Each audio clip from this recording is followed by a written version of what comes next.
Alright folks, welcome back. We're doing day 28 prompt today. Still running those late nights. Don't gonna find an opportunity to do a double prompt day within the next 2 days. 2 days. Final countdown is here. Hey Xenakis. Okay, so today's prompt is Jumbo. Now this still overlaps with so many things because I've done a lot of prompts that deal with scale. And I feel like when it comes to Chinese and Japanese inspired things and landscapes and traveling and landmarks, they tend to be very big, you know, from Fujisan to um the Buddha statue, and to things like gigantic mountainscapes, the ocean, right? Things like that. So I needed to think of jumbo things. At first, I was thinking, well, we could draw a really detailed sketch of a shrimp, and the inside, the meta joke would be jumbo shrimp, because if you think about uh a very stereotypical Asian cuisine joke, you know, like an Eastern Asian cuisine joke, you think of giant prawns and giant shrimp. I was like, nah, that's a little too meta. We're not going there. So instead, obviously, I opt for something that it's a throwback. I did actually do 2 prompts involving this topic, which, what are things that are naturally jumbo in size? And can't resist taking a homage and a throwback to something that inspired me in drawing in general for a long time. And we're gonna be drawing mechs today. Specifically, probably only like a part of the mech, like a bust, you know, like something that deals with a bit of the chest piece and up, because, and the helmet piece, right? Because no, mechs are not. I do not think I can sketch an entire mech. Not even sketch. Like, I can barely sketch a mech in a day. And day being like 4 or 5 hours. Yeah. The last time I did it, it was okay. Like, I think it was 4 or 5 hours, and it was of a single helmet, and that helmet had a conversion. Like, that was the year that I tried to make everything like Red Panda themed, so we kind of sort of made Red Panda themed. Where was it? The first instance of it. Do I have it on here? That's a better question. No, it was not 2003. It was it 2002? It might have been 2000. 2 years ago? Oh no, it's not. It was 2001? Was the first time? Wow. Okay, so it wasn't the year that I made. I largely leaned in on it though. Where's it? Oh, there it is.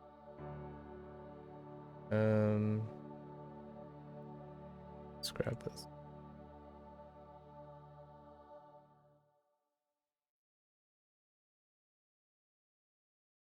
What the heck? It didn't load. Oh, wait. Oh no. Oh no, it's double loading. Uh-oh. Hold. Did that break everything? Why did it double load? Alright. Where is it? Yeah, here it is. Then we tried it. It was tough. Like, getting the perspective. And it's still not the correct perspective, right? This is like, way in the beginning. This is the first year, so you can definitely see that some things are not quite there. But we did draw a helmet, just the helmet part, and it was okay. That was when we were experimenting with lines and all that. I don't know how long this did this take. 7. Oh, it took me 7 hours. I sat there cranking at this for 7 hours. Yeah, the first year we spent the entire day. So it ranged anywhere from 8 to 10 hours per prompt. Now we're sitting at less than 4 hours, right? Less than 4 hours. And on good days, 2 hours. For a sketch like this, we'll find out today. Because I'm not only doing one, I'm doing 2 of them. So we'll see how far it's gone 3 years ago. And then the other time that we did a mech was an Evangelion thing, which wasn't even the helmet. It was like part of the helmet, which was this one. And that the sketch itself, which is not shown here, you can't actually see the sketch. Actually, I can bring up the sketch. The sketch of this, right here somewhere. Yeah, like the sketch here. Yeah, this sketch, that took like an hour and a half, maybe 2 hours. And that's not even the initial sketch. The initial sketch is actually absent. So this is like the finalized sketch. That took a really long time. So we're kind of doing this, right? Yeah, I'm kind of doing this, hopefully, twice for 2 subjects, because we have a Chinese and a Japanese thing. The very Gundam series that I'm thinking about is G Gundam, where they decided to have Gundams as representatives of different countries. And there's most definitely a Chinese Gundam, which is the Dragon Gundam, and then the God Gundam, which is the Japanese one, right? Or the Shining Gundam. So we're doing both of these, only now we're doing the headpiece. This is a little bit more, I think this is trickier because of the mouth and the teeth and stuff. Kind of, it's very difficult because Evangelion had, Gynex, the former Gynex, had more of an organic look to it. Although I have to say, having an organic look now, and thinking back, gives it a lot of room for curvier lines. Like everything is curvier, right? And when you have straight lines, it becomes very obvious when your lines are not matching up to perspective. So hopefully that doesn't come back to bite me here. So anyways, let's get to it. This is gonna be some heavy concentration.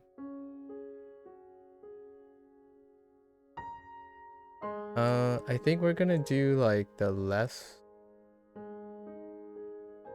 So we're gonna do left piece and then right piece, right? And then we're gonna do a fade probably, so that we don't involve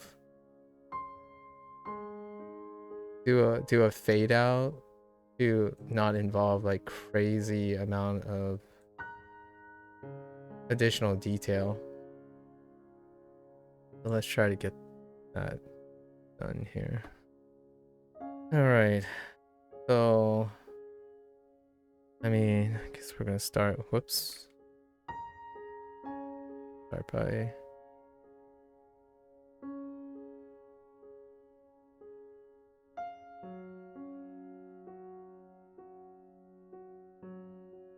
All right.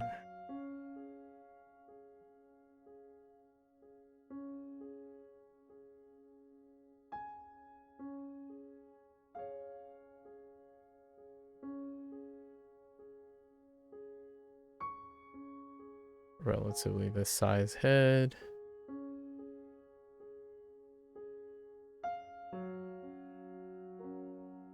already I'm encountering an issue because I don't like. Okay.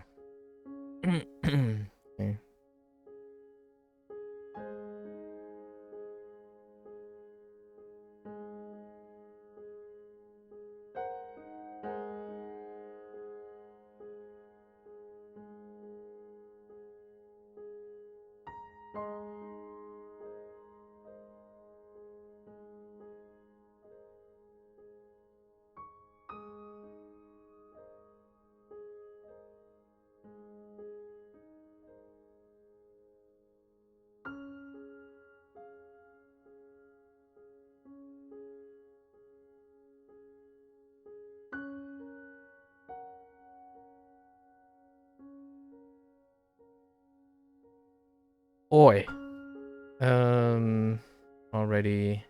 Already off to a glowing perspective problem. Let's say we'll keep that, right? And then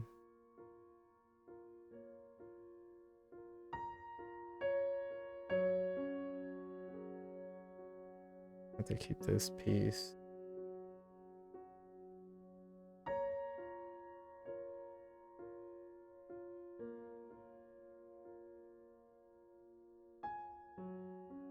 I imagine this piece connects up here. The back helmet. And comes back like this. One piece.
Oh, that is so much more aggressive than so we are having problems.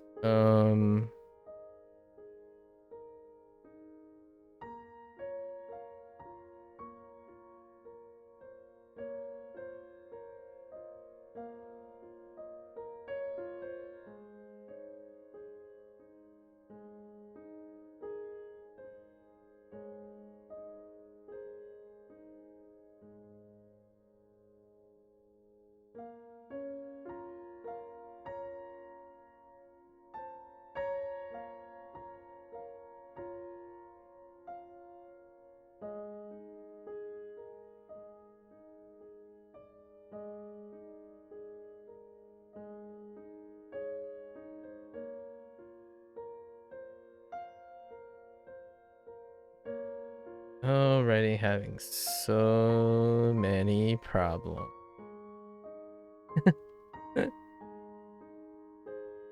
Okay.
Oh, wolf. I think we might stick to just the helmet.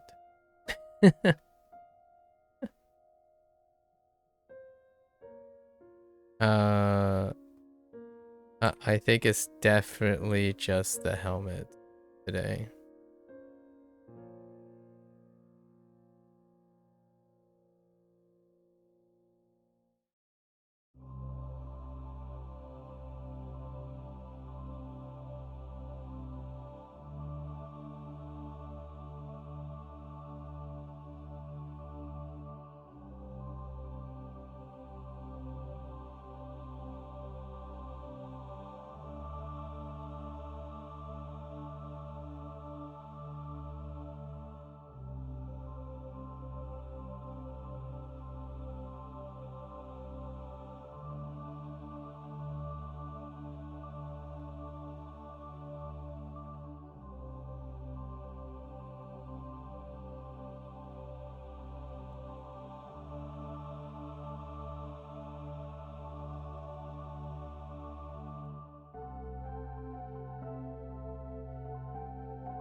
Holy.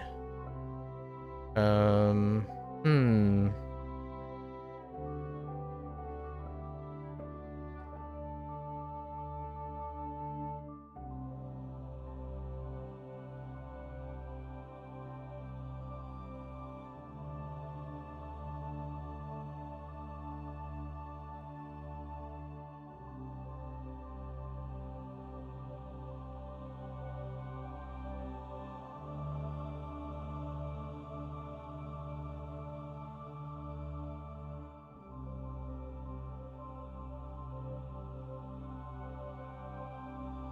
Oof. That is a really really rough. That sketch is very, very rough.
All right.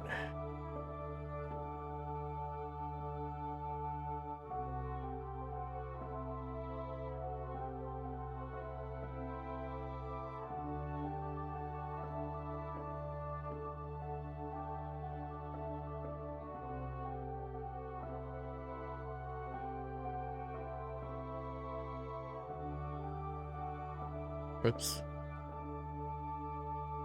Tab here.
Boy howdy.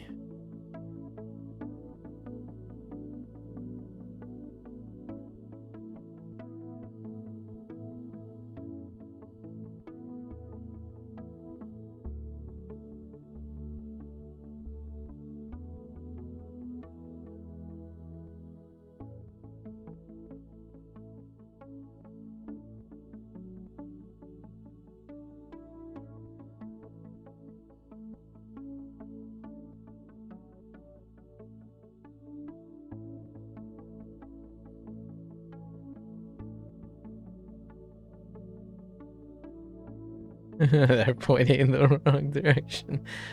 Oh, oh, save me. Oh my goodness. Okay. All right. Yeah. Things are not shaping up very well. So I can kind of see I need to like scoot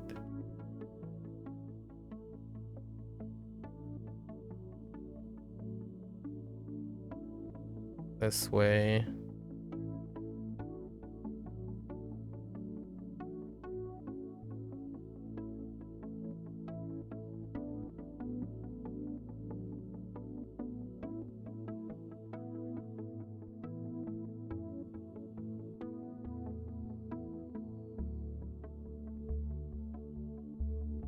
Okay. Well, let's try again. This is how we do it.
Doesn't quite make sense to me.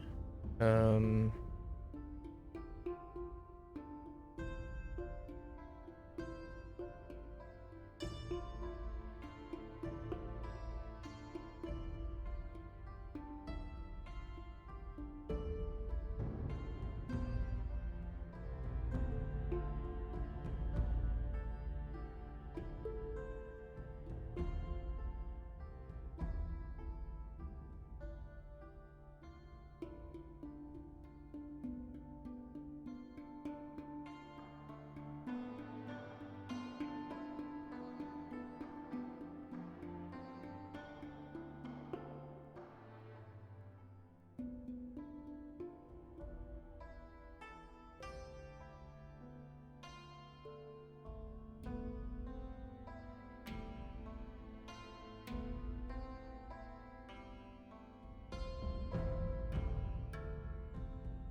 Hmm.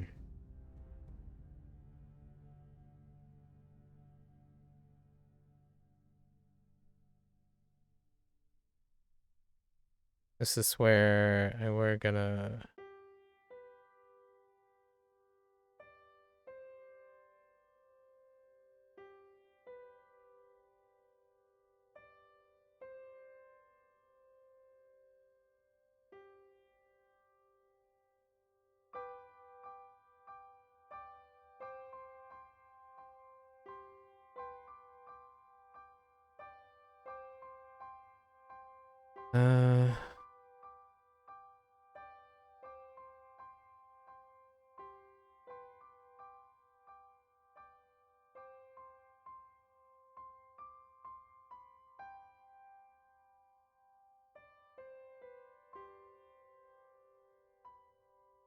I'll work on that.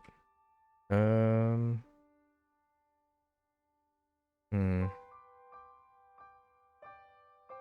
What am I drawing? I'm drawing a Gundam helmet. Specifically the Dragon Gundam.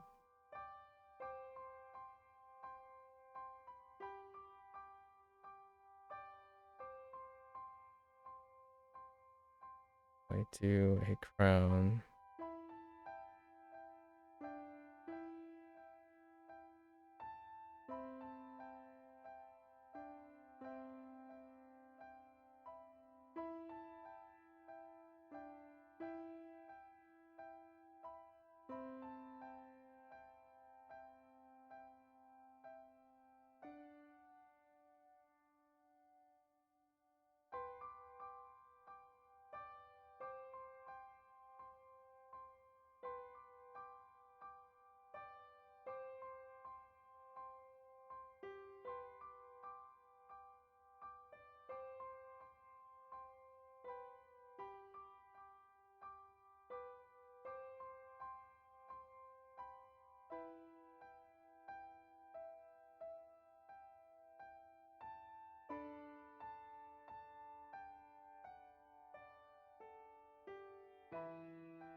I have it originally stretched out here.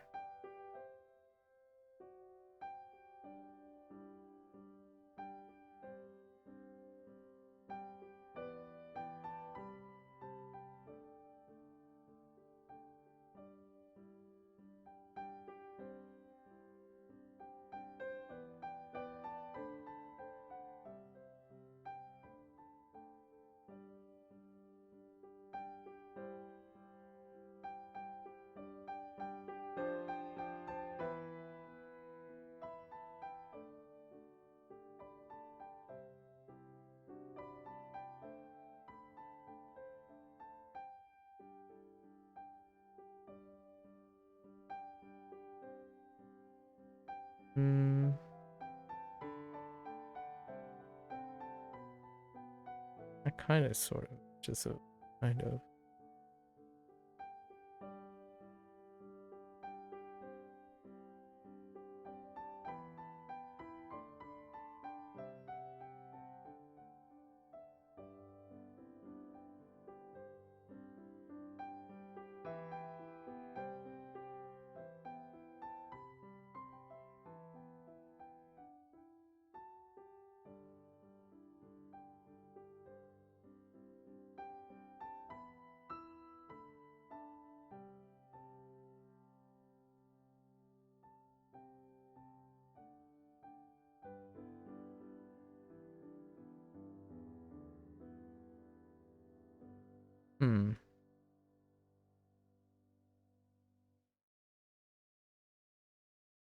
So not sure what helmet you're referring to. It kind of looks like a transformer right now.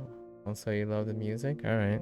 Well, Transformers are inspired off of Gundam, but no Transformer sports a V helmet crown. So, there isn't a single Transformer that sports the Gundam V.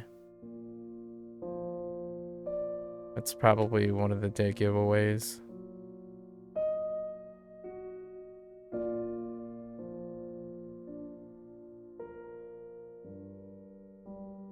As in this V crown here.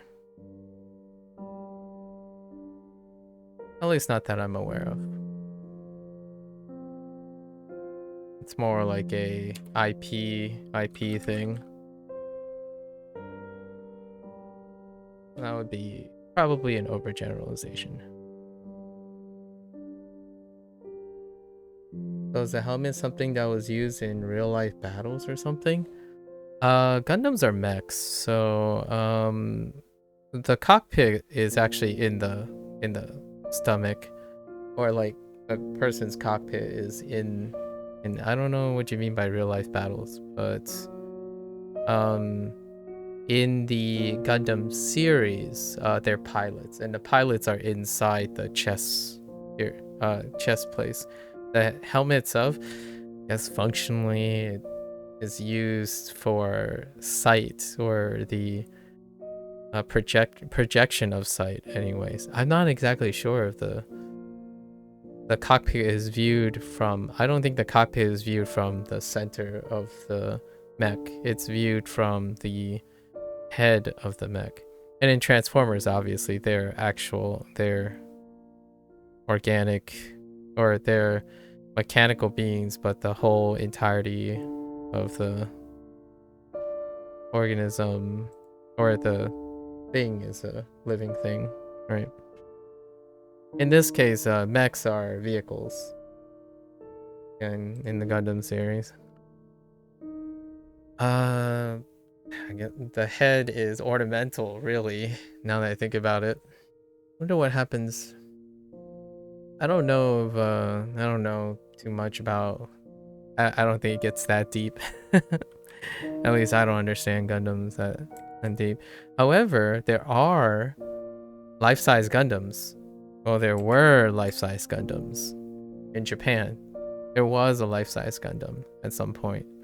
As far as I know, that Gundam no longer is there anymore. And there are other hobbyists who made life-size mechanical Gundams.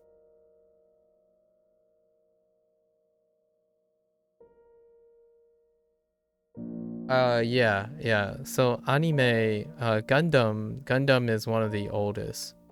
Transformer is a Hasbro creation. So I don't actually know if one would say. I'm actually kind of curious now the history behind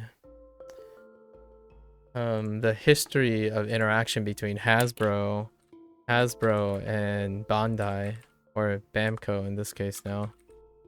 Uh, when it comes to Transformers and Gundam. As far as I know,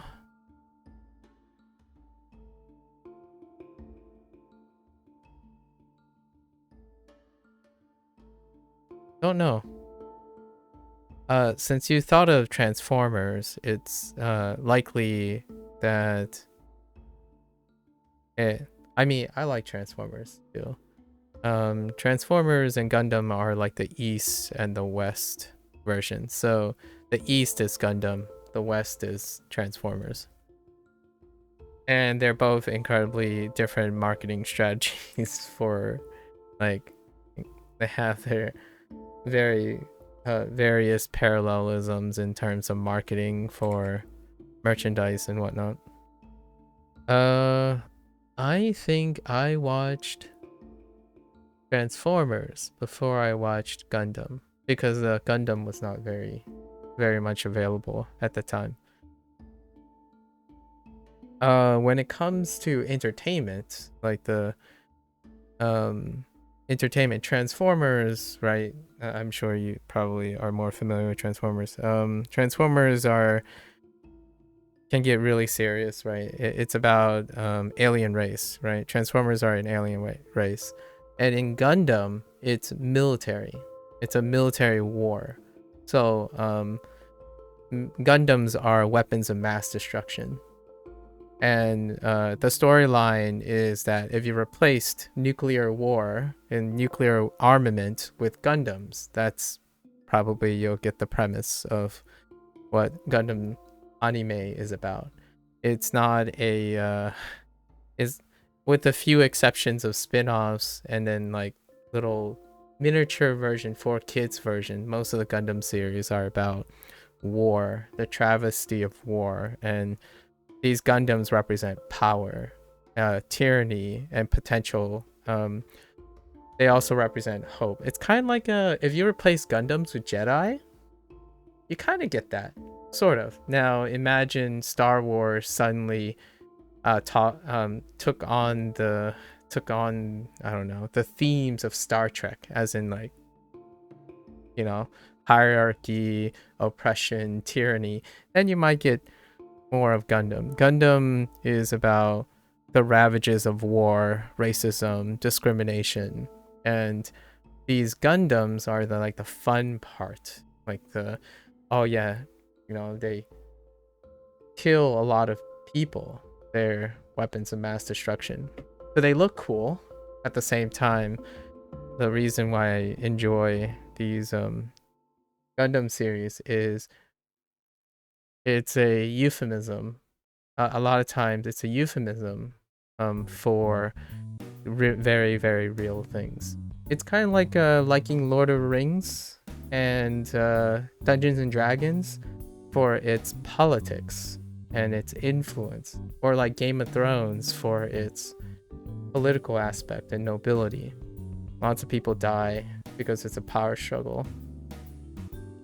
However, the specific Gundam that I'm actually drawing, and the second Gundam that I'm drawing, is a more of an action anime that decided, what if all the countries, every single country has a representative Gundam, and they were themed after the Gundam.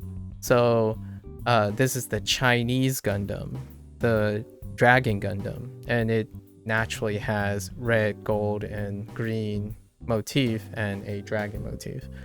The Shining Gundam, which I still have to draw the helmet for, is a representative of the Japanese. And for most of my drawings up to this point, I've been trying to incorporate the Inktober theme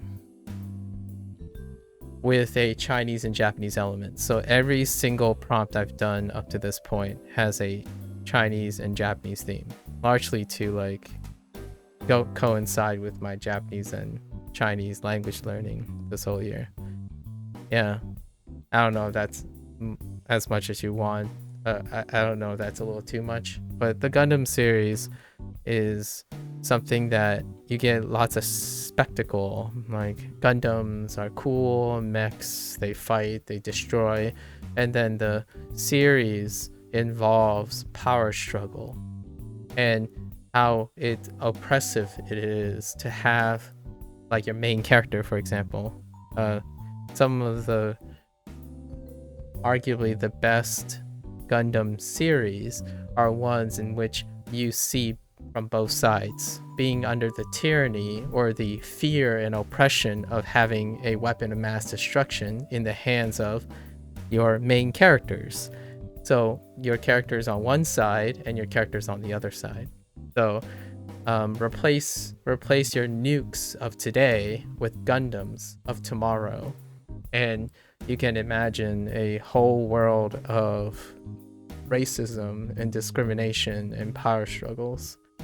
And Transformers kind of do that every once in a while, but largely more in a fantastical way, right? Because Transformers are aliens. They're alien species. But these themes run pretty deep. I really like it. Trauma. Trauma is most definitely at the center of the Gundam series. A pilot, you know, so there's a human being inside these gigantic robots, and these mechs, a lot of times the Gundam series explore the trauma due to war. As in, you're piloting these mechs and you're indiscriminately destroying your opponents. And then the series cross paths and humanizes both sides. So like at some point your your main character encounters a lot of trauma. And that trauma is come to the realization that this person in this mech can, with a flick of a wrist, annihilate like thousands of lives, right? In a single sweep, right? At one point, actually, one of the series, the Gundams actually was equipped with nuclear weapons, nuclear warheads that can annihilate a planet and a colony. And that became like the center pin of how to avoid assured mutual destruction. Kind of a little highlight of why I enjoy the themes of Gundam. It's incredibly mature series, and it was kind of marketed to my 16 to 18 year olds, largely male audience. Yeah, I like Transformers for the very similar notes, actually. I also like Lord of the Rings and fantasy ways of taking on this discussion, because if it's not Gundams and like space colony versus Earth colony, like the Expanse, like science fiction, you have elves versus dwarves, and elves versus humans, or dwarves versus Uruk versus etc. That is a euphemism for racism and like power struggles and whatnot.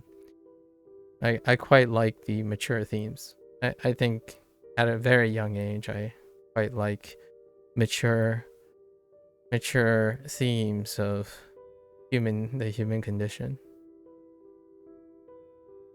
You absolutely love Lord of the Rings. I really enjoy Lord of the Rings to the point where I continue to watch Lord of the Rings content regardless of how people spin it and stuff. So just recently I watched the second season of Ring of Power. So I'm impartial to content that involves the human condition represented in different ways. If they decide to make another D&D movie, I'm probably gonna watch that too. I'm not as deep into D&D stuff because D&D stuff is very variant due to the platform it has dealing with fan-made stuff. I enjoy the official productions and whatnot. Yeah. Gundam goes a long way. Gundam goes a long way. Hello there, Demetria.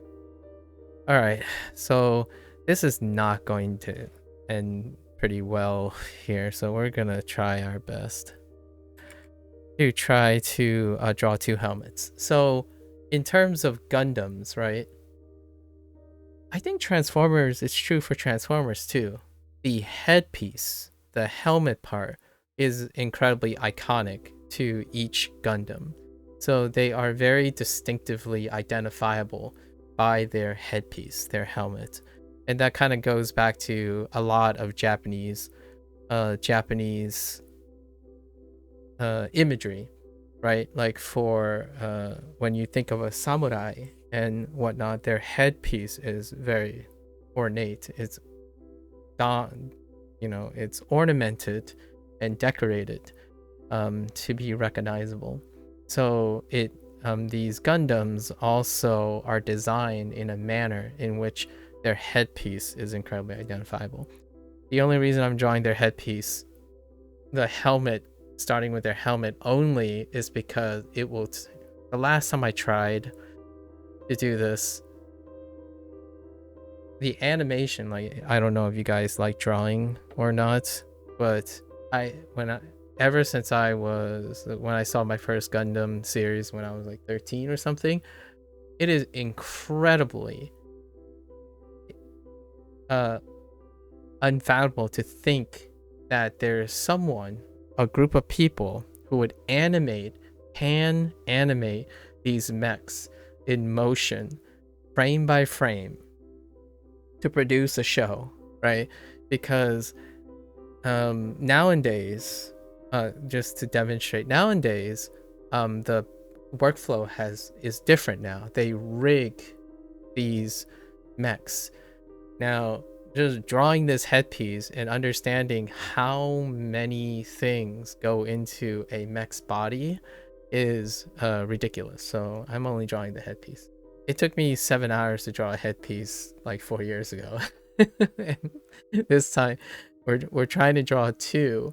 I was a little bit ambitious and I thought maybe I could draw the chest part too, to make like a bust, like a human bust, where you would take the head and then it would have like a little bit of the chest, and then I would have 2 of them lined up next to each other, where one is facing this, where one is like pointed this way and one is pointed this way. So that's what I'm gonna do. Only I'm gonna start with the head. If I get the helmet, I might get a little more ambitious. However, I only have 2 hours today, so roughly 2.5 hours today, and I doubt I'll even color this in.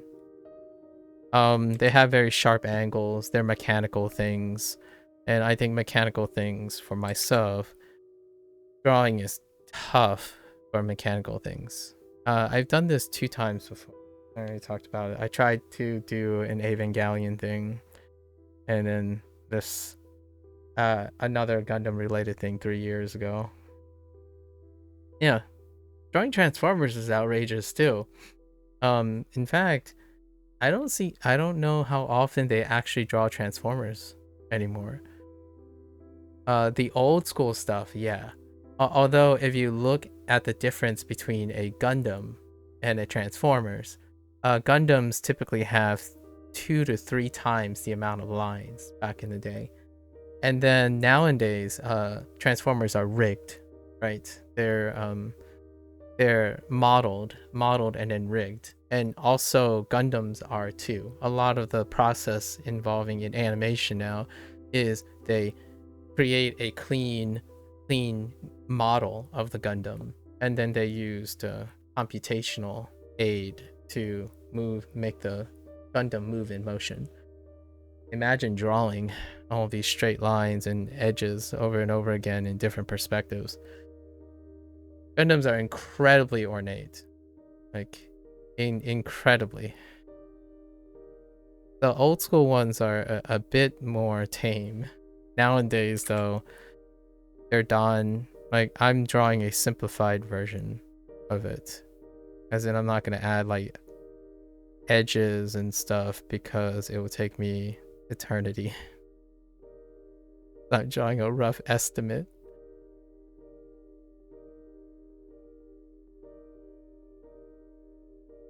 Are you guys, do either of you peeps do any type of drawing or whatnot? I've seen a bunch of people who stopped in. It's like, oh yeah, fellow artists. Although they didn't stick around to like actually talk about if they're drawing anything. Although it's kind of partially my fault for not asking if they were interested or not.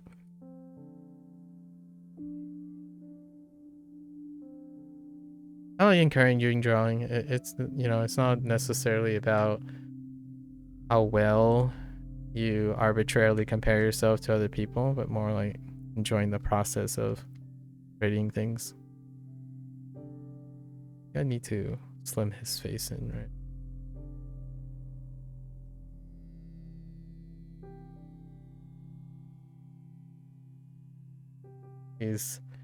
These lines are too exact for me. We have to sit down. Oh, you know what? Could add a grid. A grid would be helpful here. So you're 21 and you recently become obsessed with art about 3 months ago. So you've been taking your art seriously in the past 3 months. You've already made so much progress. That's amazing. Yeah. You 3 months ago. Yeah. Early times, right? Whenever one starts a skill with start skill building in the beginning, it's incredible. It's almost impatiently addictive.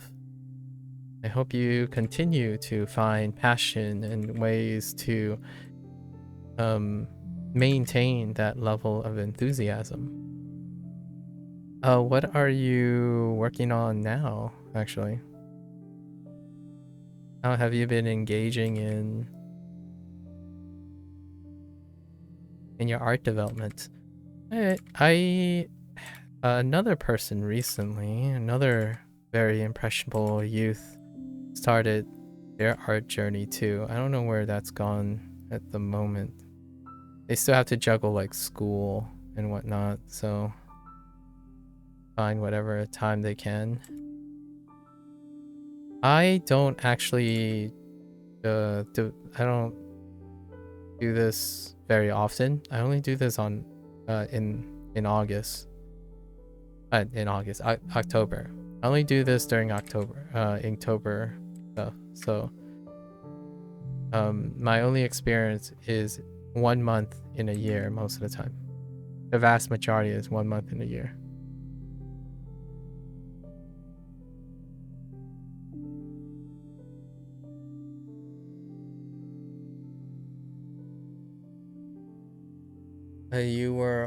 You were always intimidated by the kids in class that were way good at art when they were like 12 years old, but now I can appreciate all stages of art.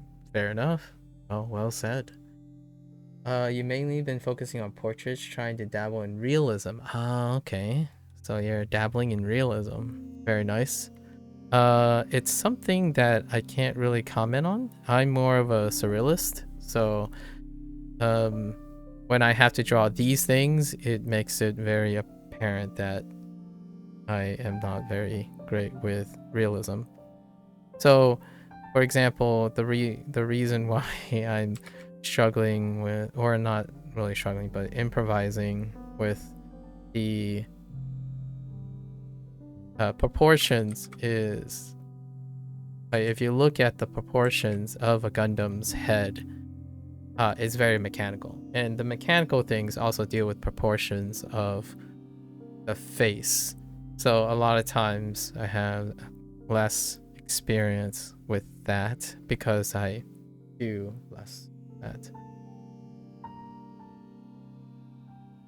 realism is very time consuming. You're not the most patient artist. I can imagine. I can imagine the beginning. Here's one thing I would say. That the more passionate you are, right? Let's talk about a little bit about human behavior here, like human psychology for a moment. You said you mentioned that you were incredibly passionate about things, and oftentimes one of the trade-offs, one of the compromises or bigger picture things is that with great passion comes that tendency to be a bit impatient. That's understandable. It's also it's what makes you very passionate, right? So keep on at it. What do you typically, so portraits, as in like self-portraits? It's not to say that any other form of art does not require that.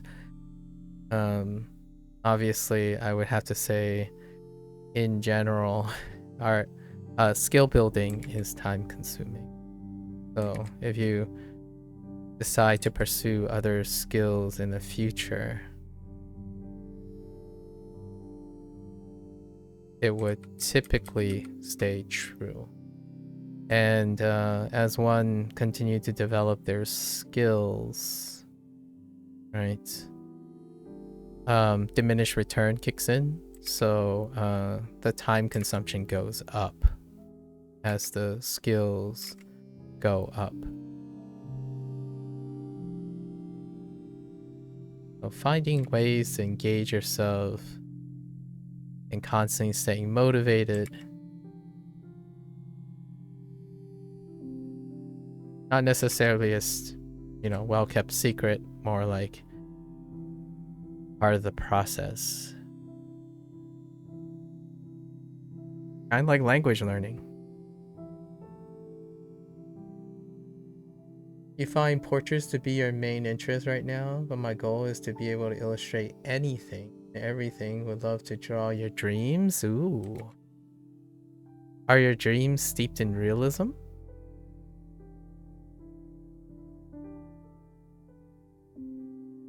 I would say here, I'll give you some examples of the difference between like what I can't what I stray away from. Like I don't know if you draw buildings or not, but this, for example, took me disproportionately longer to stare at a piece of building, right? Like a piece of building for its geometry and its proportions versus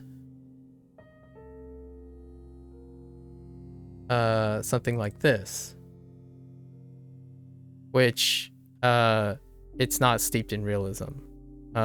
Basically you do shapes, you place things in places and do perspective wherever you want, that kind of thing. Like it's not steeped in realism.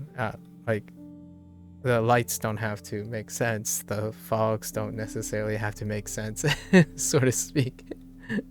It's the impact and the emotion and the depiction of what you see, right? So that's kind of like dreamy like. But the reason why I ask is I don't know, when you say you want to draw your dreams, is your dreams steeped in realism or is it steeped in surrealism? Oftentimes when I have dreams, they come out as like not quite realism, right? Like for I really like this prompt. However, obviously this stuff, when you see lighting and you see shapes and whatnot, most of that stuff isn't realistic.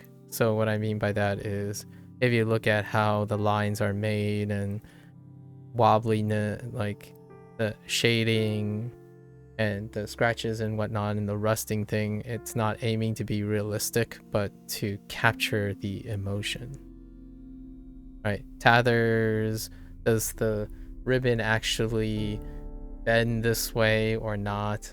I'm less concerned about that, but more about what's in my head, like what I envision, what I dream that it would see in my head.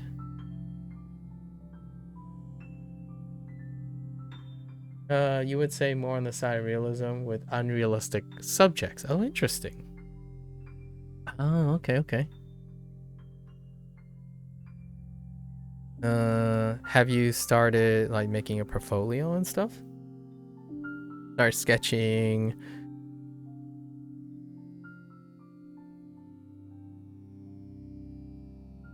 I think one thing that is underappreciated a lot of times in terms of artwork is experience, right? Experience. And I feel that's true for lots of skill building. The apprehension to acquire experience is incredibly palpable in this day and age, where the apprehension comes from the feeling of comparing, comparison. I feel what was the comment that someone made? Comparison is the killer of hope, or something. And the comment that you made earlier about you can appreciate all stages of art. I think going one beyond that is you can appreciate one's own journey, right? One's own journey has different stages of art, and not necessarily appreciating all the stages of art per se with the mind of comparing yourself to someone else.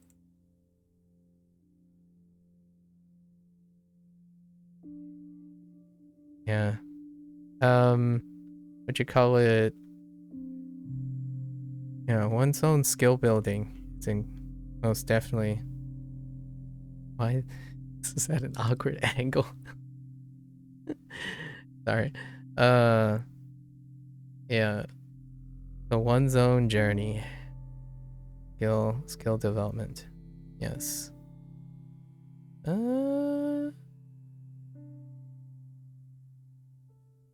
Try that again. So look like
And the beauty of art is that there are so many different artists, so many stories to be told. Indeed.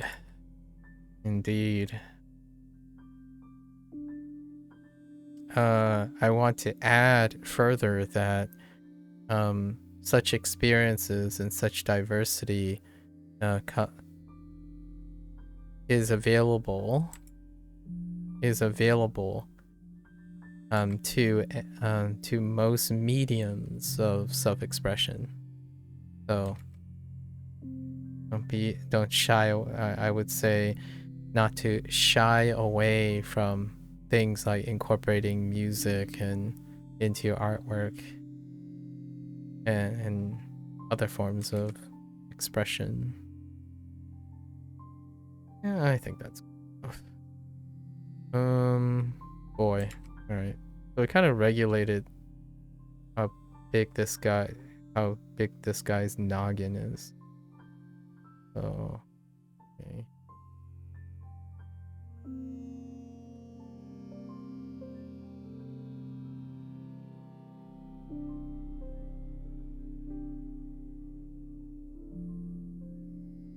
How often do you get a opportunity to draw?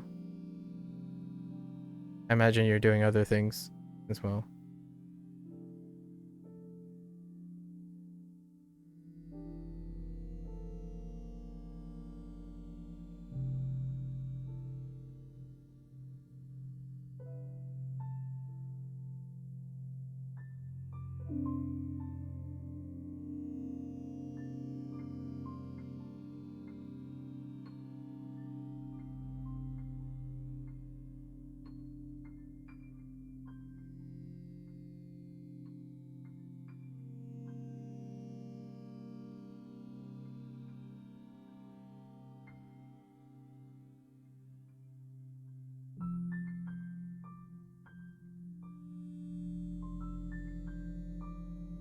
We're trying to clean up this prompt. Basically, trying to get like a remotely okay sketch, and then I'll probably leave it as a sketch, so we'll probably do pencil coloring for this one. Maybe do some like quick shades or something.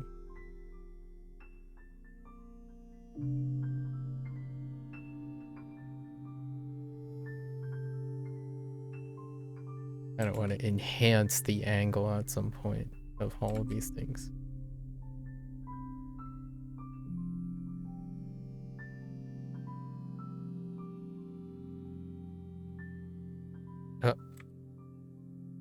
I hit my selection. Okay.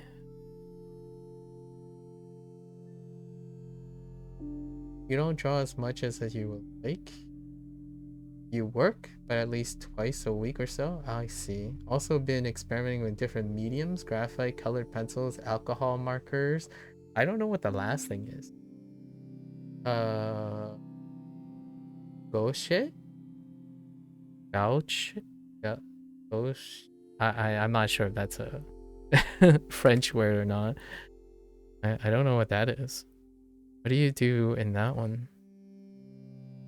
I do not do any form of practical art, so my medium is using digital art to imitate or to create feeling of those practical mediums. It's not quite a substitute for the medium, but I do have like material limitations. So largely practical art. I mean, when I say things like, oh yeah, I'm gonna do like something that resembles color pencils as opposed to literally color pencils. I do enjoy watching people do practical art though. There's some really like out of the box stuff. I think the most recent stuff I was watching was fire art. I do kind of like that one dude who's making art, fourth wall art, where he like would break the fourth wall in the frame and whatnot, like shatter the frame, but deal intentionally involving that aspect of the frame being broken. Like that avant-garde kind of stuff.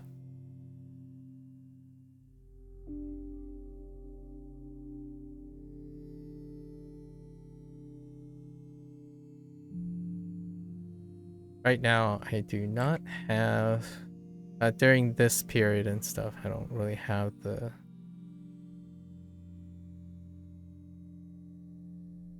the greatest amount of time to explore.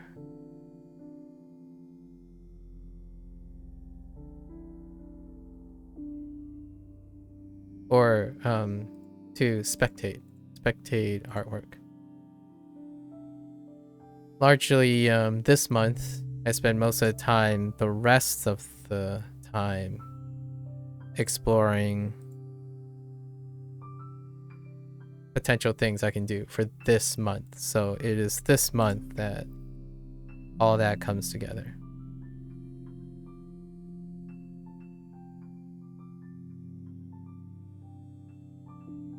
Yeah, we're gonna fade this thing. This thing is long and gigantic. Just gonna fade it away. Once we... Yeah, we're gonna stop like right here, probably.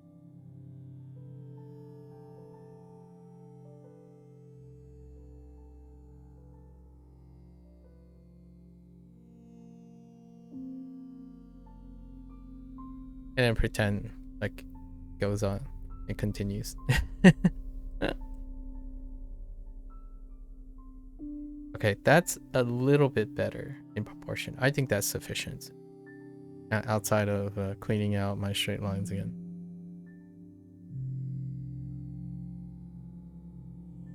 Yeah. So I think we have most of the elements, and then I'll probably add back lines.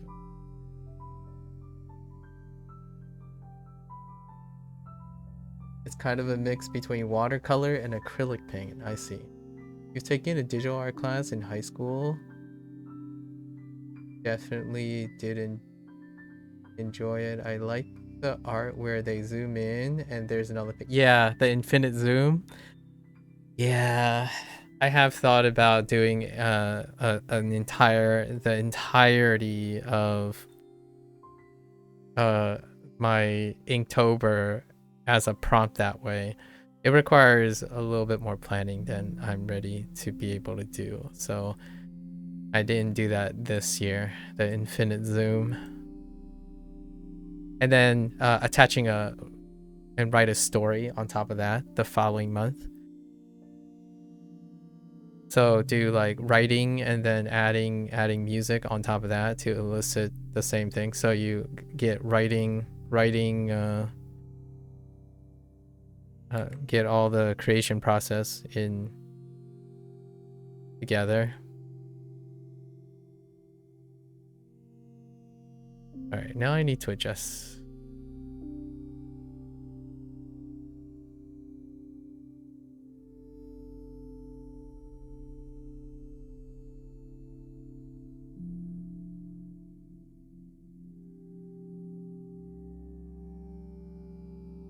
I kind of need to adjust this thing too.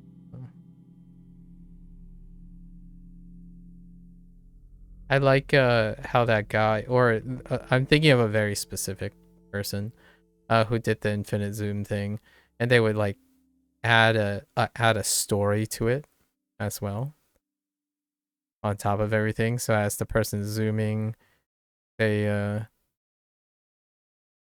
incorporate a story. So fantastic. We're gonna make it come up here.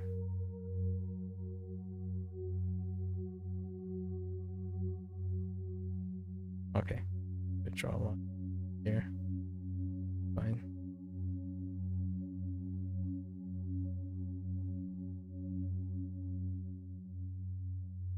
Rewind this a little bit.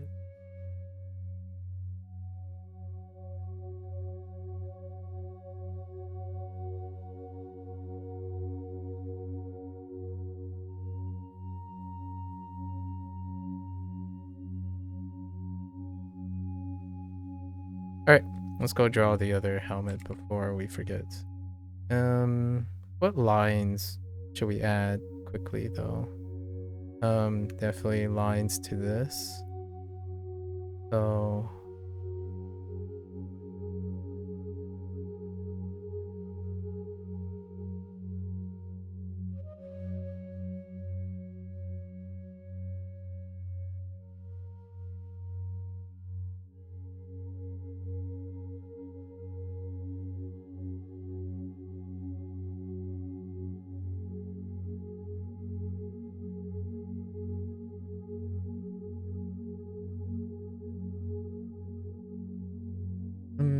If you did digital art, you think you would do a piece where it zooms out from a microorganism into gods, into outer space? Yeah, yeah.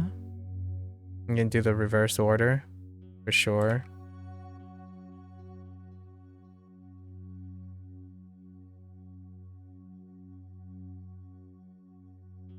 You can get out of here. I can't wait to see your channel grow. Thank you. Well, good luck with your journey. Let me know. I would love to see some of your experiences and some of the things that you decide to do as you're moving forward. Always feel free. You know where to find me. Good luck with your art journey. Also, if you're ever interested in language learning, feel free as well. Thank you for the conversation.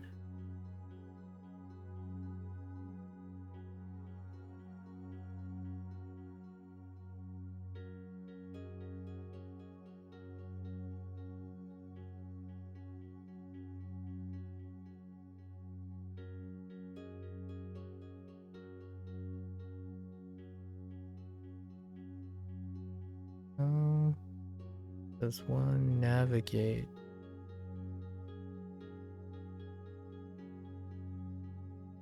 That's craziness.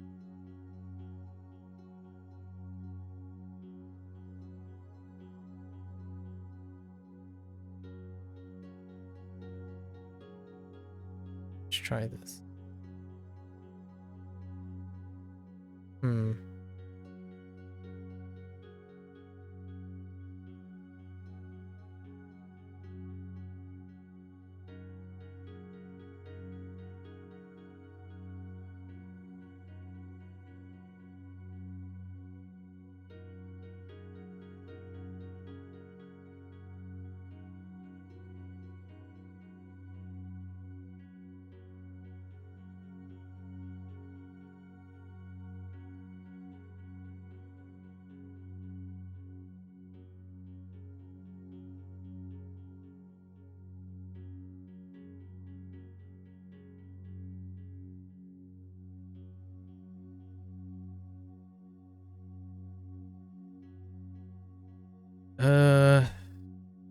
Yeesh.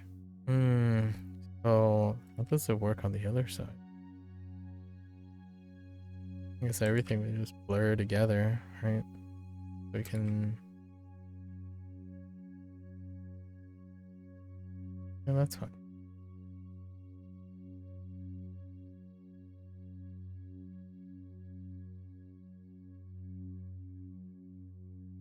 He's here. He's here. He's here. Cut here.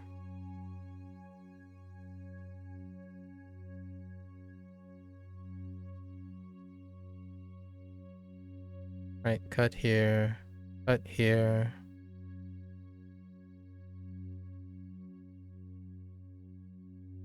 Cut here. Cut here. Cut here.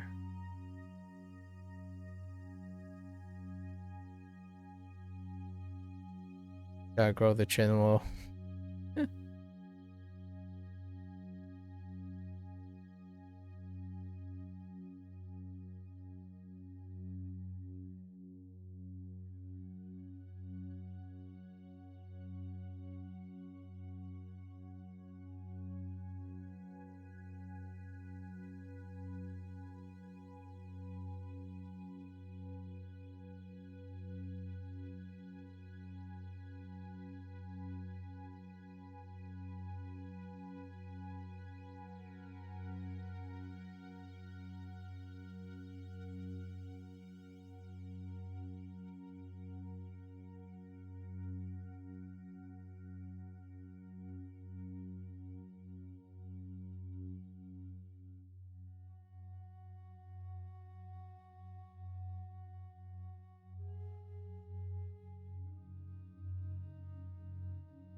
Honestly, it's fairly basic. This thing kind of curls in.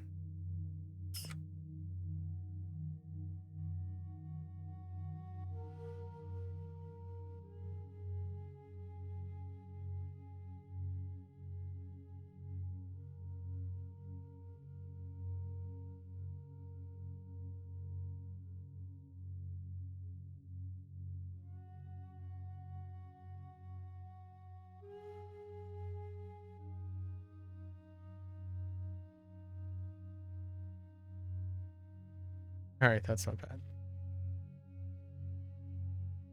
Can I do a quick body thing? No, let's do the other helmet. Let's do the other helmet for. It's too wide. Oh.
All right.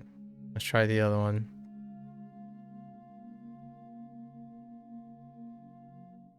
I think the V needs to be bigger. Here we are. Let's try the other one. 1 hour in on one head.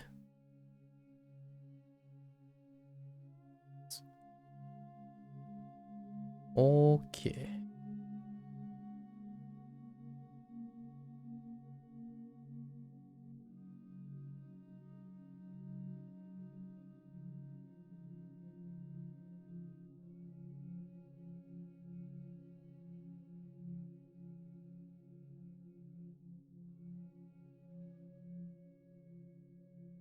Just start with where the eyes are going to be, right? I think that's how that one worked. All right.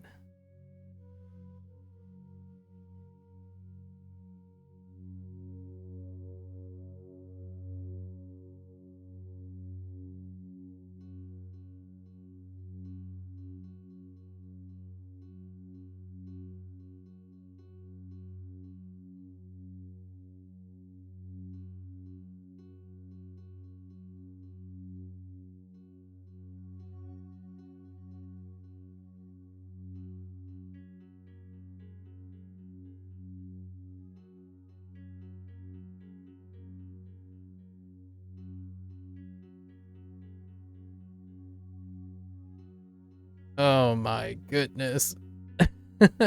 wait. I'm not sure this is the way to go about how to do this. Let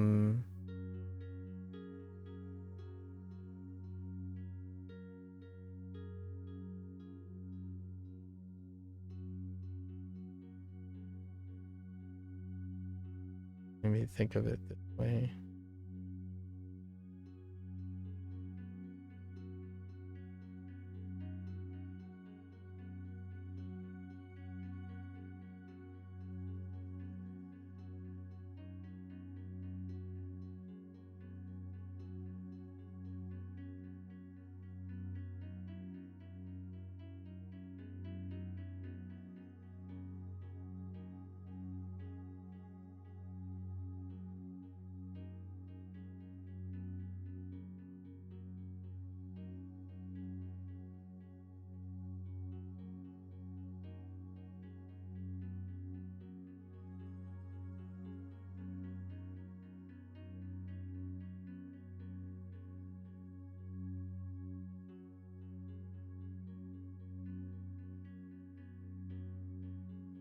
Oh, there, Lucy.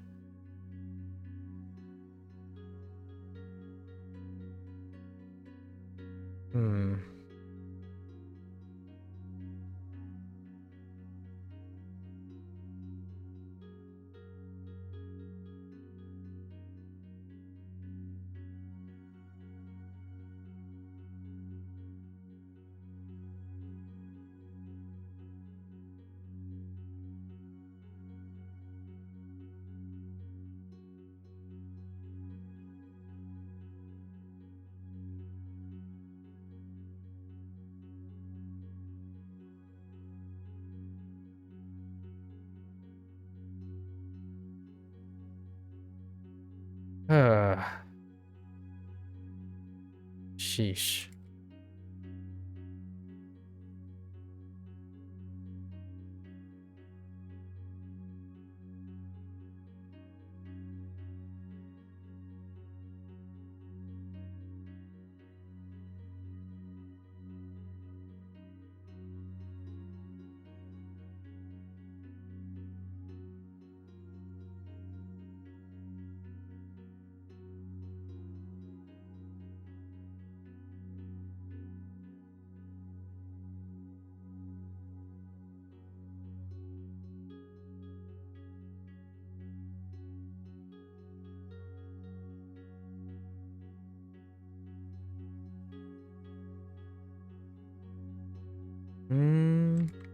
Looks okay.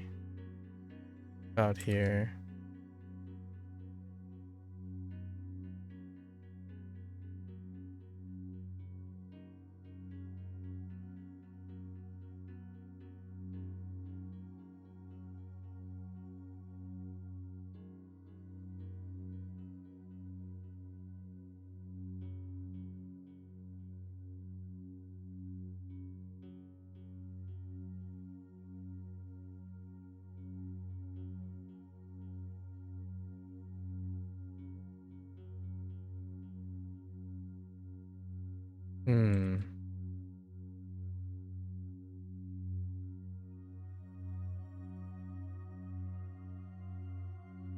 That's a really big chin. Uh, uh, uh.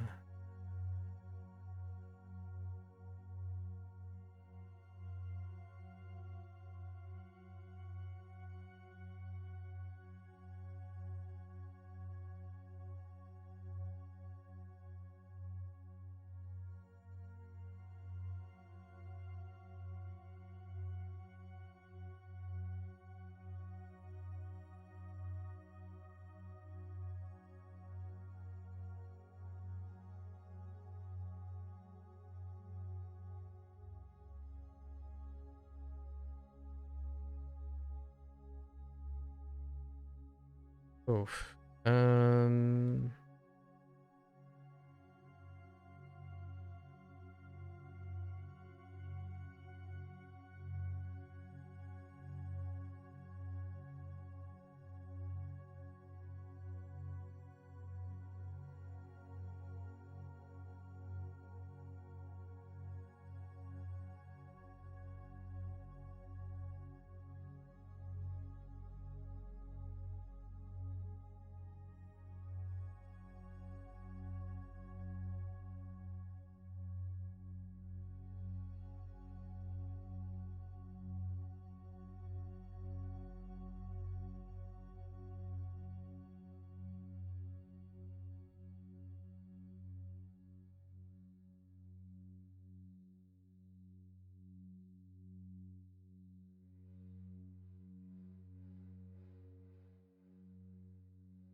Hmm.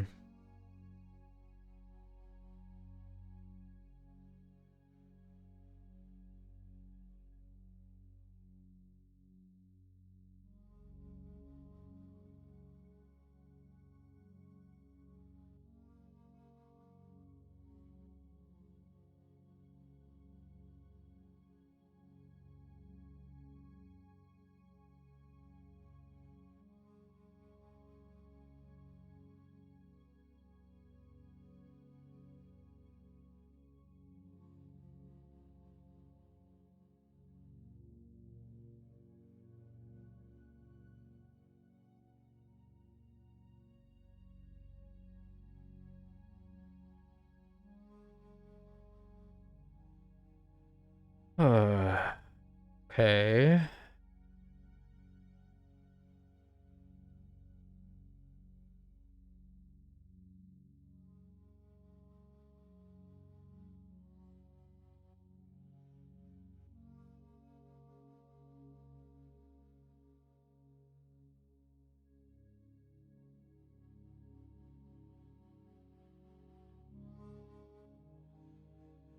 Hmm. Hmm. Oh.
Hmm.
Okay.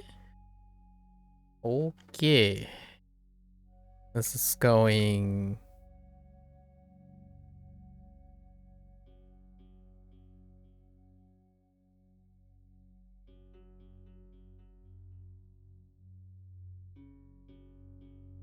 a bit better than the other helmet, actually.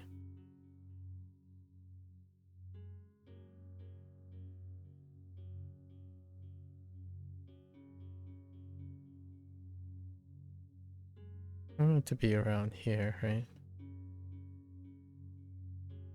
Uh,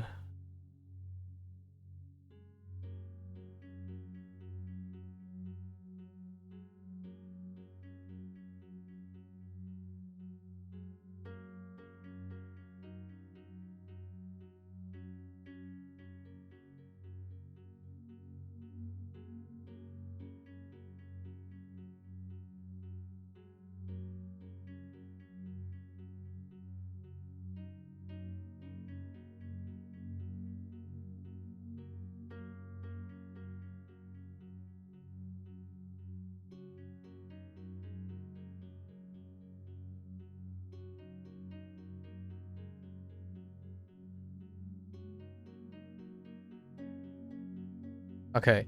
The the second helmet actually went a lot better than the first one. Uh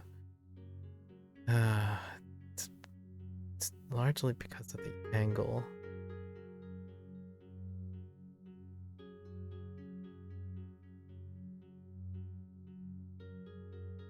Hmm.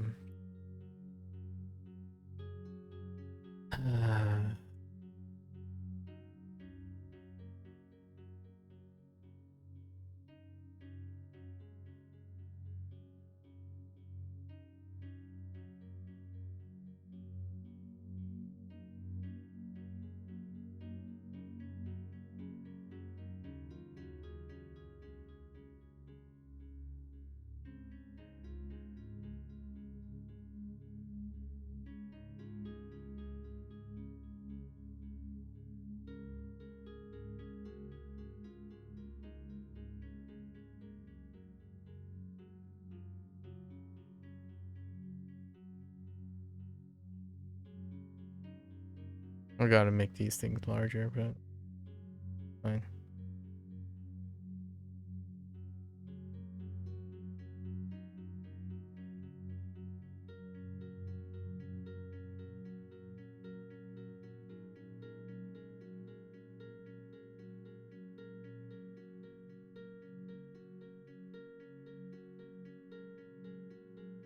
Do I dare draw the bodies and then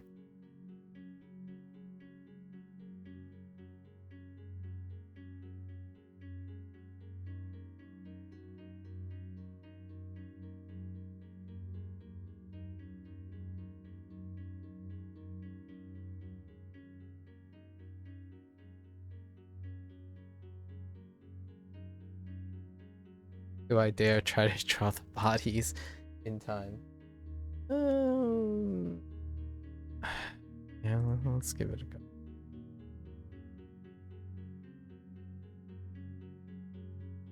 Like a bit of the body. Do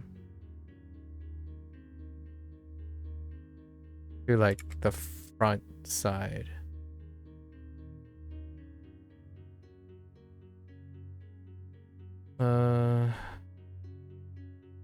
Okay.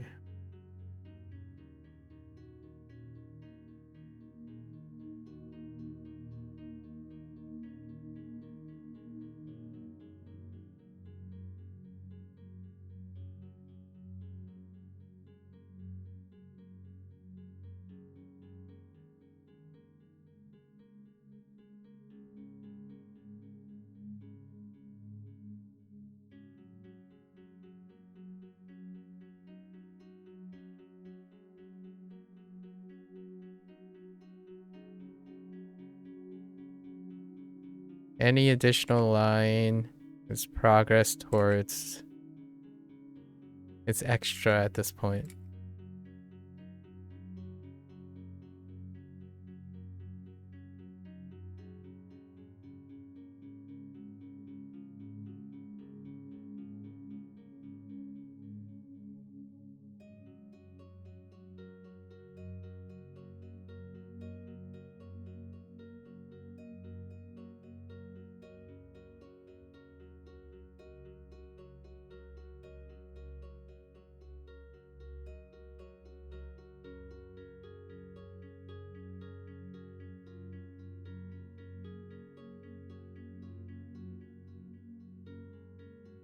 Right.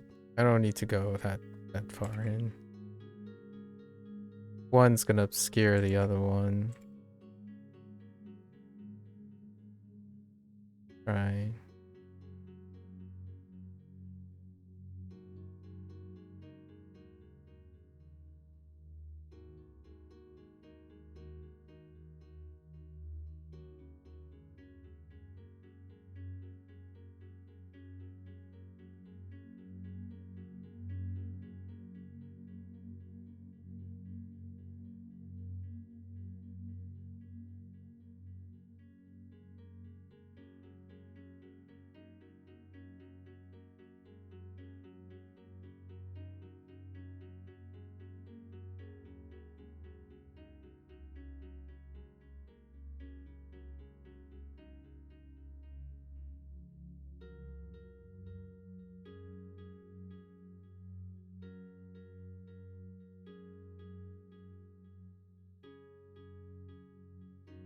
No, the body's not too bad given that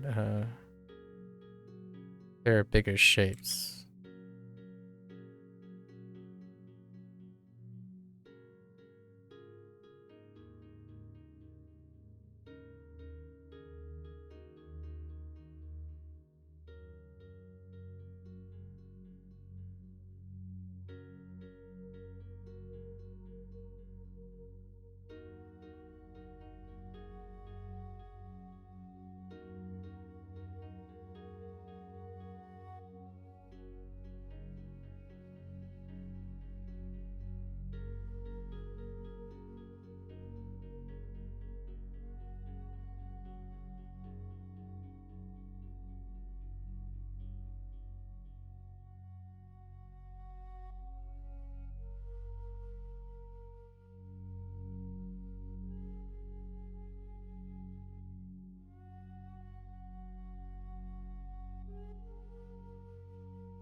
Why am I so struggling with barrels pointed this direction? Okay.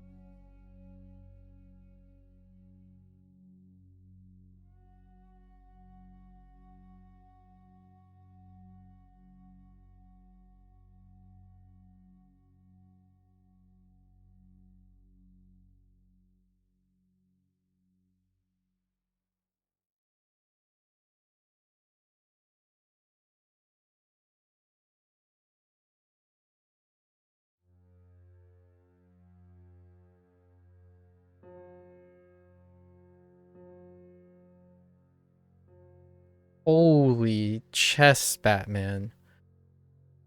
Ah, okay.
That's pretty rough.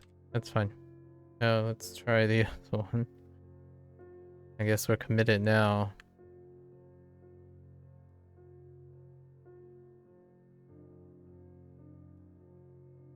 Hmm.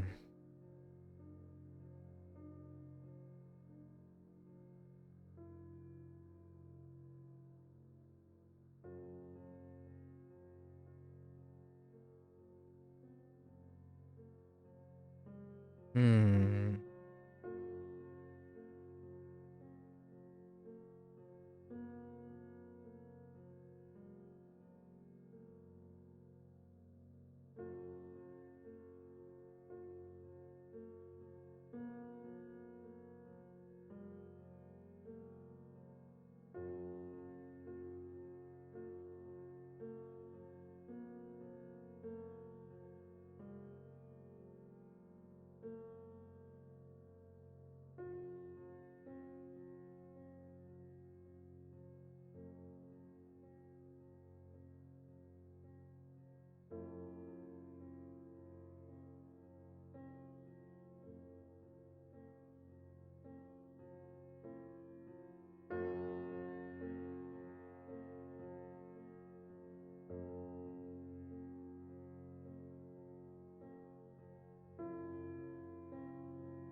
I had no idea what that's supposed to be.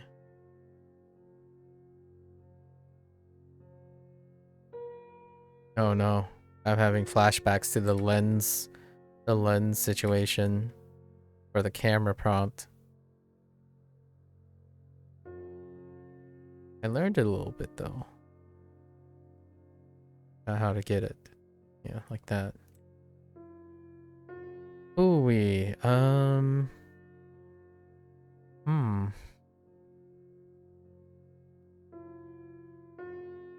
I don't know. It looks like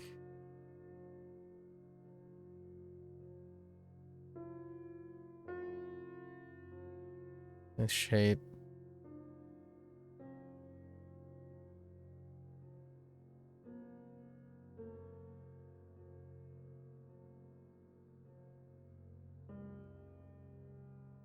Like this.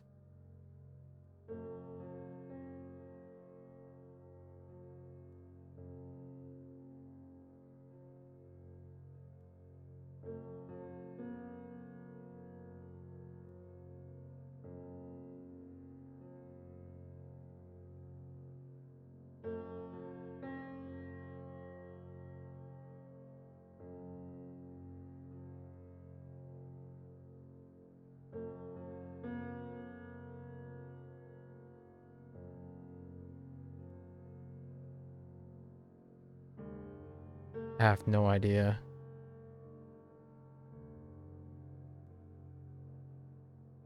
I'll go with that.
Oh boy.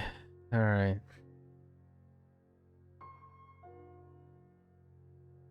Oh. Whoops.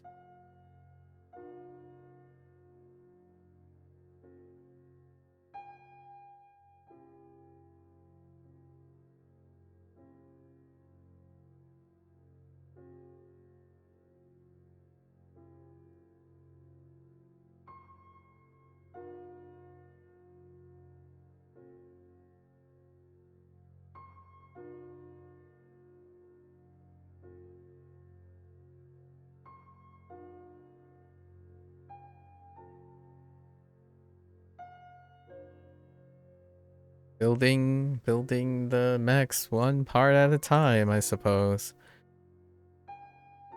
It's kind of how it do be rolling.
Okay. Well,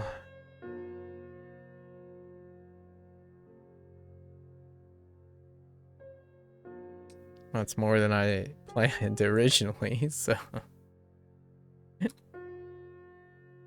Alright, alright, we're gonna try to do these one more time. And only this time I'm gonna use my eyes. I'm gonna try to like make things as even as like use my eyeballs, okay? Use my eyeballs. Let's start with the rougher one. At 30 minutes. And then we'll do some quick pencil shading to give it a little bit of color, because the color is very important as well. So what is off about this? Definitely gotta bring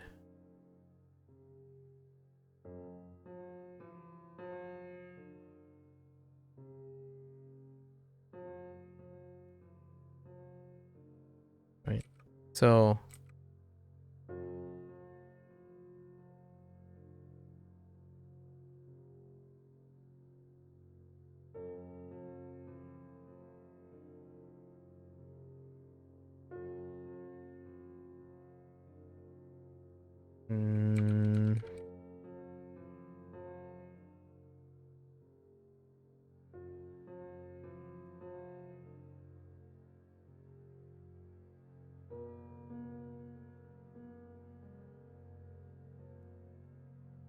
it's closer.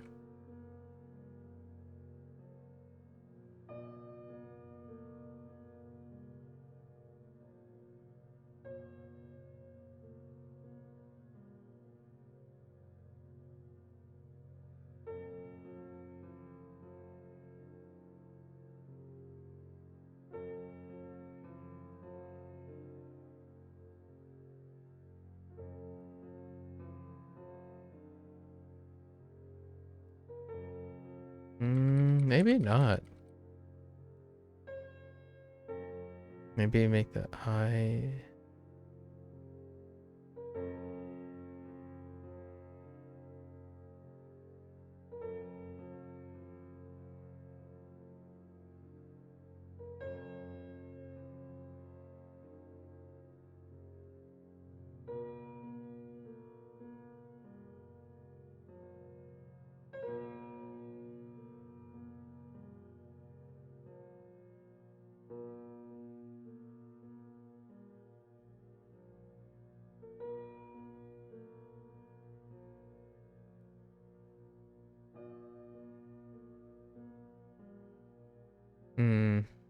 I need to shape this a little bit more.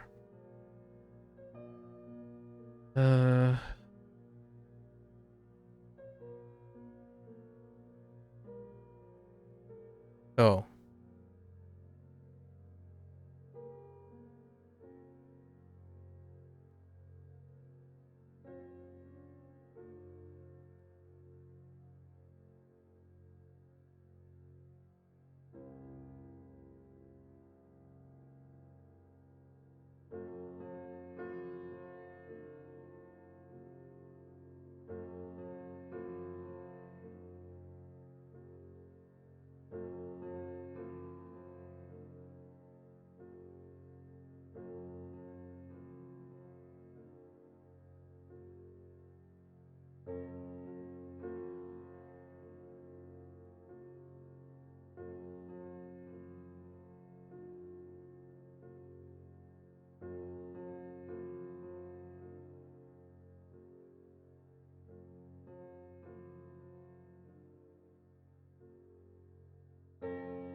Oh, there, Sean.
Okay. I think I have to be satisfied with this. All right. Okay. So, do the components that I feel gotta land right now.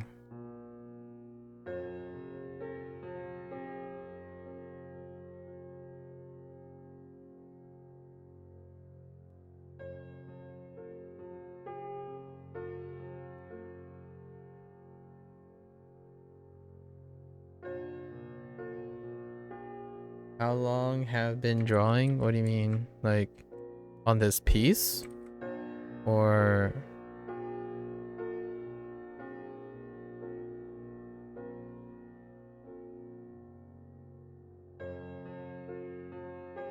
for this piece, we've been 2 hours.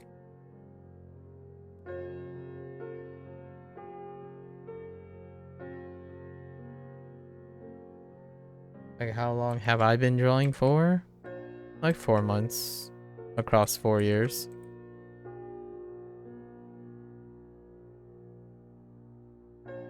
I only draw during this period of time. During October. Most of the time. 99% of my drawing time is during October.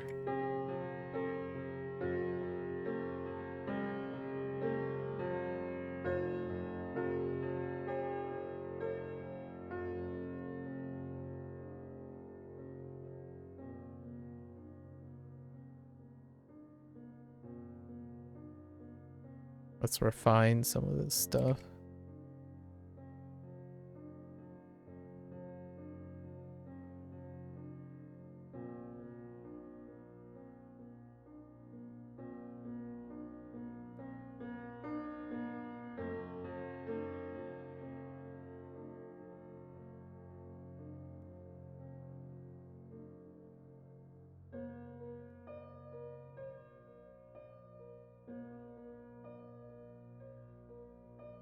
Hmm.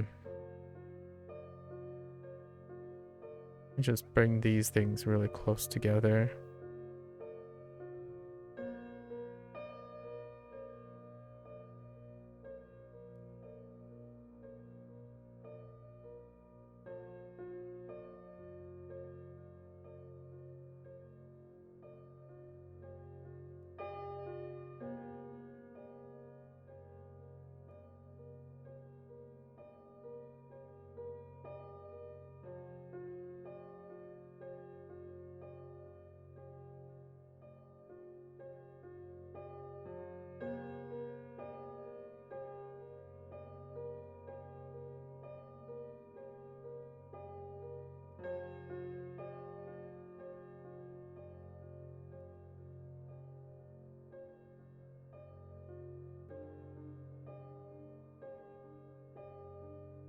Do I really like drawing? I certainly do. Mm-hmm. I mean, that's an interesting question. It's a interesting question and interesting phrasing of the question, but I don't choose to do things I don't like to do, typically.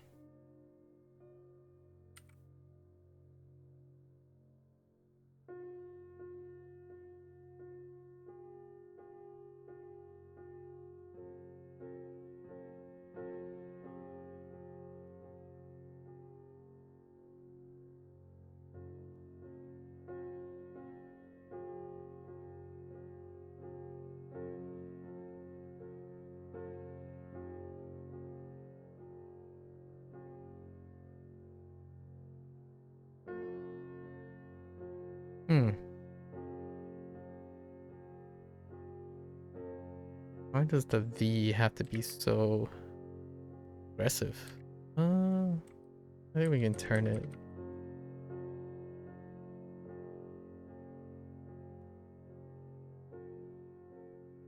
Do I get paid for art? No, I don't get paid for art. Mm-hmm. Nope.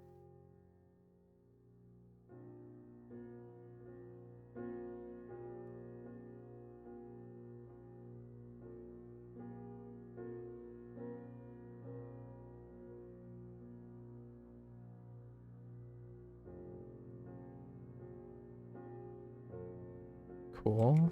That's interesting.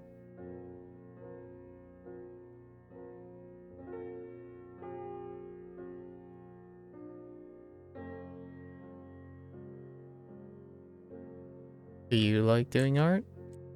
Are you an art person?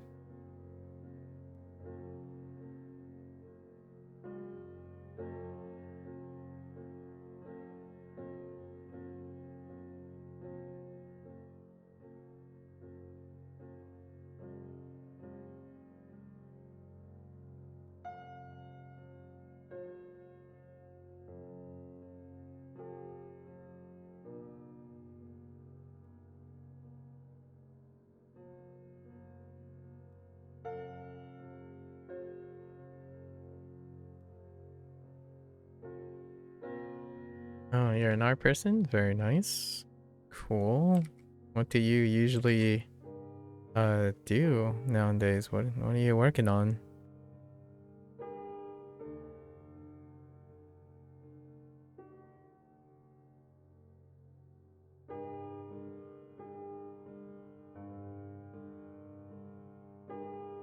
Oh, I think that's too long. Well,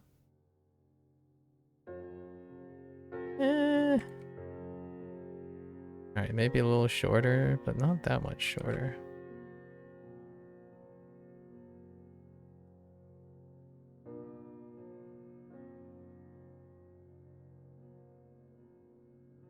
Okay.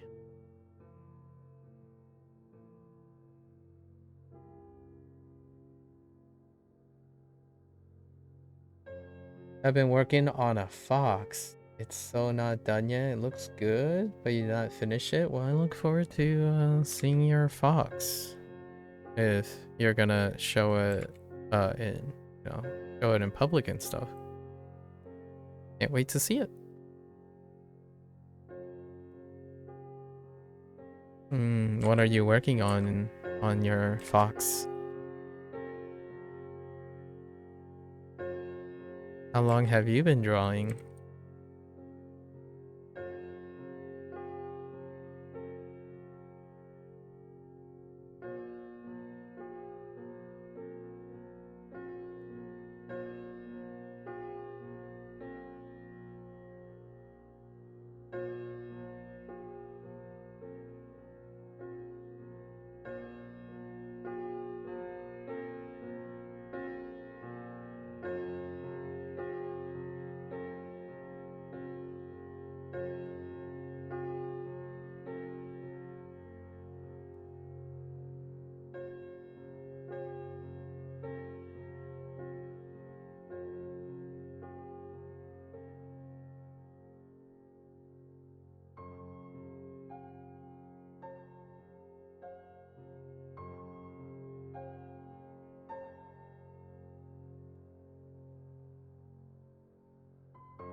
Yeah, I've been drawing for 10 hours ago on your piece. I see. I see. Since you're an art person, how long have you been interested in art, and do you do art professionally? What are your aspirations for your art development?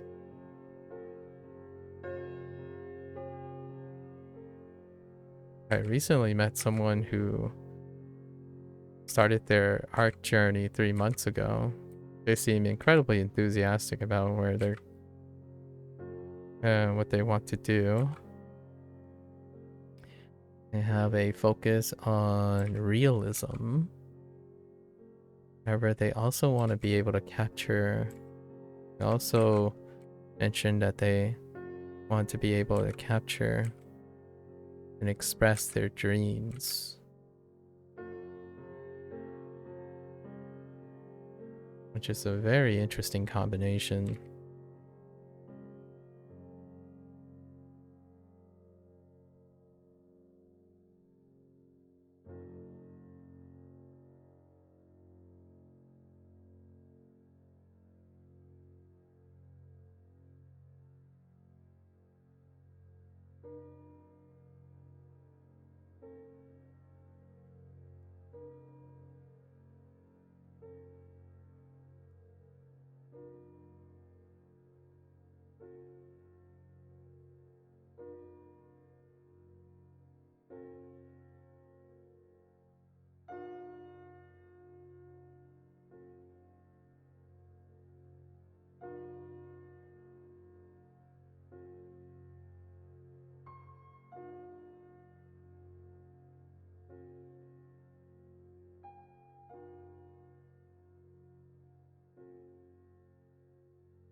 I'm definitely trying to clean up this piece right now.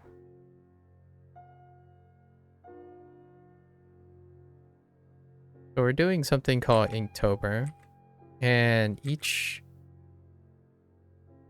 Inktober is an event that some people choose to participate, like myself, where each day you are presented with a prompt, and you make the attempt to draw a piece within that day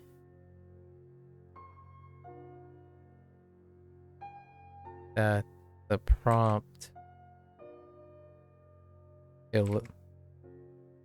elicits, I suppose. So today's prompt is Jumbo.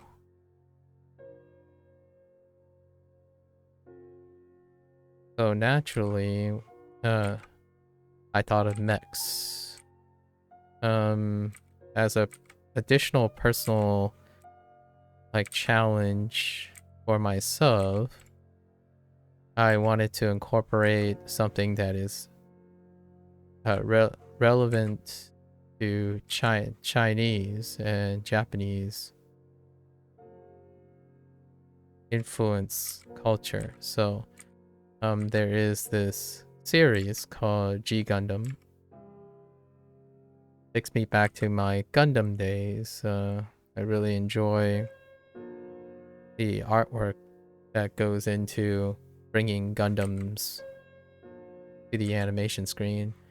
And their G Gundam is a series that has this theme where they created a Gundam to represent each country.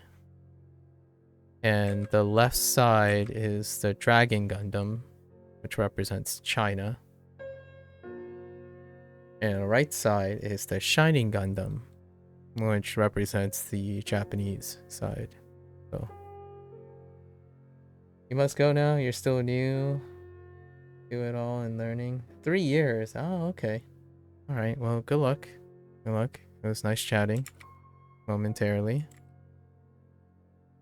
Good luck with your journey. Hope to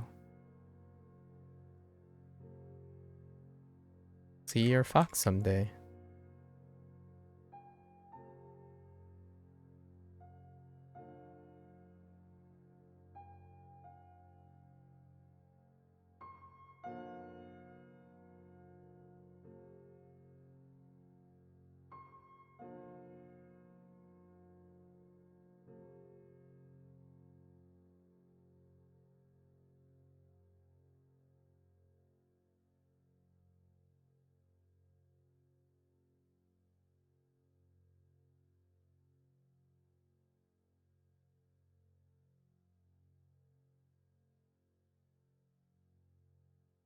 Oh, that presents a problem, doesn't it? Hmm. Maybe I bring it in closer.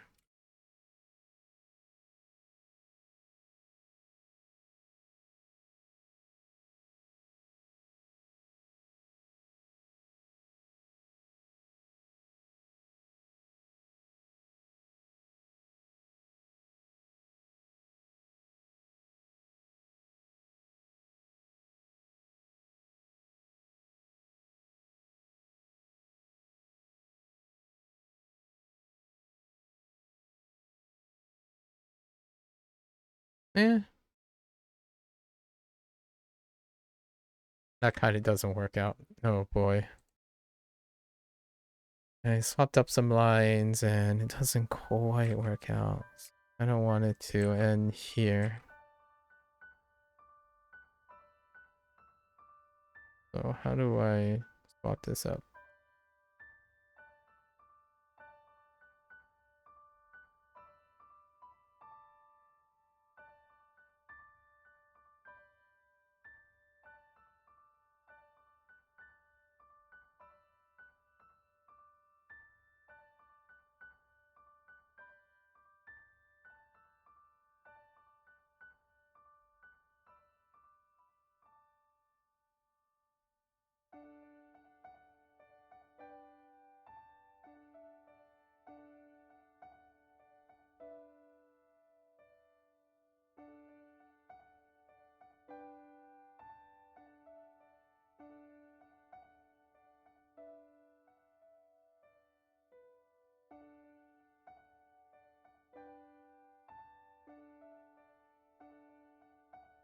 Hmm.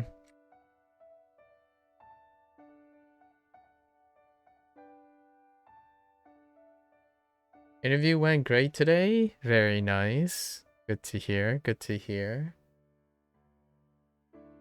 You'll find out Thursday if you're hired. Finally bought some dumbbells to use at home. No more getting sick at the gym. Oh, does that happen often when you're getting sick at the gym?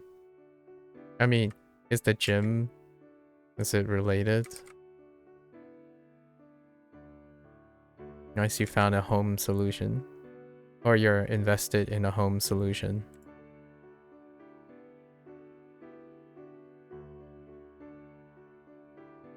Hmm.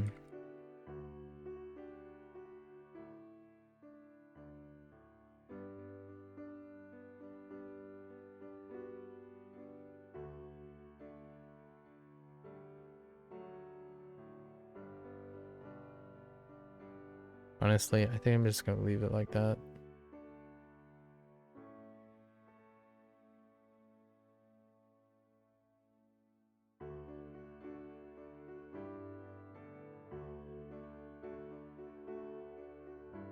How do I think that is how that works?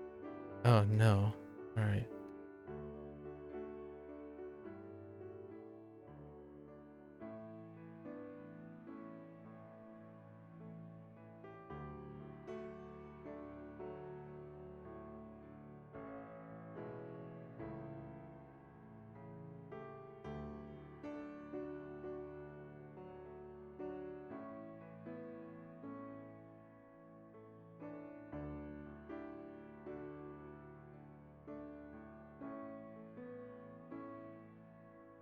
Yeah, that's good enough.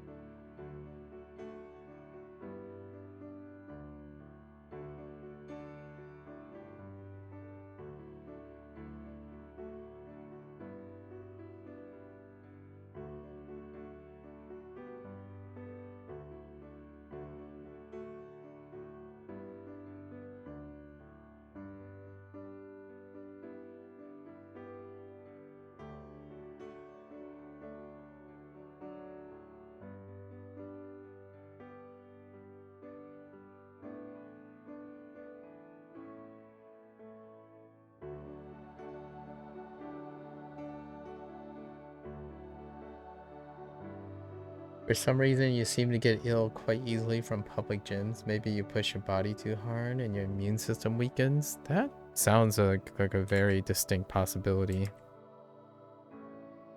That sounds like a very, very distinct possibility.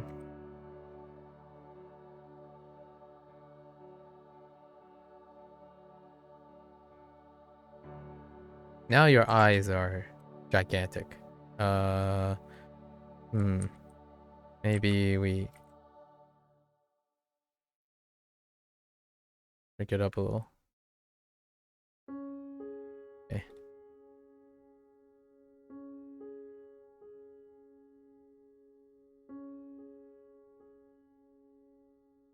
Oh, this has been quite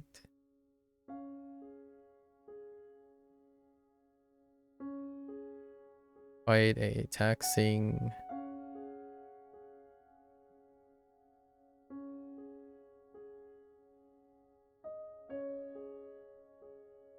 sketch for sure.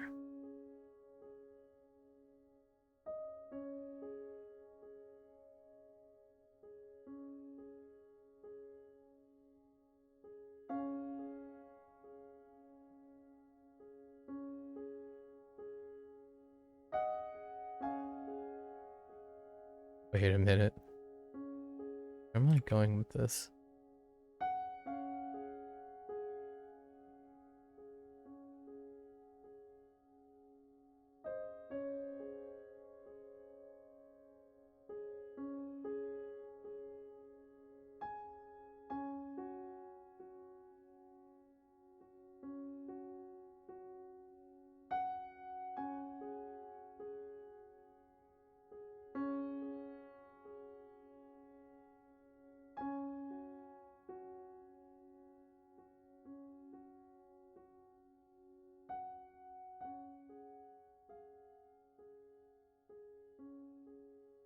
Who doesn't love Gundam though? Fighting robots are cool. It looks really neat so far. Yeah, there are actually two of them. so there's that.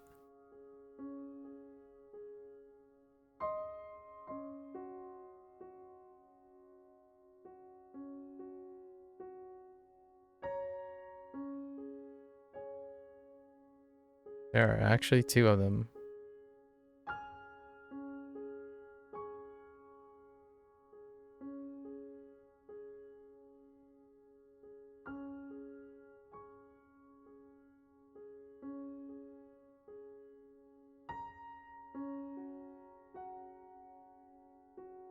I'm gonna make everything like slightly angular, so it's like edgy, you know? Because I don't know. Edgy.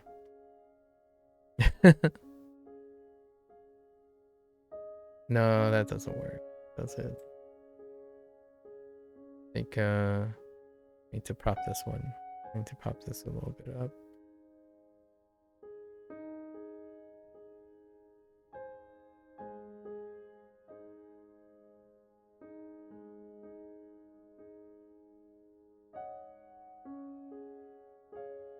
Okay, Gundam. Yeah, so we're drawing the Chinese Gundam, the Dragon Gundam from G Gundam, and then the Japanese Shining Gundam from G Gundam. The prompt today is Jumbo.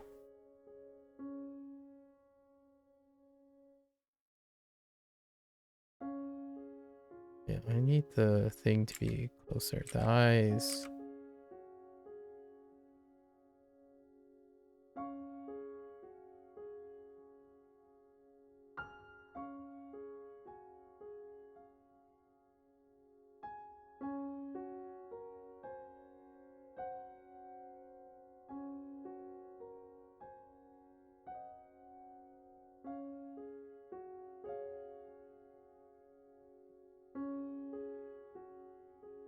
Probably gonna shade this very loose color. Very loosely with color. Time is of the essence. And by the time oh my gosh, I think this is gonna take me 2 hours. Okay. No more. We commit to our sketch, right? We commit to our sketch, clean it up.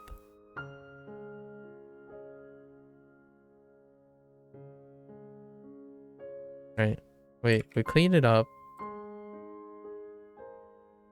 Put some color on it. And call it a day.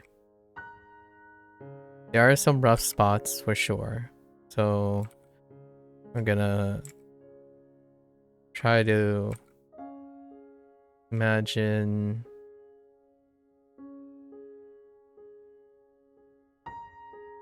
the best we can here from whatever lines we have.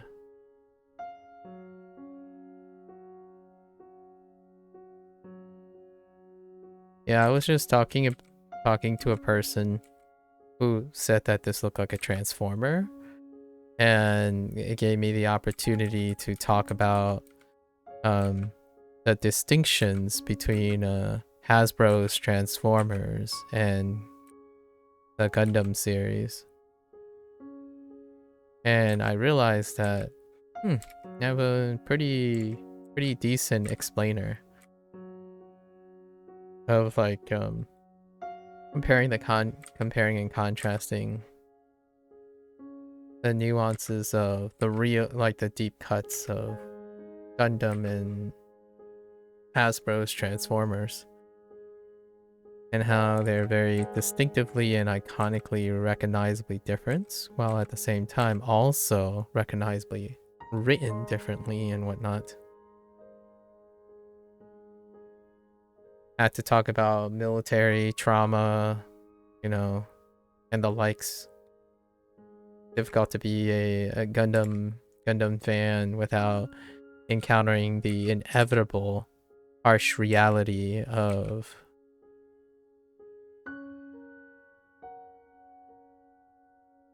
wartime trauma.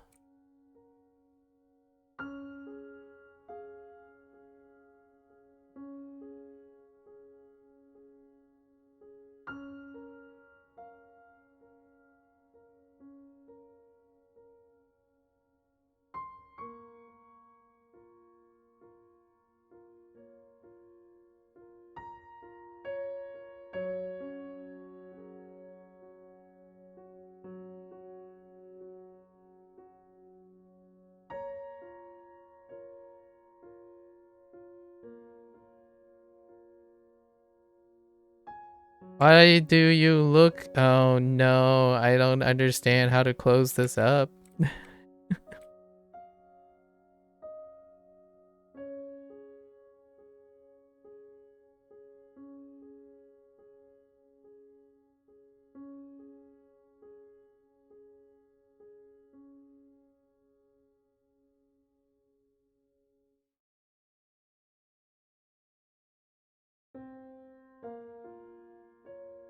It's fine. No one will ever know. Actually, maybe I make it a little bow a little.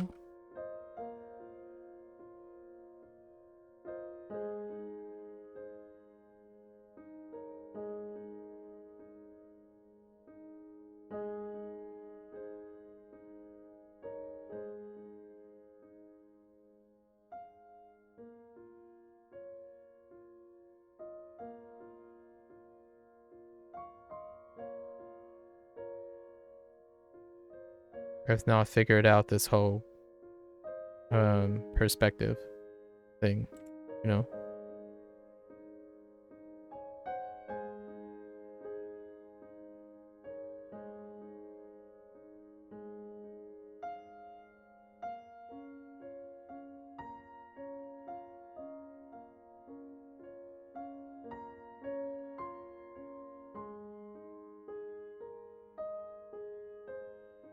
It's fine.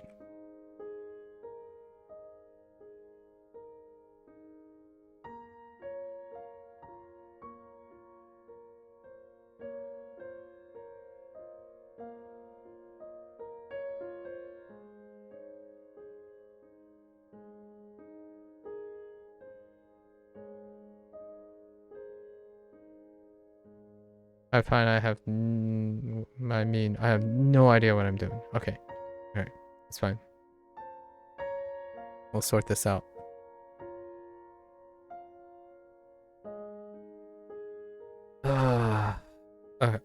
Okay, really, really fast. We're gonna blitz this, right?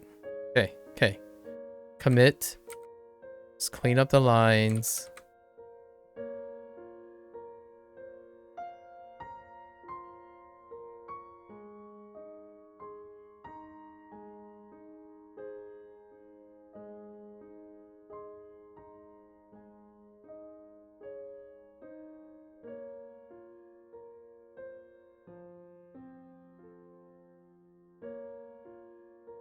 Straighten it up and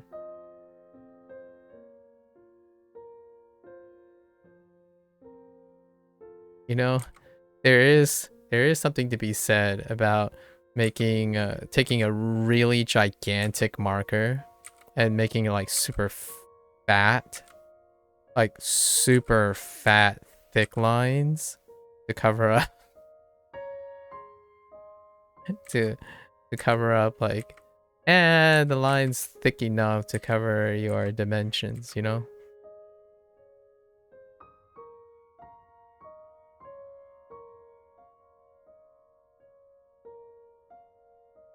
That's why that's why like those like great boxy outline, you know, those thick outlines are so end up being so aesthetically pleasing. Your eyes just fill in like, I'm gonna choose the more comfortable dimensions here. This dimension seems alright.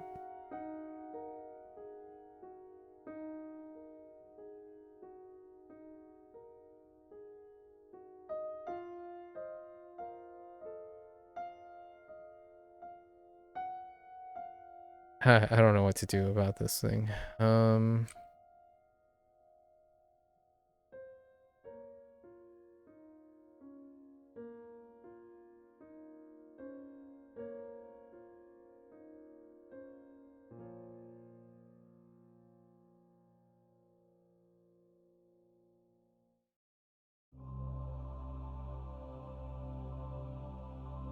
It was a rough estimate of what I think the design was. I'll fill it in. Some stuff in a bit.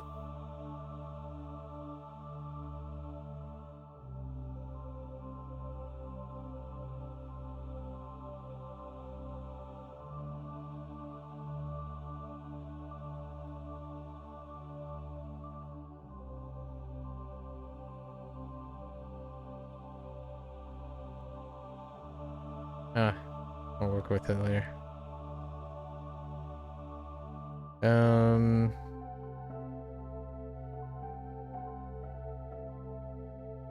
Right. This is the intake, right?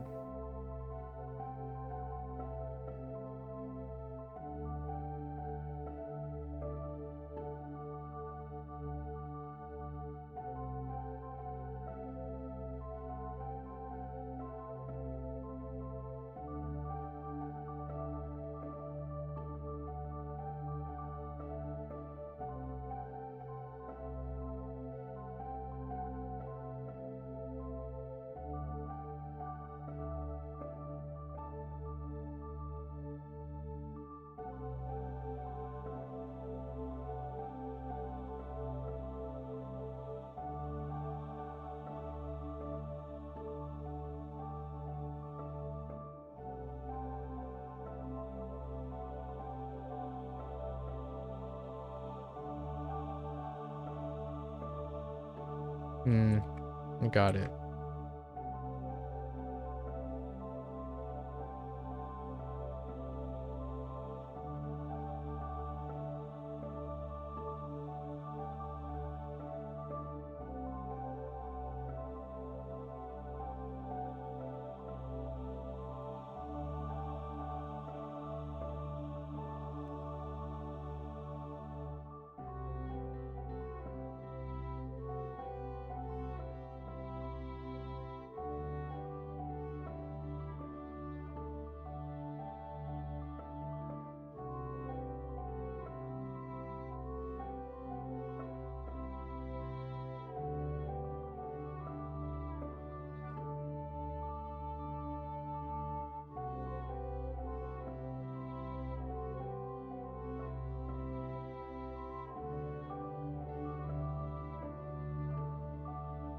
Ah, no return. No going back. Let's do this.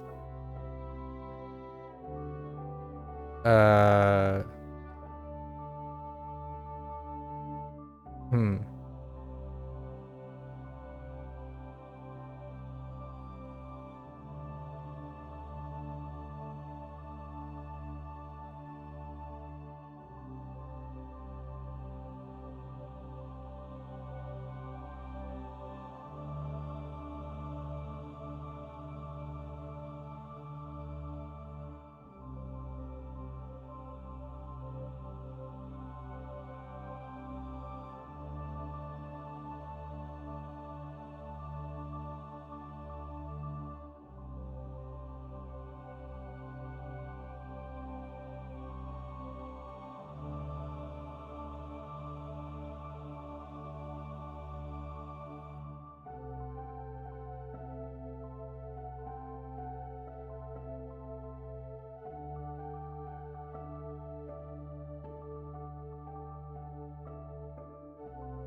Good enough for this guy. Honestly, it looks fine. I mean, oh, ho, ho, ho. That doesn't look so fine.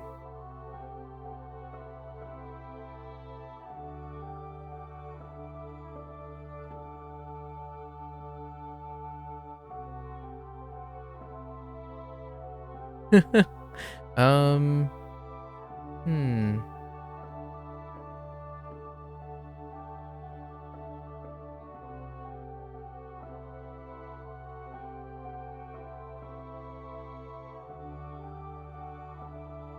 That's we're over it.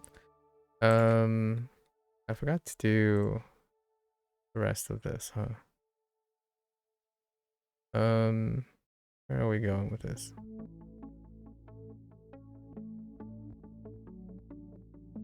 Oh, are we actually going behind? We're going behind.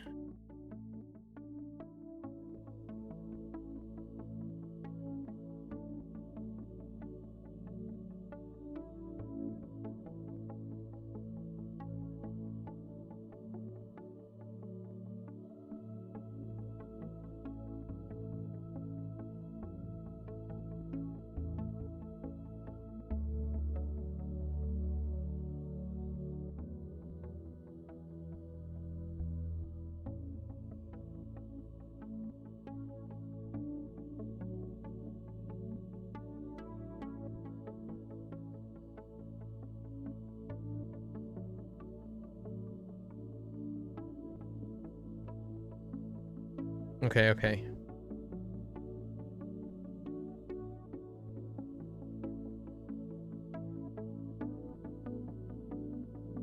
All right. I think this one went far better. However, the body is gonna need some massive work. Something about the Shining Gundam kind of resonated.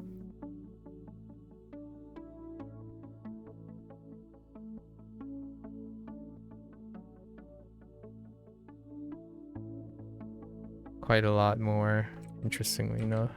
Maybe it's because it has like softer lines. It's not as edgy.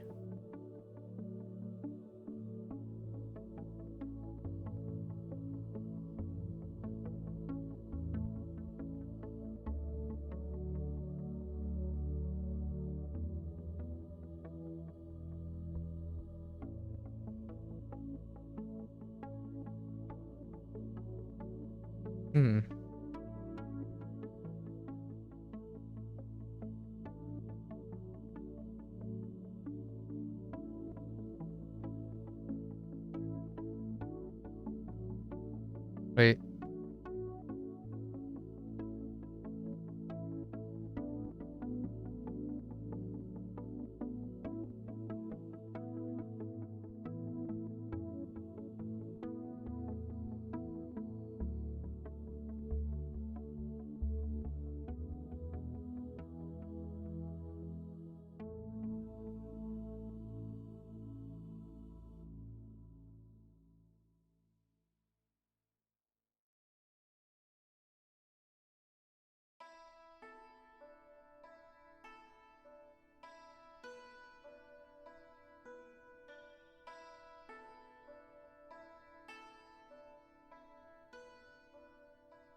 Oh yeah.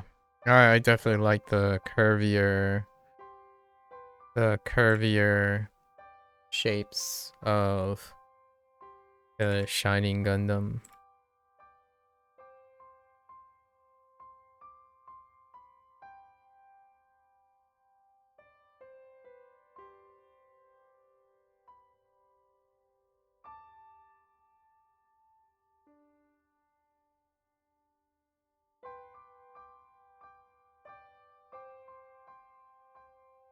May also be that had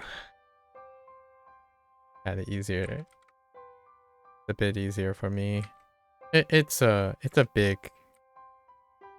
a big thing where like if I like more curvier things, then I'm probably also more experienced in drawing them as well. So more experience may also lead to a preference as well. It's kind of chicken or the egg at this point.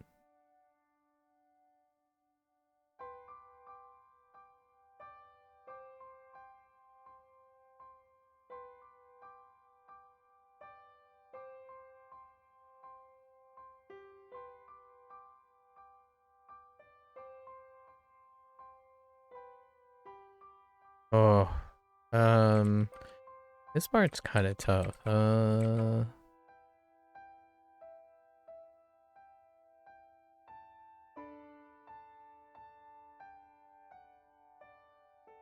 yeah, see, I like things like this.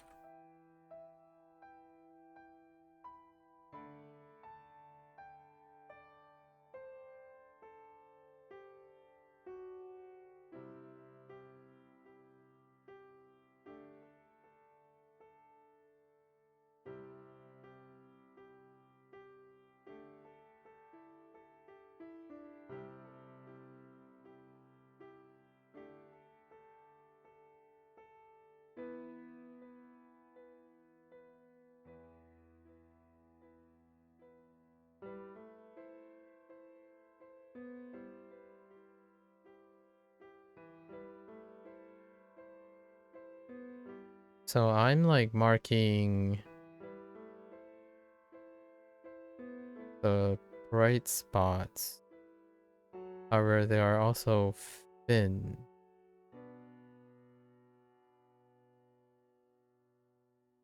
Am I doing the negative space? Yeah, I'm doing the negative space for this one. Does that mean...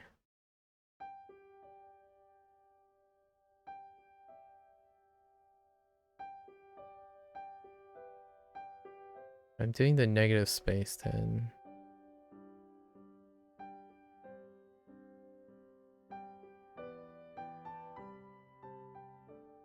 It'd be like this.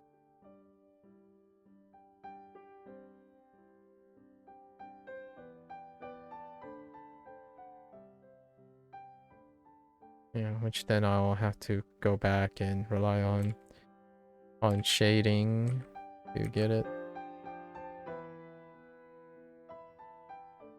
That's fine.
Uh,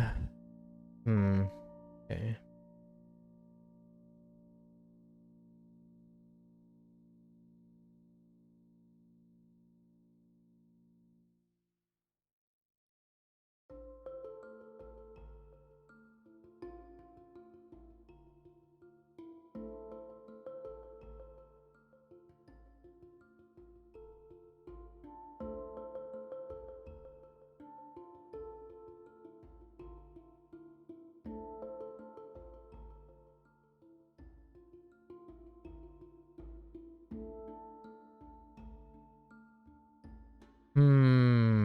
Well, that doesn't quite sit right, does it?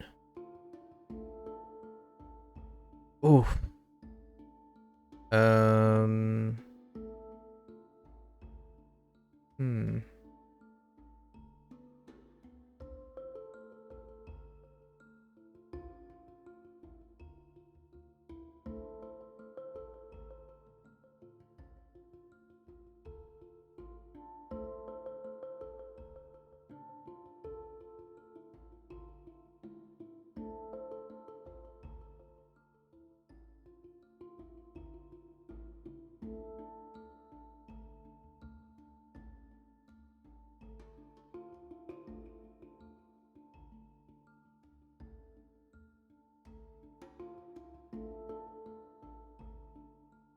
Oh. Okay. Hmm.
Hmm.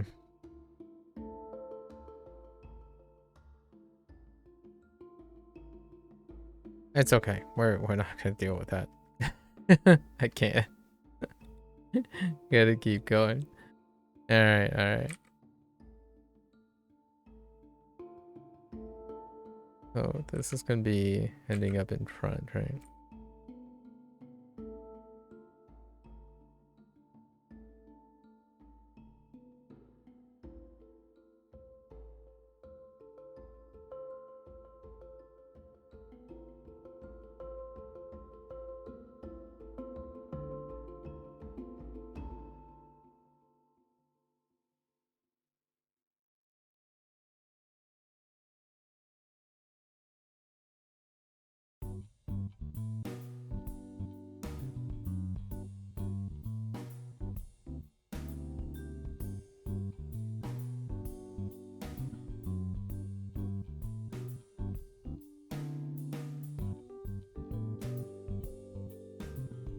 Okay.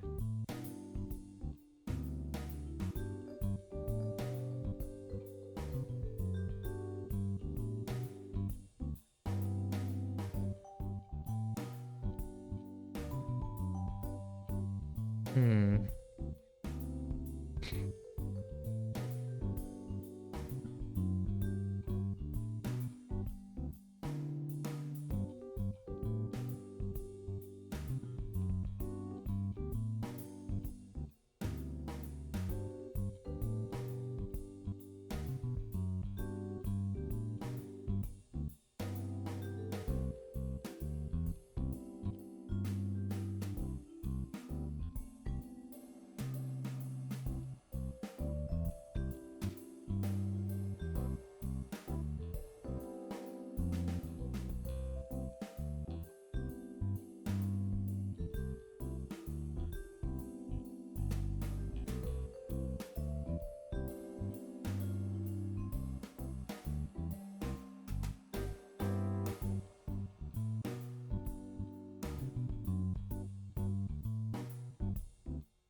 No.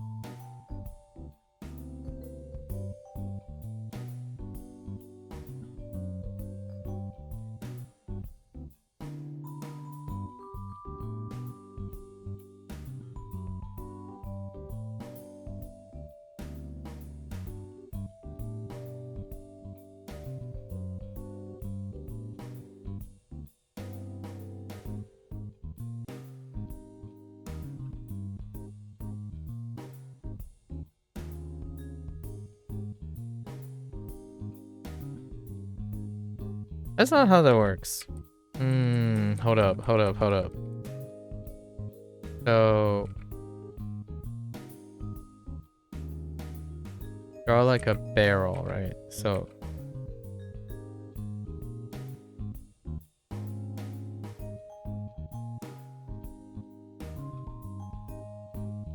here's the barrel.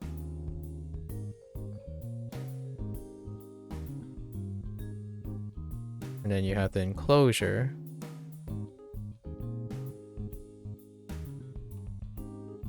Barrels to extend it. Wait. Hold. How does this... I might...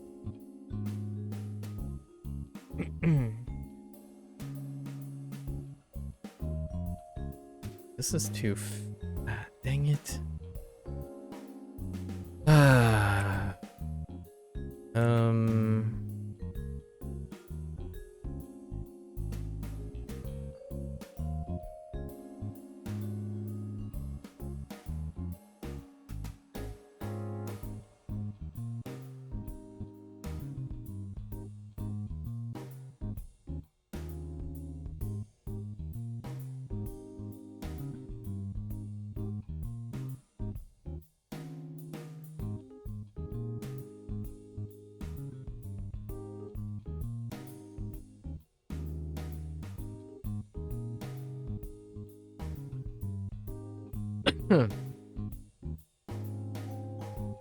Sure.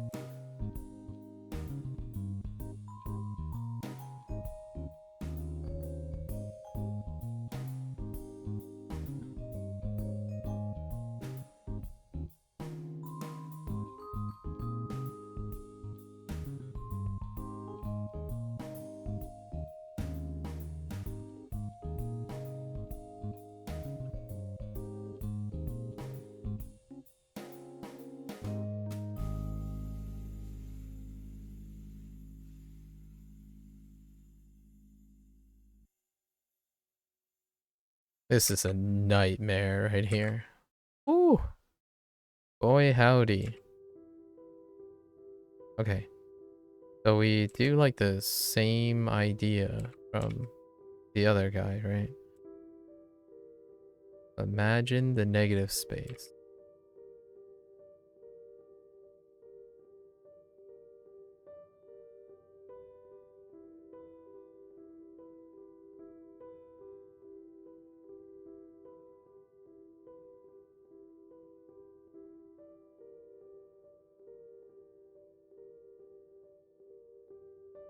Boy howdy.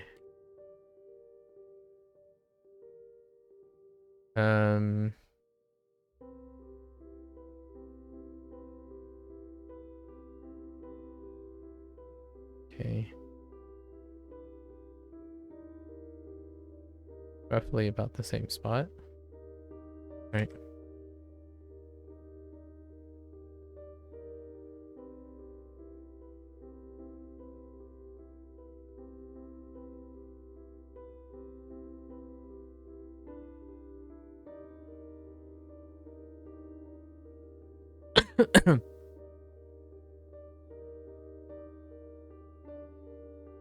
Kind of weird, but I don't wanna talk about what this might be misconstrued. uh,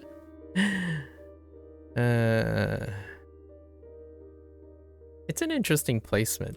I realized that now. An interesting placement.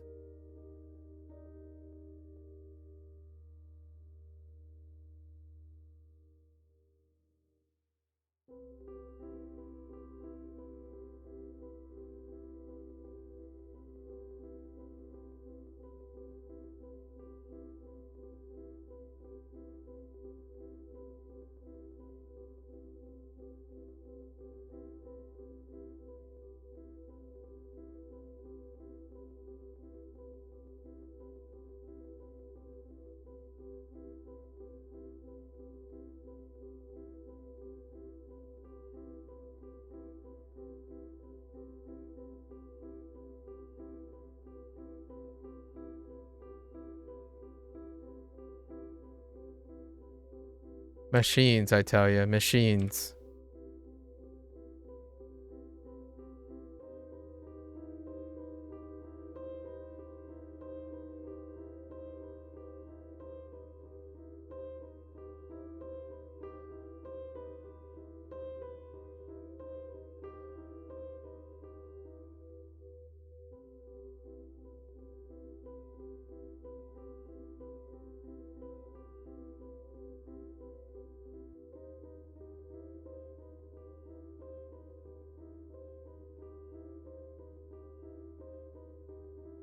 I think it's good enough. Yes.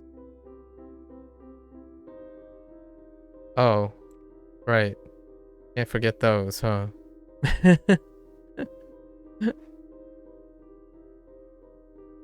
Okay.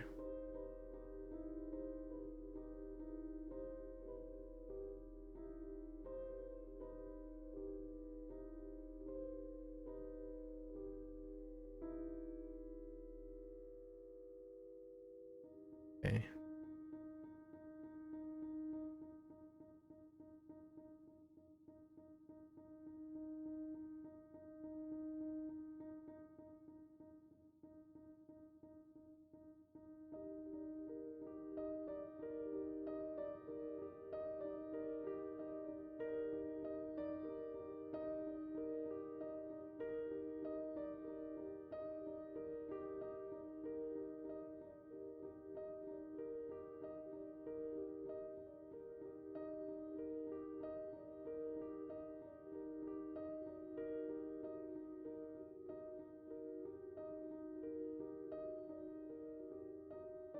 Hmm.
Excuse me. Oh boy.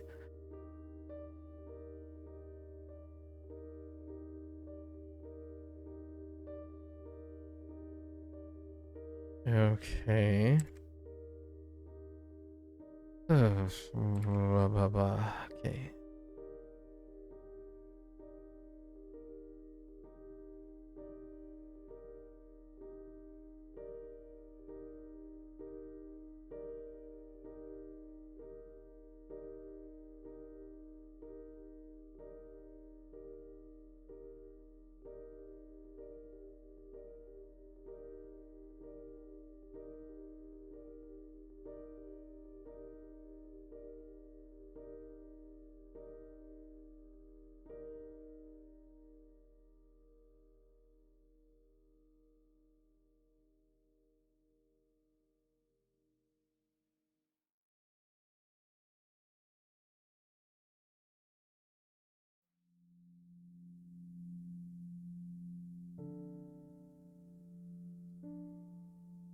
Hmm.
All right.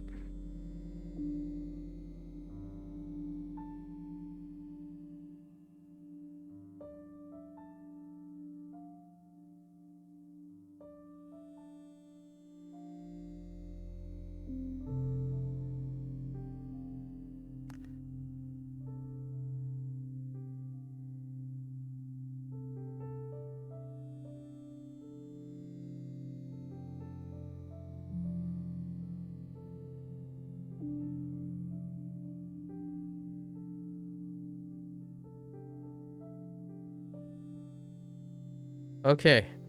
I think that's my. I think we're gonna. This is sufficient, right? Yes, this is sufficient. 3 hours. Throwing it up. All right, let's get to coloring.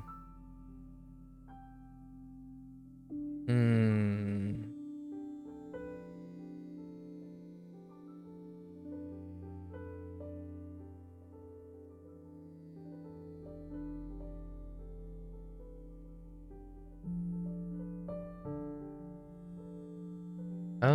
You know, we're gonna color block first. Kind of a gray. Maybe a lighter gray.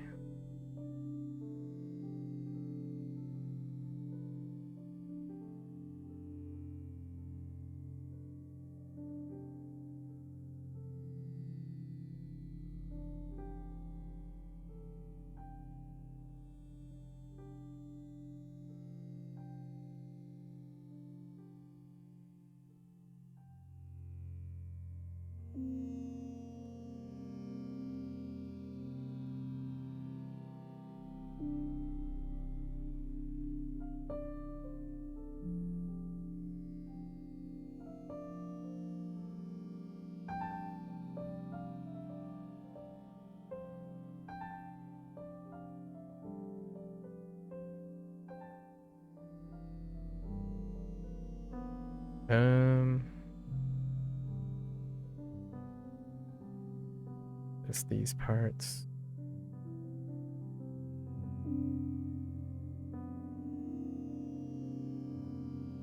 What the? Oh, I realized I did not do this properly. Ooh wee. Boy howdy. Let's take that back for a moment here. I'm like, that doesn't make any sense.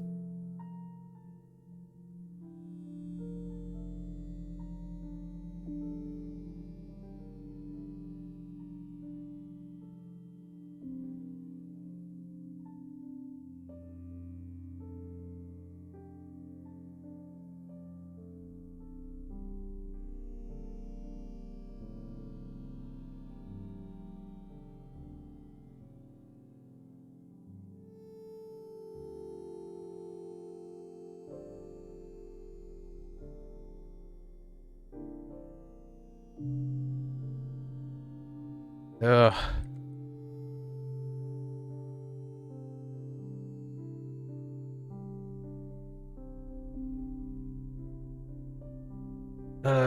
Perspective. perspective.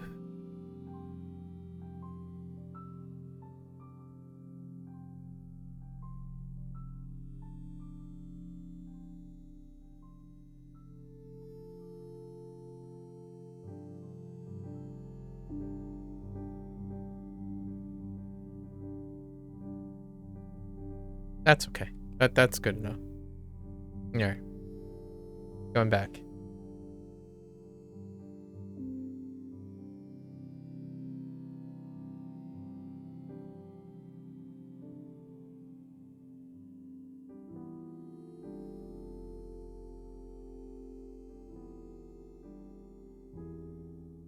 All right.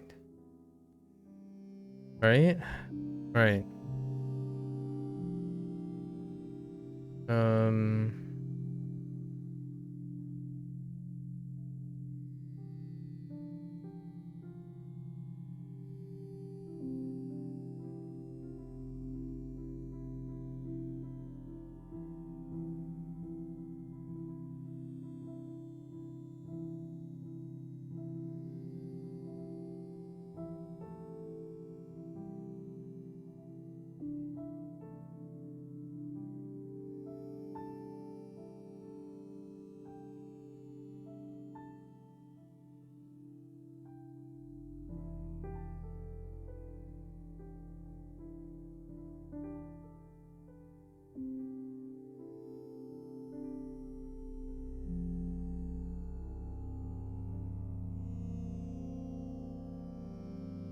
son of a bee sting. Hold up.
Oh, again, beam. Hello.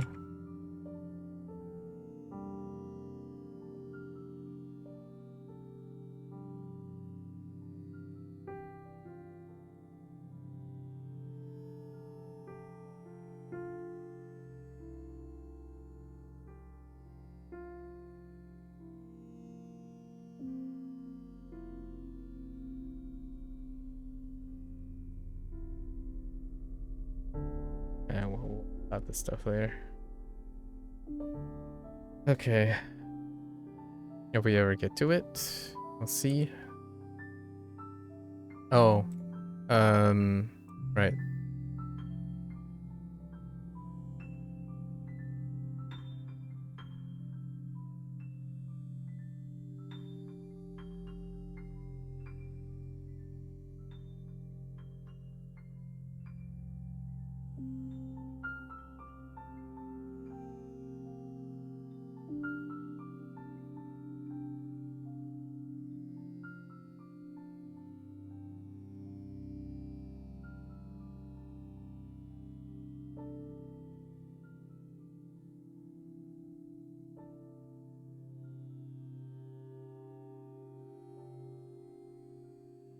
This is more like, actually. More like purple grayish. Hear about that later. This kind of combination.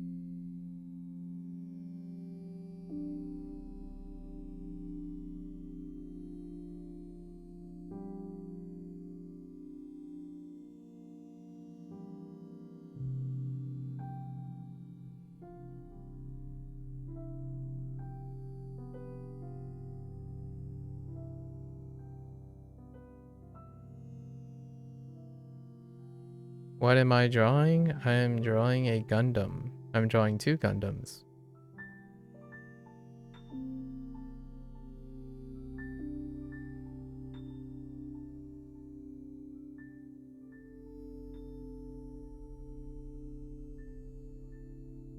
Just the chest piece and the helmet though.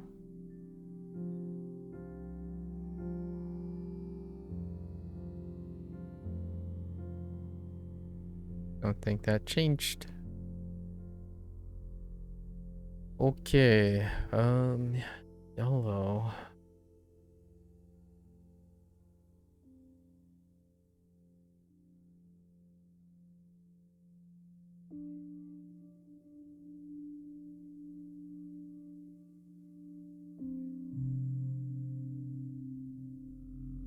Or like this color, okay. Somewhere here.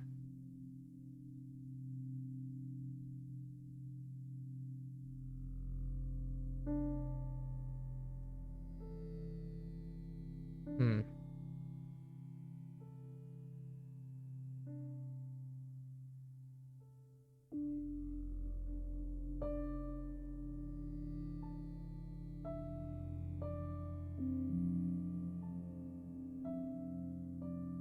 Okay.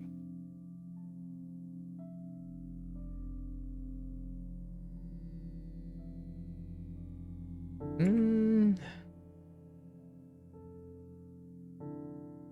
Okay.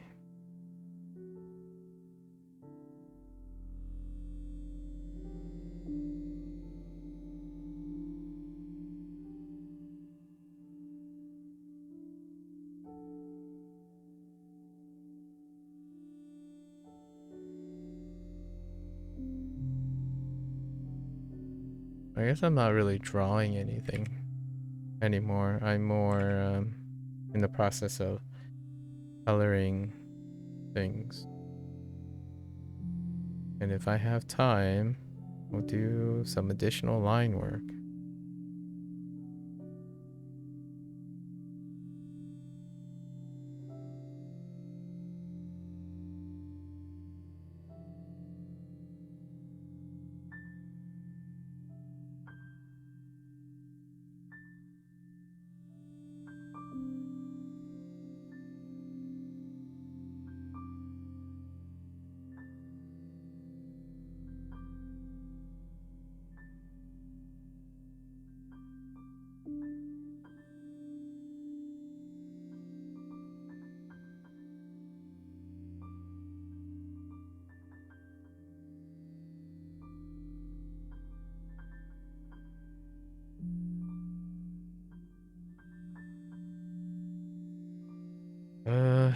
And then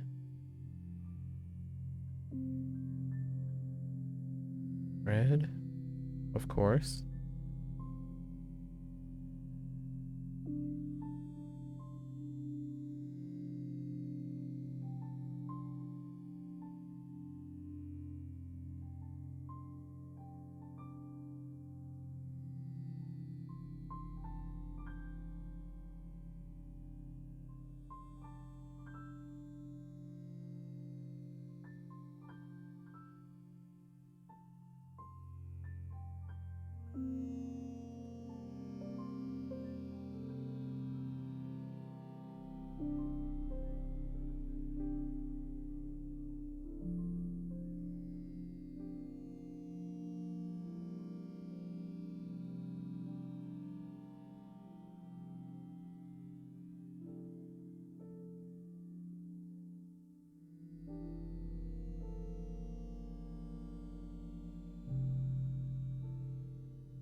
Gotta be diligent.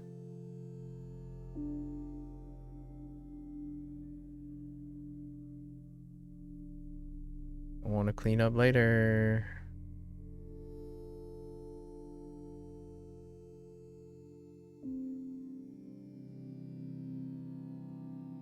Okay.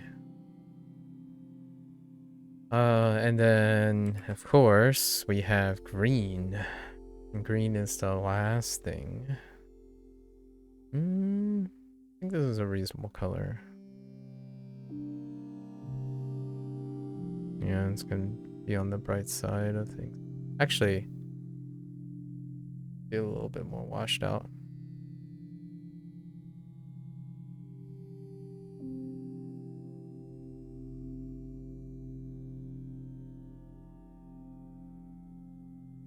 Kind of sagey, actually.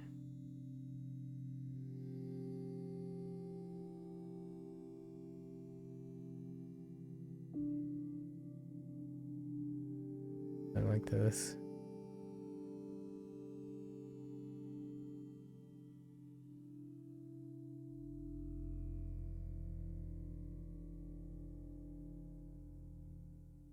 I'll make it more vibrant later.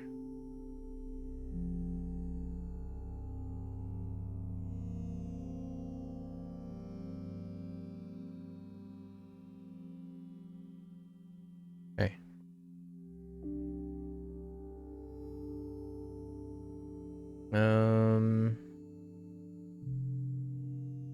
Those are our basic colors.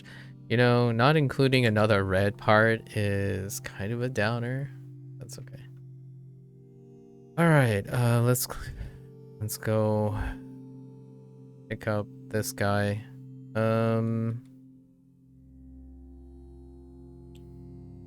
What the heck is that stroke? Oh. Okay. All right. All right, so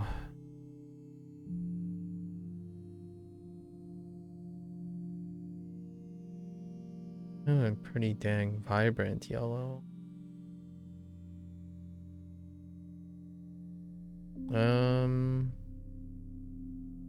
Start here.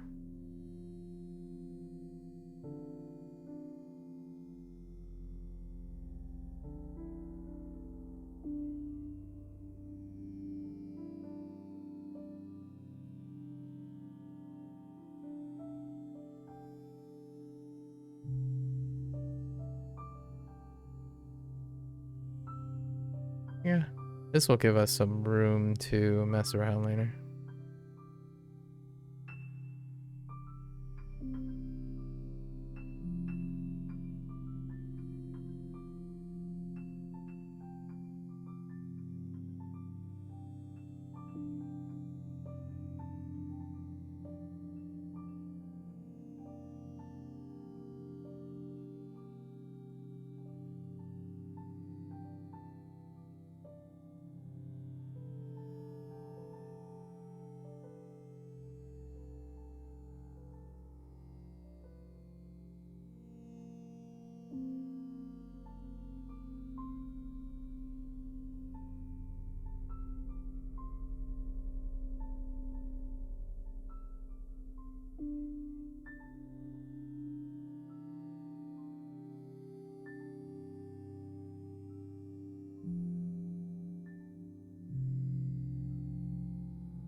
Okay.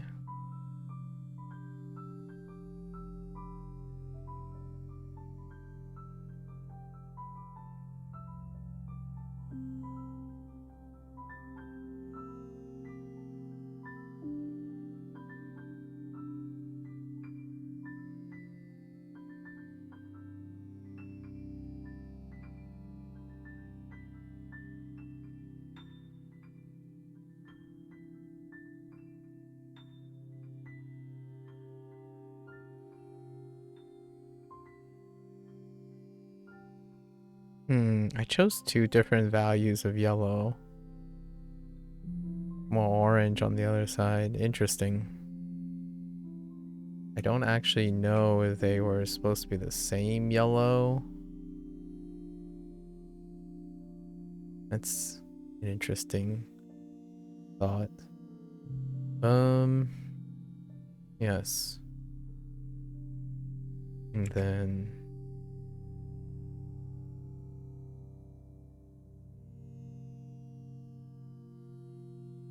we'll use this green just to differentiate the two a little bit.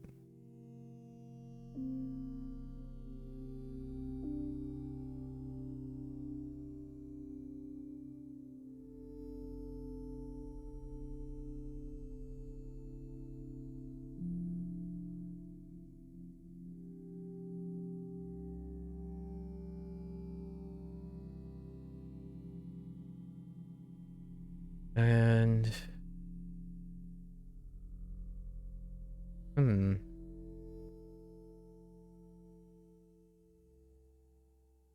a similar red.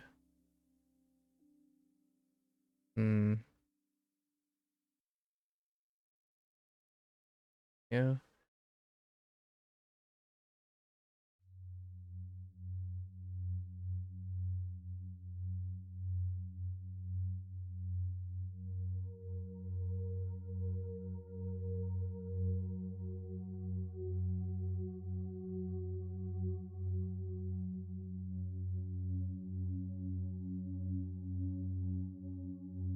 I just realized how much this color scheme reminds me of the Nova Core from Marvel's. Like, hey, if the Nova Core had a mech, I feel like this, without the dragon like themes that are absent in this, and whatever I drew here, it's kind of, although it's kind of edgy. Nova Core has round lines, very smooth, like circular, lots of circular lines. None of these like pointy, edgy. Not too much pointy edginess. But the color scheme, though, although I have to admit, it fits in with like the Marvels and all that stuff too.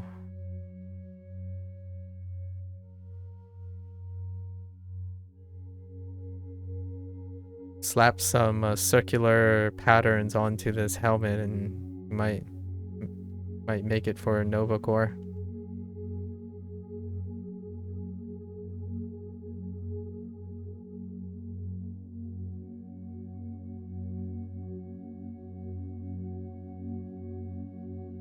Granted, there's no blue.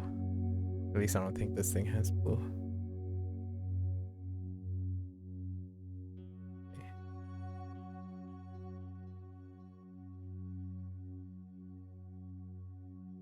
Definitely very Chinese. What the? Oh, right. They're not on separate layers.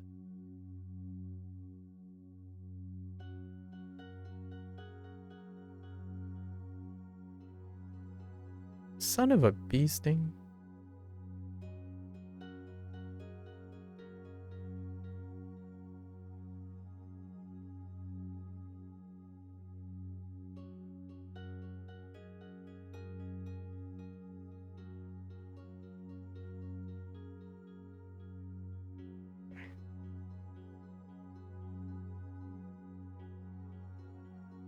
Right. We're getting there. We're getting there.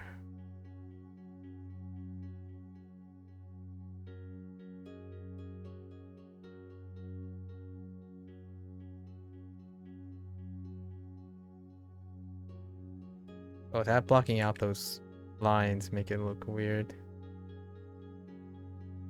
Oh wait. Oh no. Just kidding. Okay. Alright.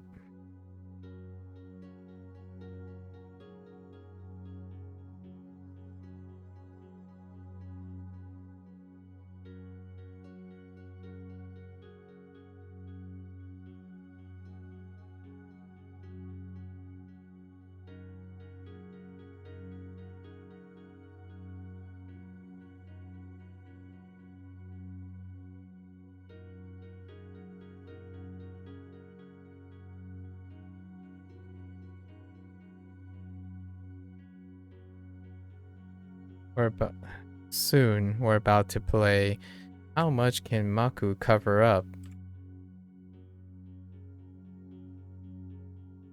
How much of his mess ups in line work can be covered up with some intense occlusion and excess use of extra line art, you know? Just come to realize that I'm still on the extra layer.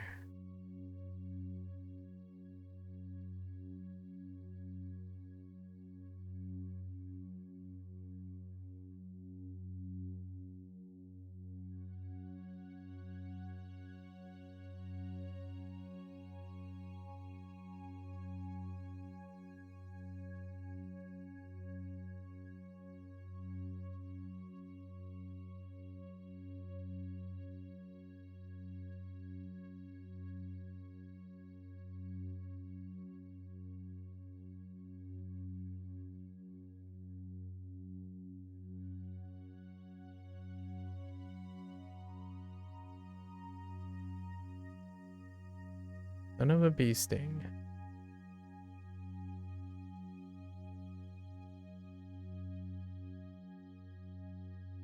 All right.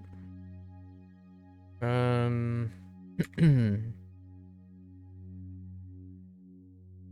going with gray.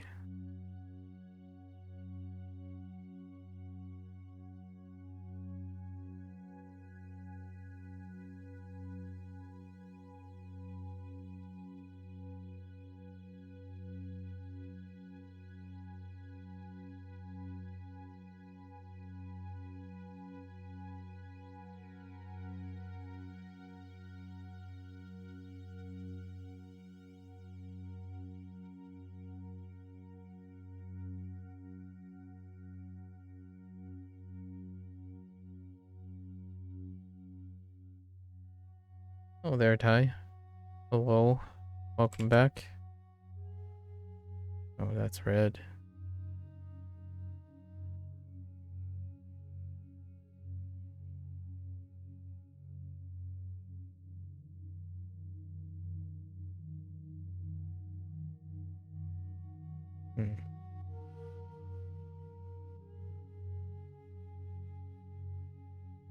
Interesting.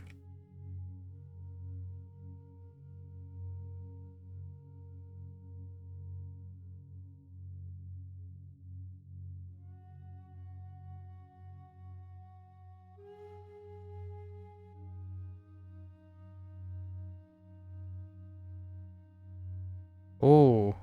Oh.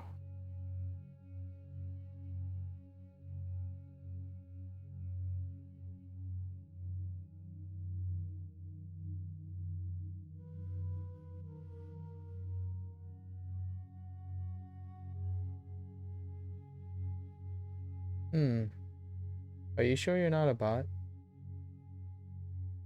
Are you sure both of you are a bot? That's an interesting question. It feels like I have deja vu.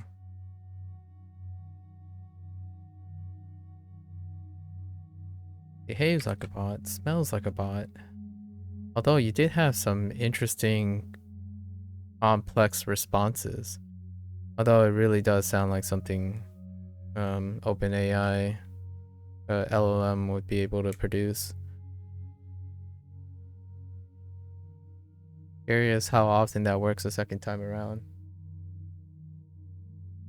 You post on YouTube? Are you sure about that? Because you asked me the exact same question twice.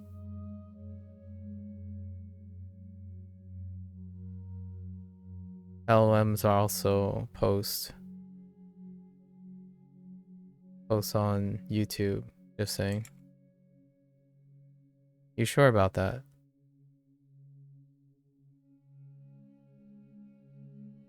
And what's even more interesting is it's exactly identical to the other two. Only shorts right now though, and you don't remember you asking, just said you draw a month out of the year? Don't remember you answering? I did answer that. I even spent the time clarifying that, do you mean the drawing itself? And I mentioned that I spent an hour,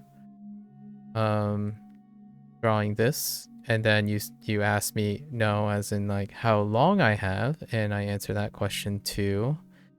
And then you said you gotta go, and then you came back, and then you started with the same exact question again, in the same exact format, also in the same exact order.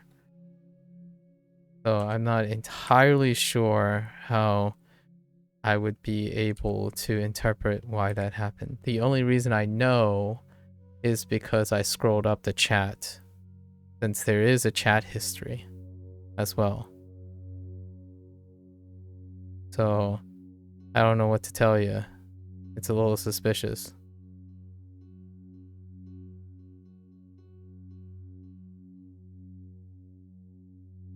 Okay. We want to know. Who's we? Do you mean the other two that asked the same question without a response after I gave a very complicated response? Things are getting a little dodgy here. I've been streaming for as long as... How long have I been on this live? Okay, well, I can answer that. It's approximately 4 hours. I'm paranoid. That would be gaslighting. Gaslighting does not work on me.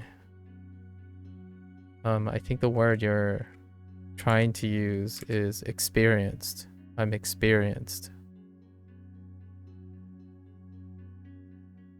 Hey, if you're trying to convince me otherwise by gaslighting me, that's probably not a way to go either.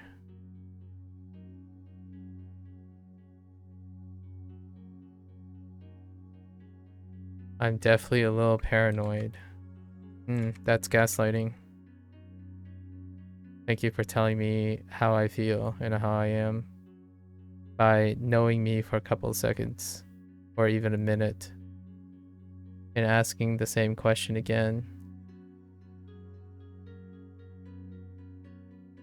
Why wouldn't real people want to talk to me? Well, I mean, I talk to real people.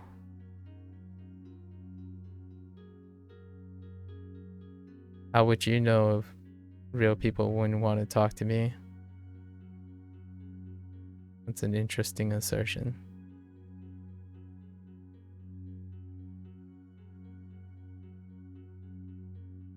You don't think, well, you know what I know what gaslighting means? Okay. You don't think I know, huh? Fair enough.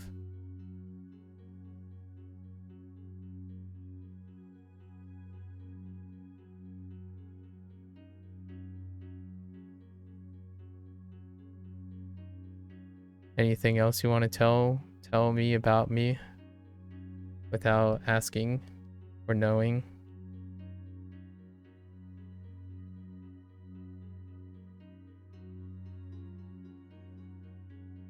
Let's see here.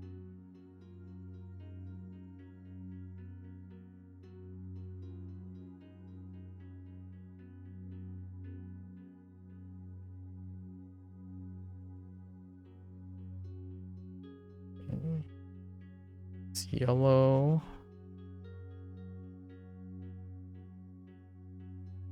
All right. Green. We need a green.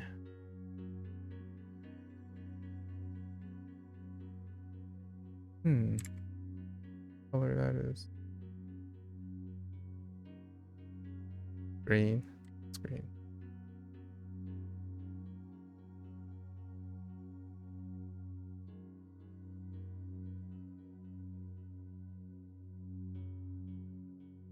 Someone gets moody after drawing too long. I, again, keep on presuming things.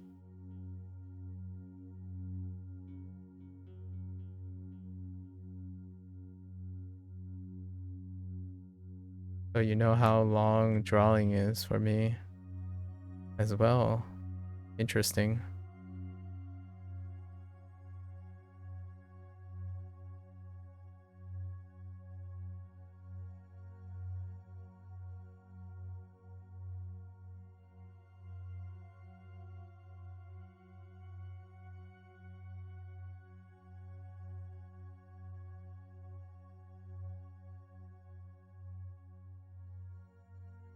Okay, green. Go with a darker. Maybe like,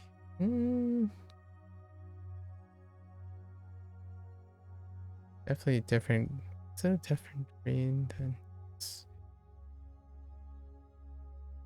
It was a joke, but I'm gonna unsubscribe because you have bad energy right now. SMH thought I had a good YouTuber. Goodbye. Take care. Good luck.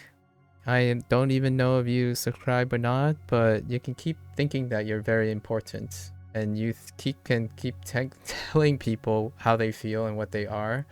Yet you spent like 30 minutes and you didn't listen to half the responses and expect that someone would trust you or share mutual respect. And then you tell people what they do and do not know, as opposed to compromising and being empathetic. So yeah, you can unsubscribe and leave. Thanks. Good luck with asking the same question and not listening to responses, and then going out of your way to tell how people feel and how people act. Good luck with the rest of your life, I suppose. A good YouTuber is someone that you define yourself. Congratulations. Good for you. Keep defining everything in your own world. You are the main character, all right. Bye now.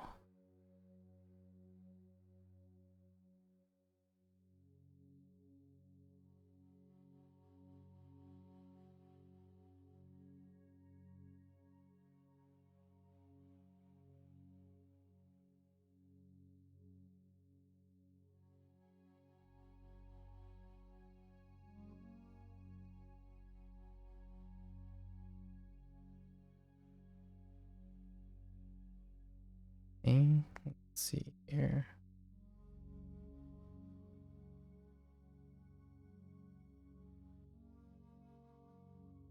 All right.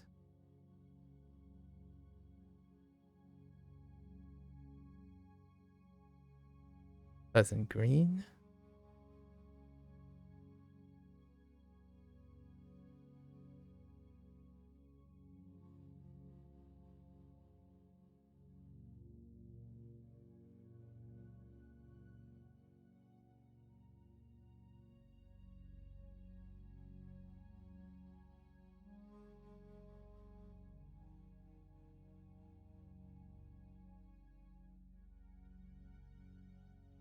Okay.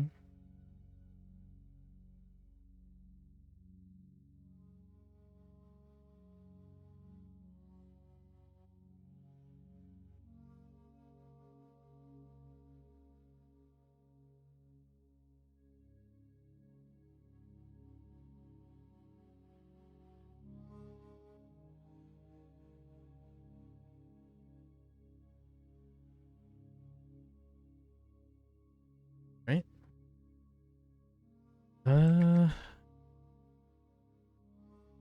Calmant's really far up. Yeah. He's here.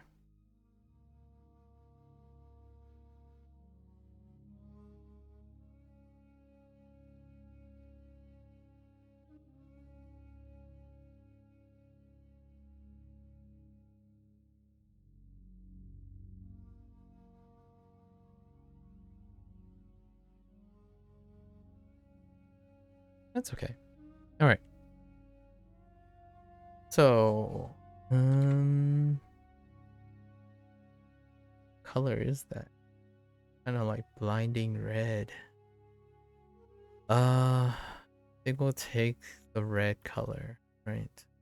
So we'll place it in the green background. So we'll do green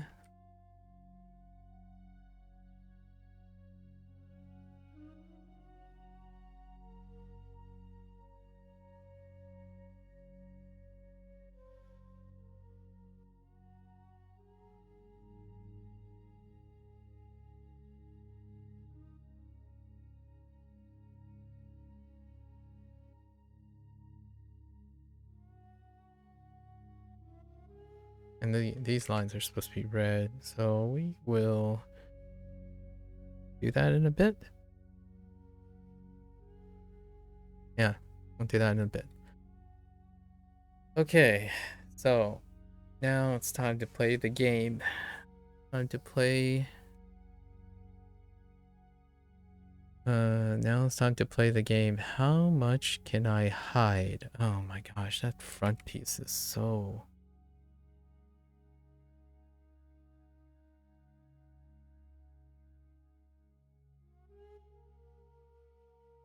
How do I... Is it because... What happens if I...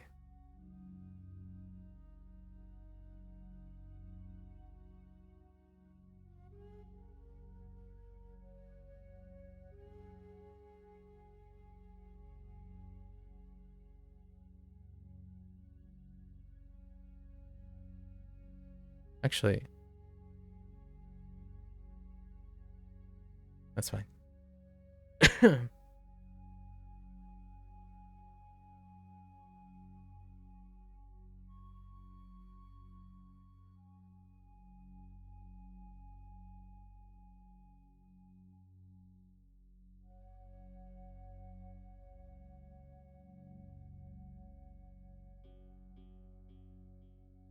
Yeah, it seemed like I was a little bit direct here. Honestly, I don't have... I really... Not really...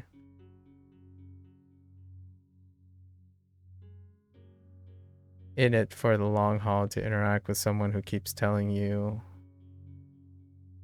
if you're in a bad mood or not, and telling you what to do and whatnot. So apologies for being a little direct, but I don't seem like my feelings aren't hurt or anything. Being direct, great way to get some miscommunication out of the way. Calling people names and labeling them consistently when they clearly are indicating that the other person's mistaken is gaslighting. And then telling someone that it isn't. It kind of proves the point.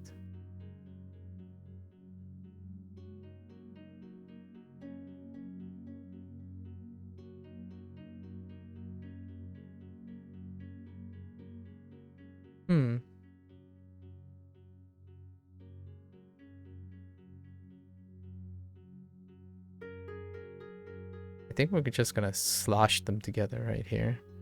It's gonna wave it back and forth and slosh them together. Or we can have like a clear cut here. Seems like a pretty decent... No. We're just gonna slosh them together in between. It'll work out. Okay.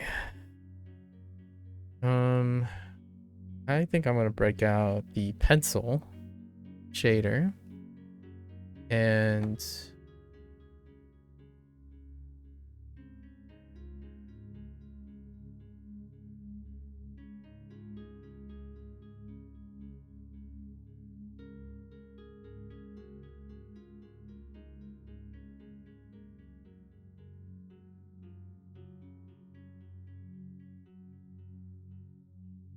all right.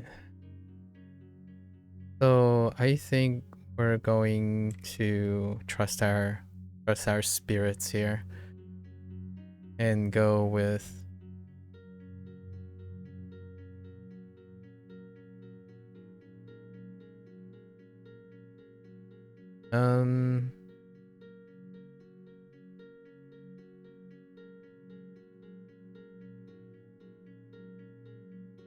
yes, right?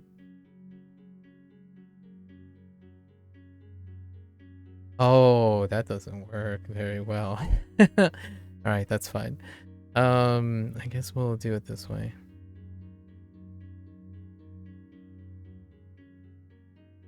Dang it. It made them more vibrant.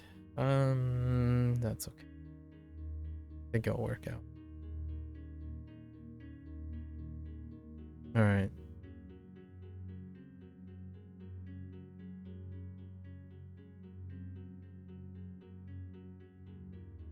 We'll go as quickly as we can.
Ugh. I think the eye compartment is yikes. So gonna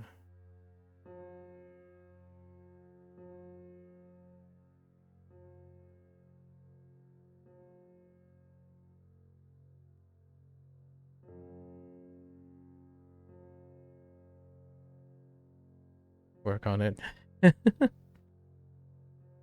Okay.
Oh boy.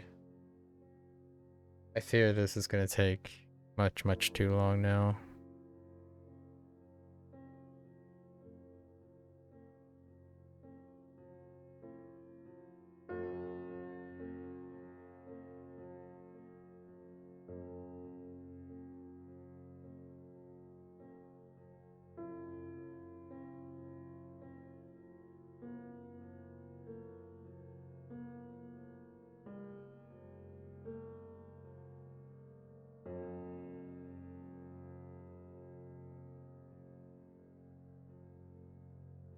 Do I need like stuff on the V?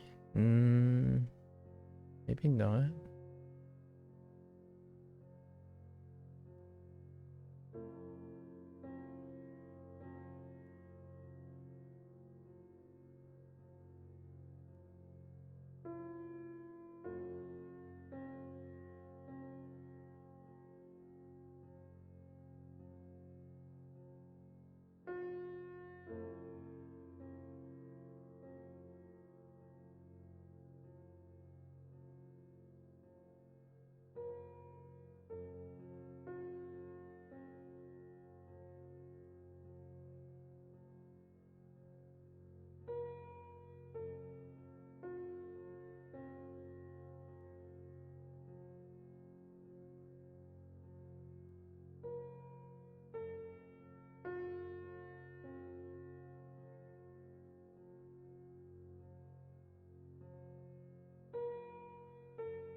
Okay.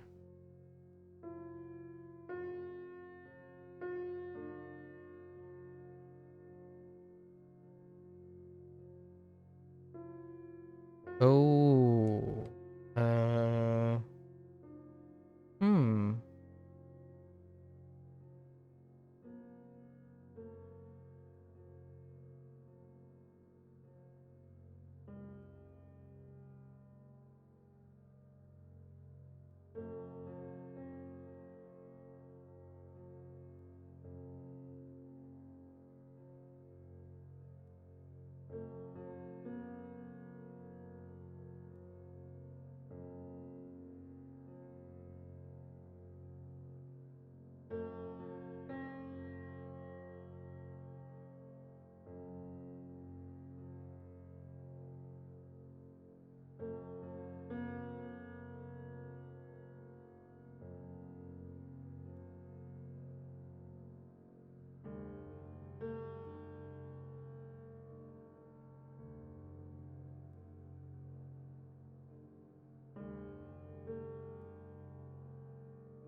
You know, I might actually not be able to complete this today.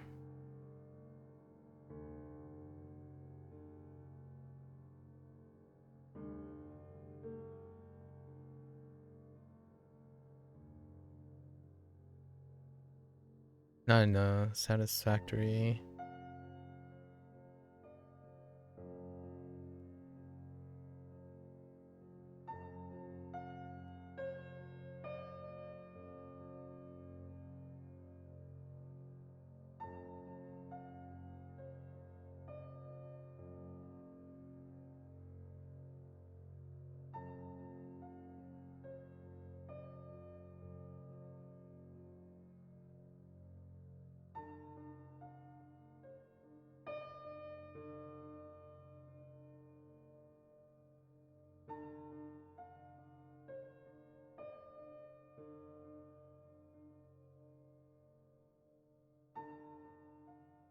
No, there's so many little things here and there.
Um,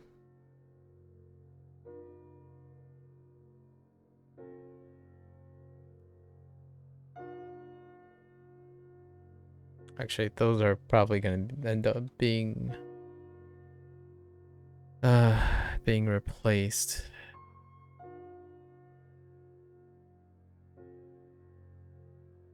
Oh boy, that's gonna take a very, very long. I might say I give it another hour. Okay, flat surfaces. That should be quick, right? So I'm gonna do this.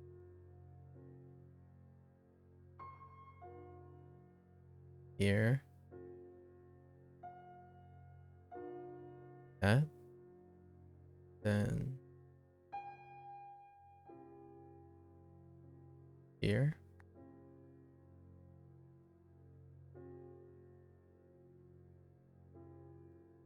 Right. And then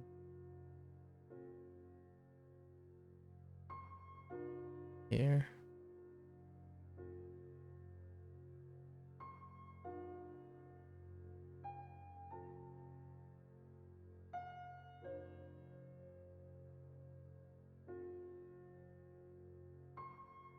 Too rough.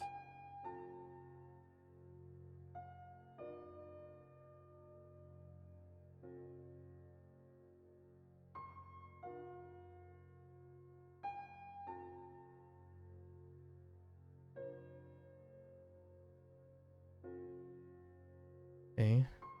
Um.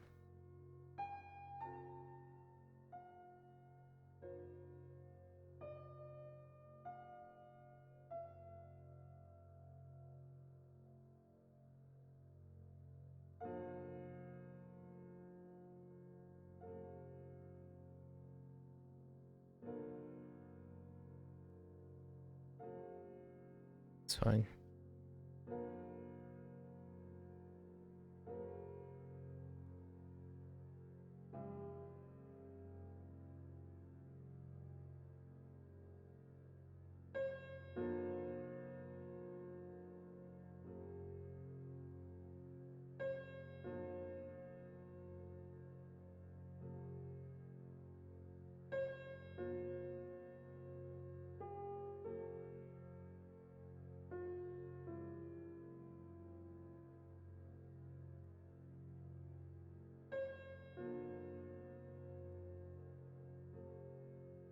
This is gonna be a very dark composition.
Okay. Kind of get that, like the rib, the valley, right? The valley in the thing. I didn't draw any lines for it, but I think there's one there. Okay.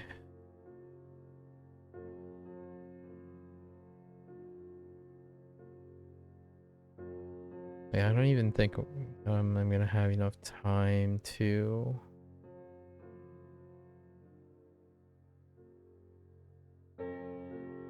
This is probably the most rushed so far.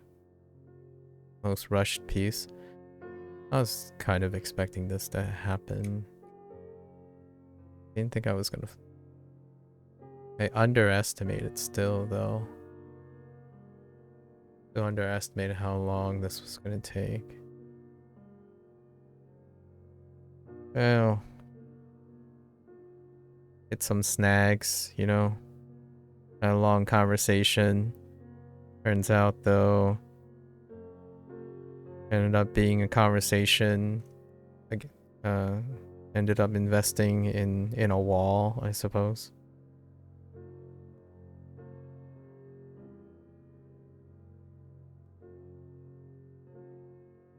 I'll take the gamble every day, though.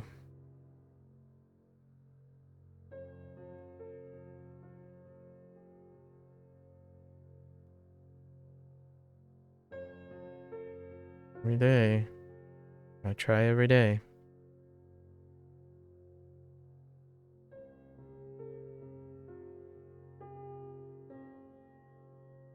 Why don't real people talk to me? Now that is a statement.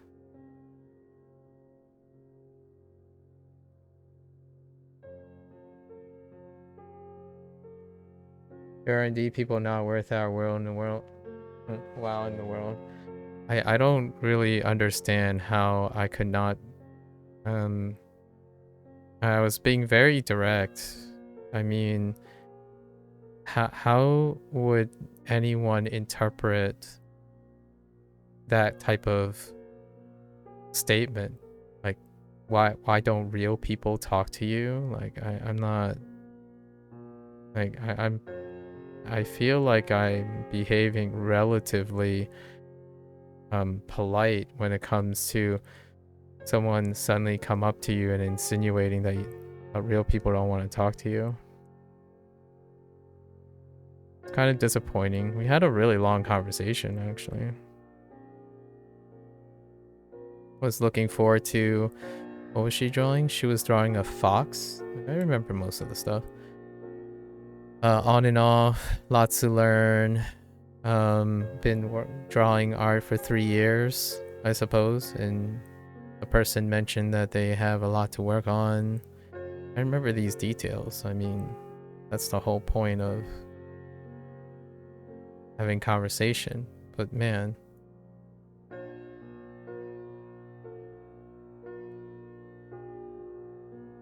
maybe next time. Constantly insinuating that I'm upset about something.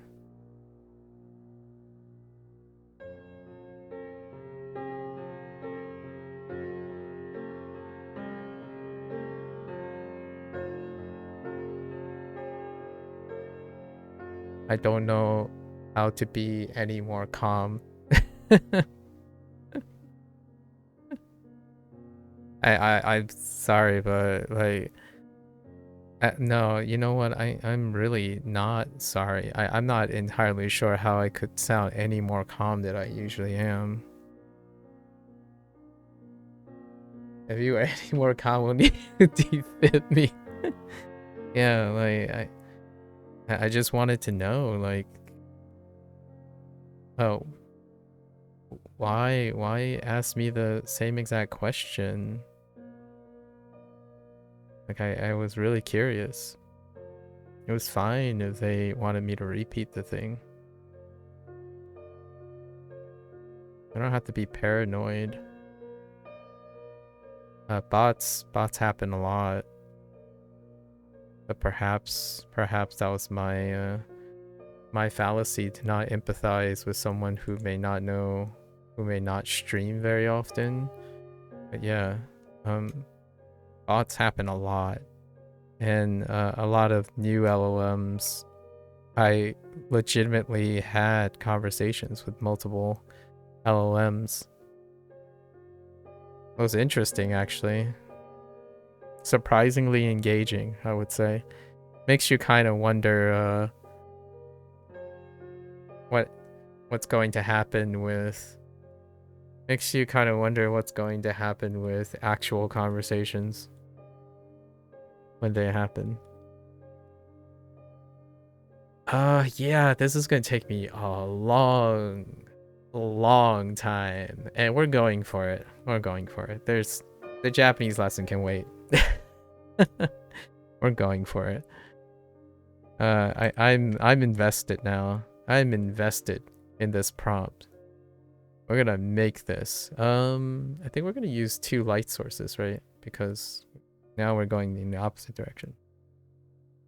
I have a vision, and we're gonna follow through.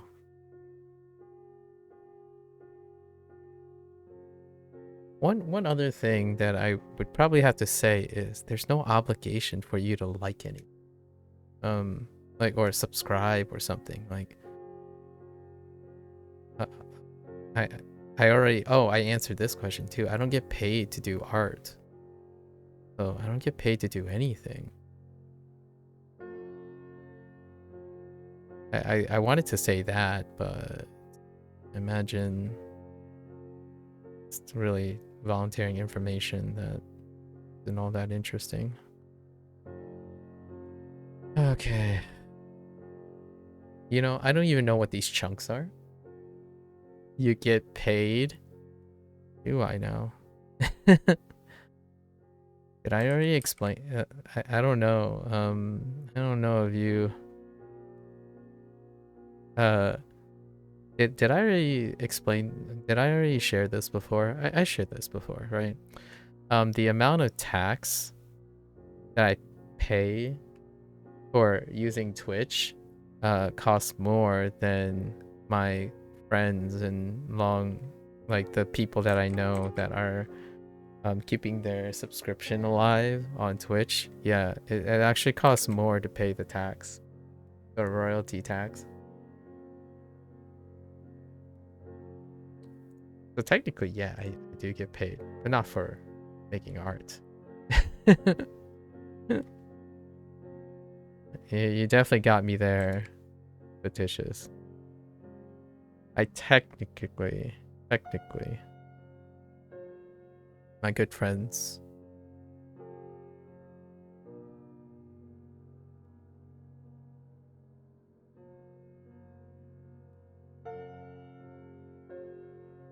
And I realize this needs to be green. I'll fill this in. Regrettably, taxes take away all of it. If maybe I'm a little too quote unquote paranoid by my taxation stuff, but I report the royalty stuff that presumably which handles, so because of that I owe taxes. I go net negative most of the time. So contrary, funny enough, when people say it's free to stream on Twitch, I guess I don't understand how to do that.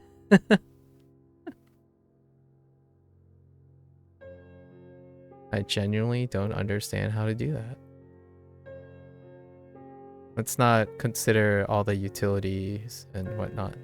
I recently, though, lowered the cost of streaming per se because technically if I'm gonna have to pay for services in order to do these things, then it's also an occupational expense to maintain doing all this in the first place. So that's one way to offset some of my tax I owe.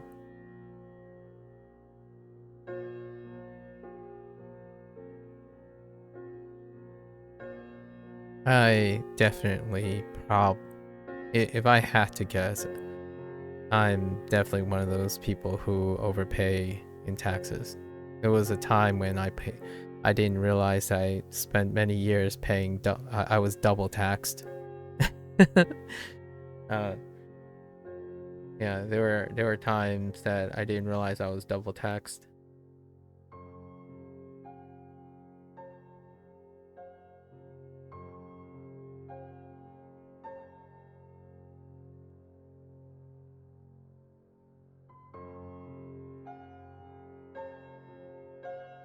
Ugh, that just looks gross.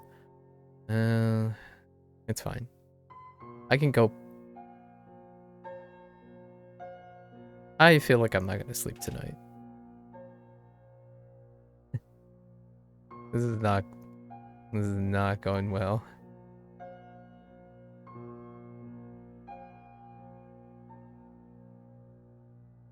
If only my hands move faster. This is forward, right? Oh, wait. No, that makes sense. Does this make sense? Yes. This makes sense. Now we're going back, right? We're going in. This piece is definitely gonna be make or break the shading. And so now we're coming forward.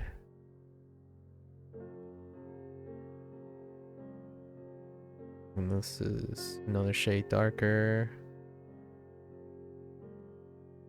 Occlusion on the sides. Right. And then we have occlusion in inside. Oh, wait. I've lost track of which. Yeah, occlusion on the inside.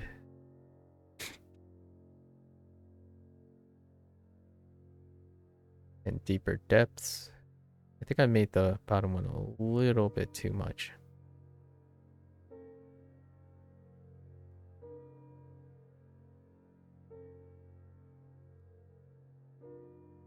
Yeah, this one is a little too intense. I didn't need to do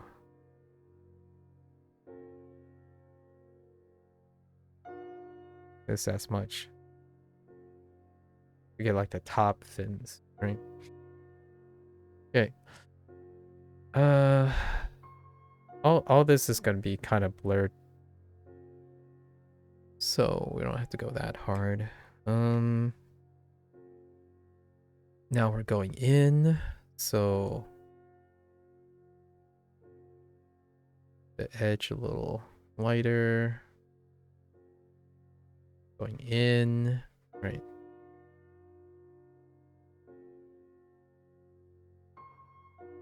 Doing it again. There's occlusion there, but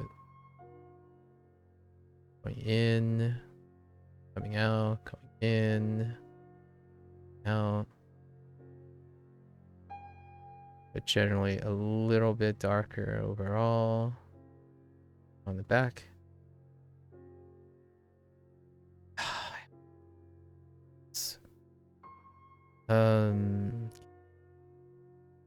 Guess this is all occluded anyway.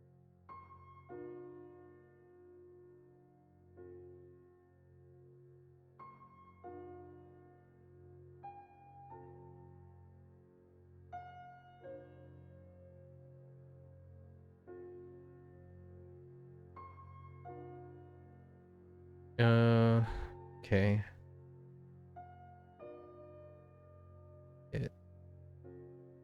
Right. These edges.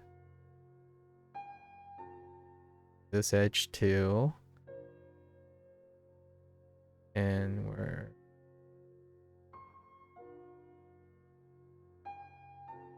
in.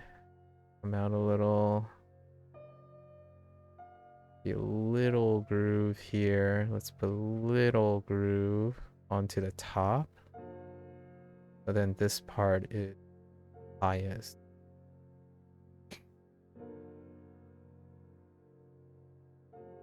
Not the greatest.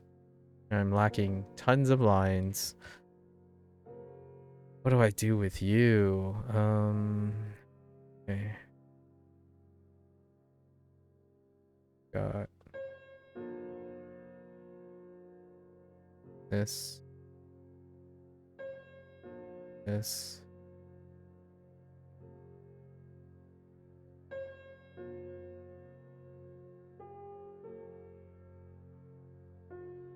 This. And we'll leave that spot right there.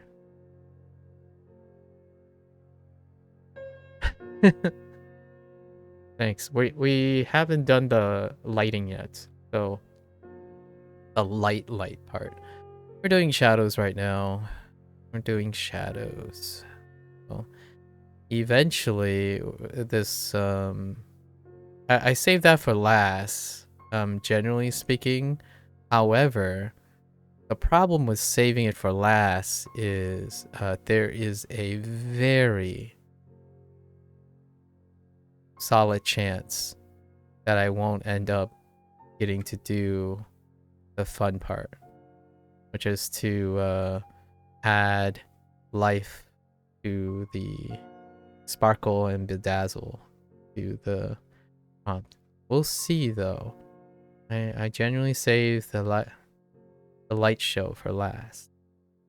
So we make everything a little bit darker, basically. Every time. We start with dark, and then we add the light. So hopefully we get there. And then the little bulb orb thing. This is an orb, so this part is probably going to be the lightest. And this pattern is going to be outlined in neon. We're going to make this into neon, and then it's going to glow outward, hopefully. That's what I see in my mind's eye anyways. Right now we're improvising, trying to improvise as quickly as possible. So this part is good. We want to go out.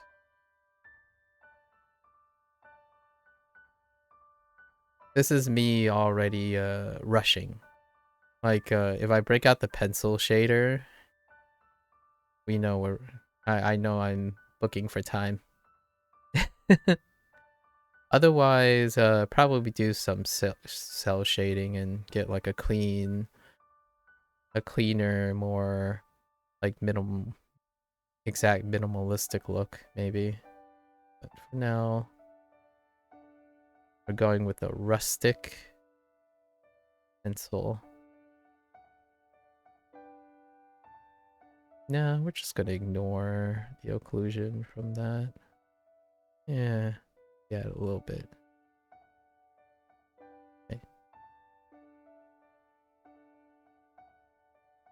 This edge is gonna be lit.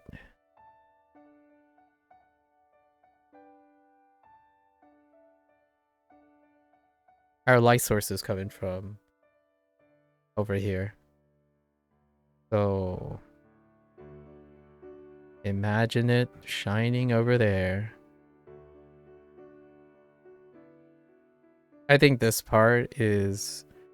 It used to be a lot of the part that I feel a lot of people are like, oh yeah, but my shading's not good and whatnot. Eventually, I feel, for the most part, you get really like mechanically used to it, like in a mind's eye sort of way, and it becomes the part where you can talk like this, right? You can talk here and there, and it's business as usual. This is the mechanical part, the part where you're following your heart. I'm kidding, that sounded really cliche, but you're following your intuition, your experience.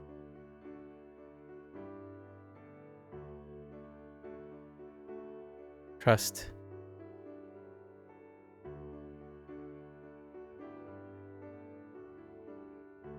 So we have to go in, and we're gonna keep the edges here a little bit lighter. This part, and you come out dark, like lighter, coming forward, and this side's gonna be a little bit darker because it's not quite at that angle, right?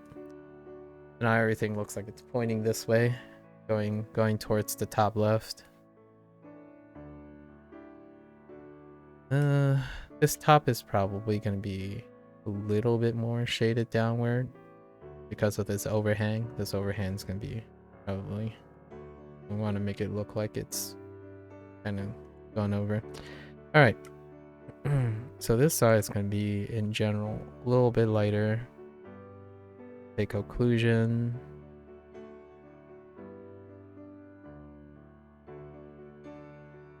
Bottom side. Darker, right? The edges, typically lighter. And there's a lot of metal in Gundams, so we're gonna put a lot of little edge lighting things here and there, make it really shimmery, like metallic looking, but cheap metallic looking because we're crushed for time. There's like expensive metallic looking, like time expensive, and then there's cheap versions. This is the cheap shading version. We're already relying on a little bit of cheap shading version for the time being. Cheap as in time. This part, the proportions are not correct on this part. It's okay. Just accept the consequences.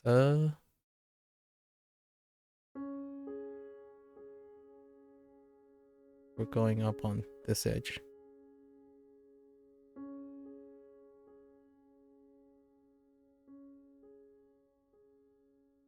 That's a little too much.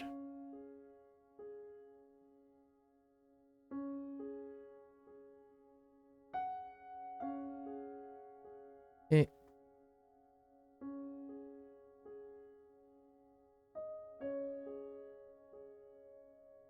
Obviously, not all of it is gonna be ideal. Getting the general idea, good enough. We're not like trying to be super clean here. It's the thing about saving some time.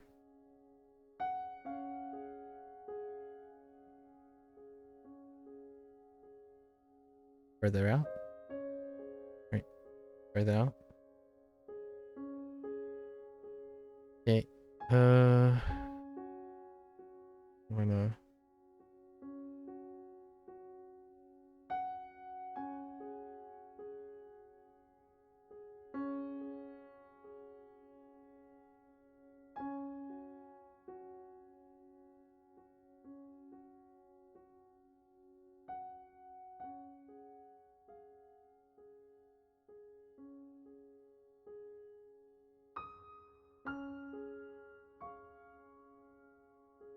and just gonna darken this nonchalantly. Closer near the top. Like so.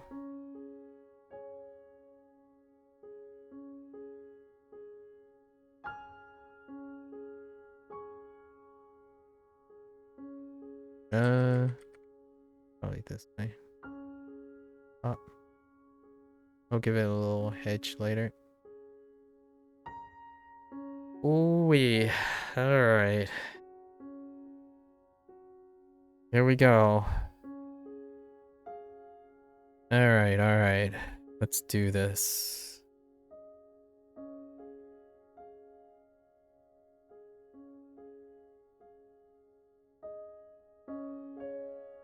Edge.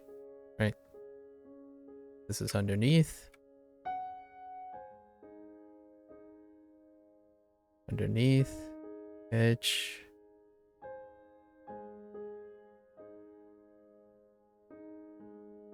Edge.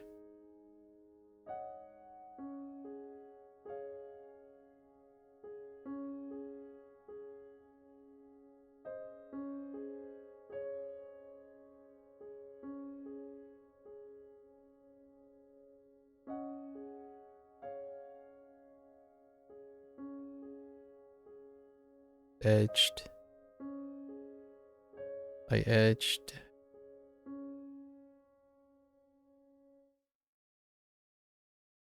Actually gonna be lighter here because this mask, this little like thing is occluding that, but we'll darken it more than this. Okay. That's an edge.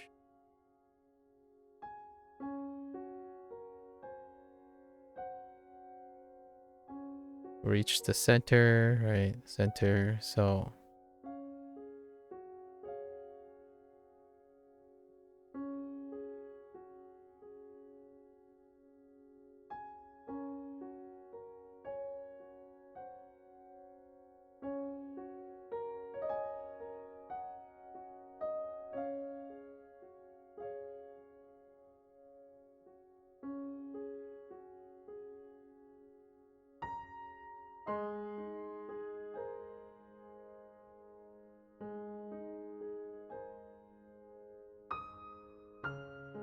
I don't actually know what this is. Fine.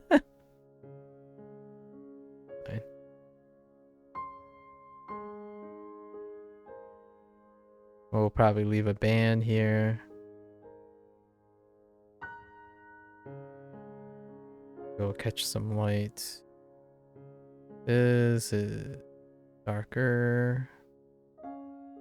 Light here. Chance you'll catch light there. Close it up. Alright. Have edge here. The edge here.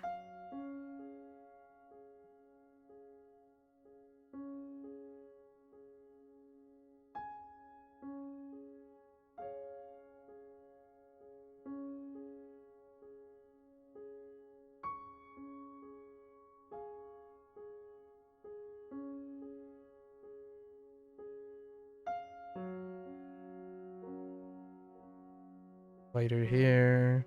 Darker.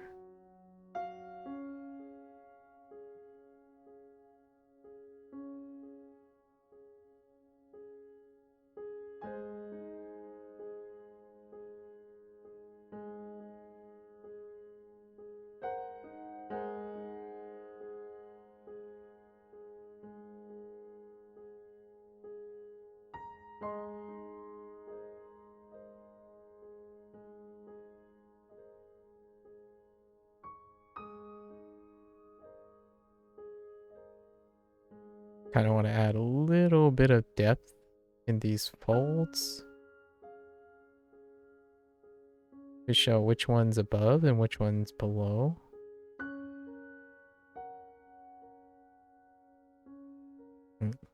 Probably gonna be a hitch here. Filling a little bit here. This is the point. Oh, probably like this. Okay. This is occluded. Don't worry about that.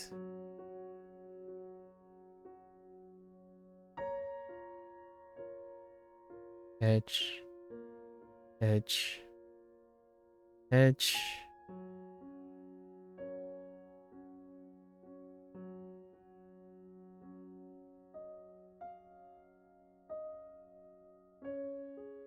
Okay.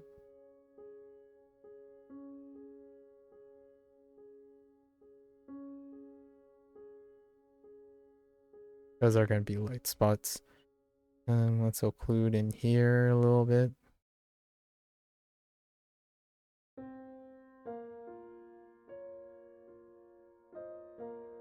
Left side. Right. Okay. A little bit of occlusion here. And here. Not too rough. Here. A little bit. A little bit from here. Let's do the eyes. So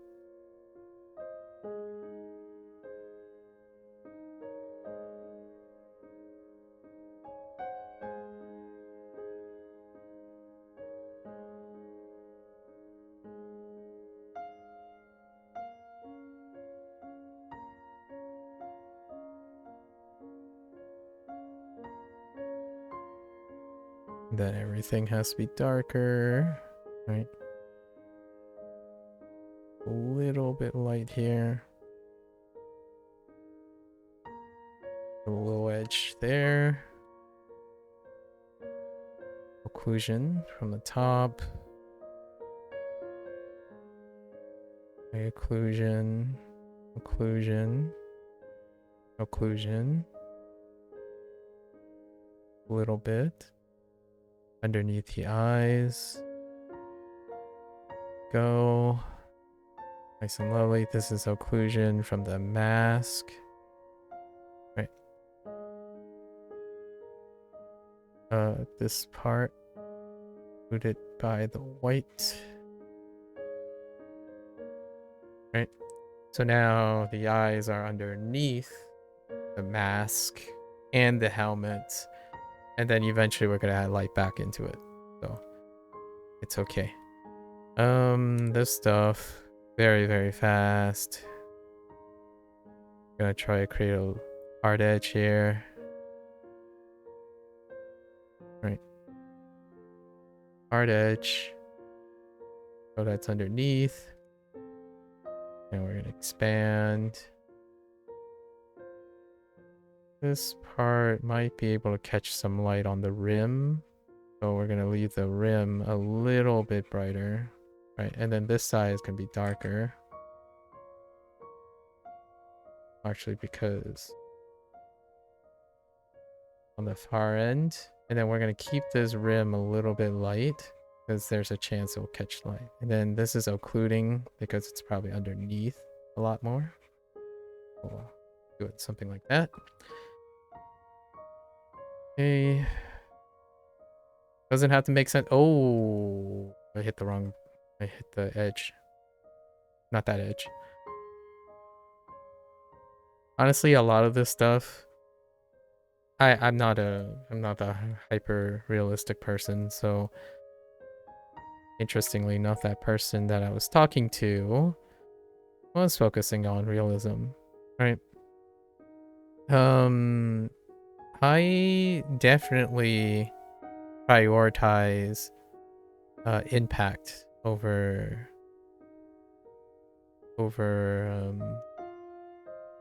getting realistic lighting. Not that I have the ability to do that in the first place. So,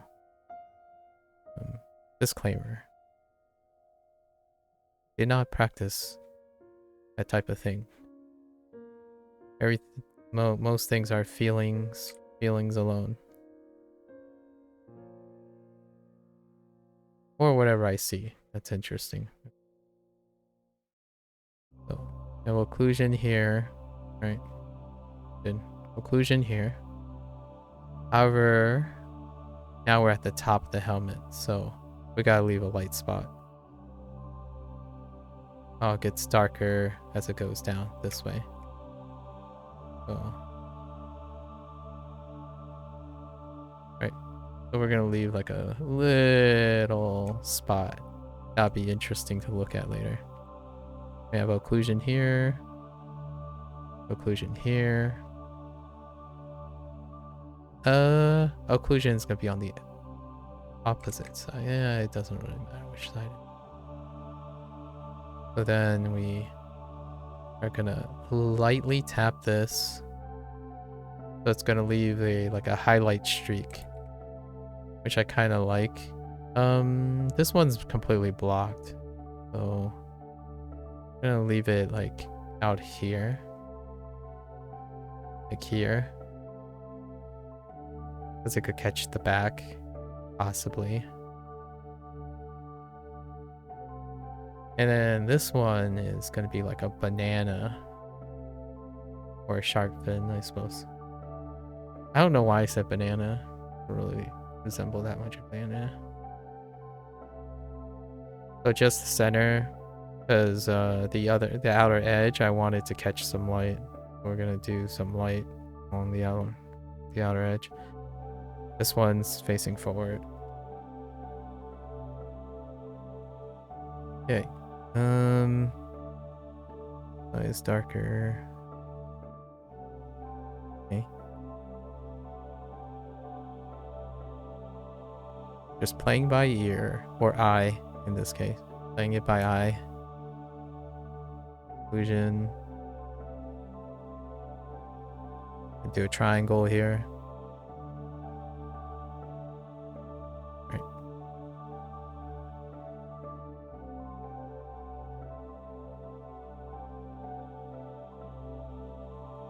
Center. Closer to the center.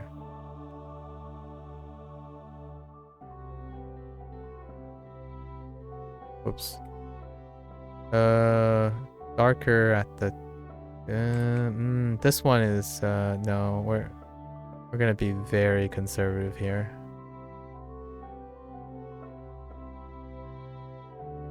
Probably gonna be our brightest spot actually.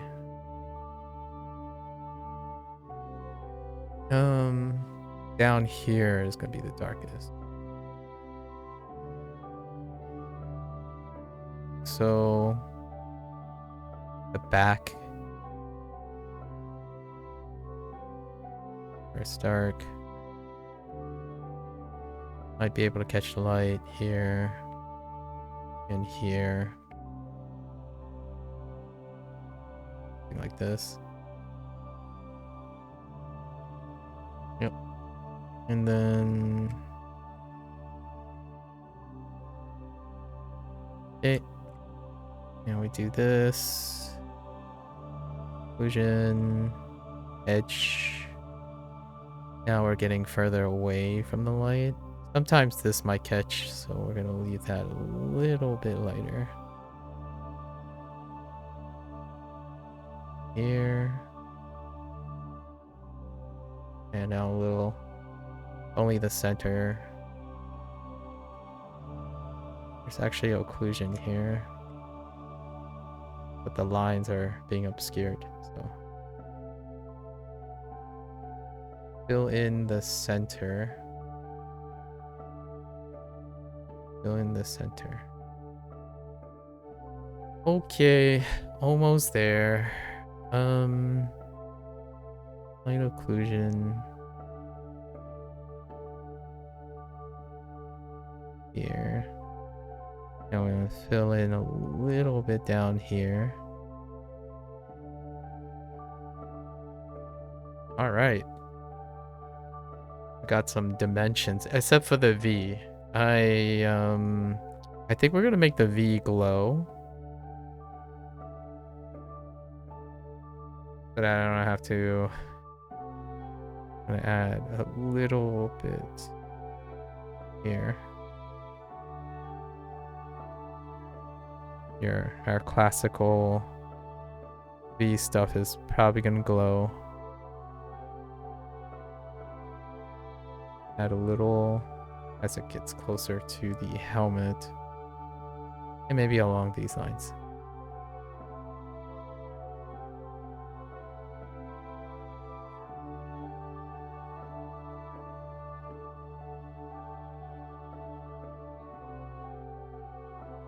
Right.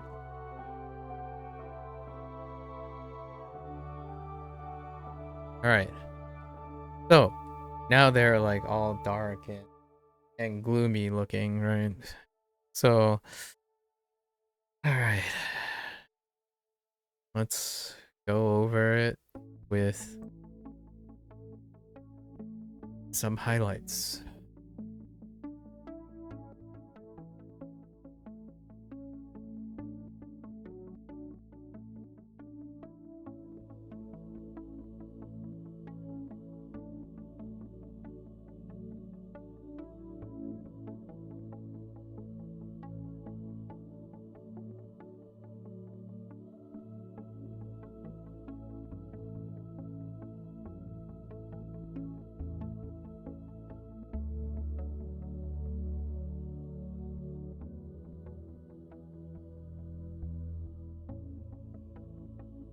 This might not end up doing too much because it's going to be obscured a little.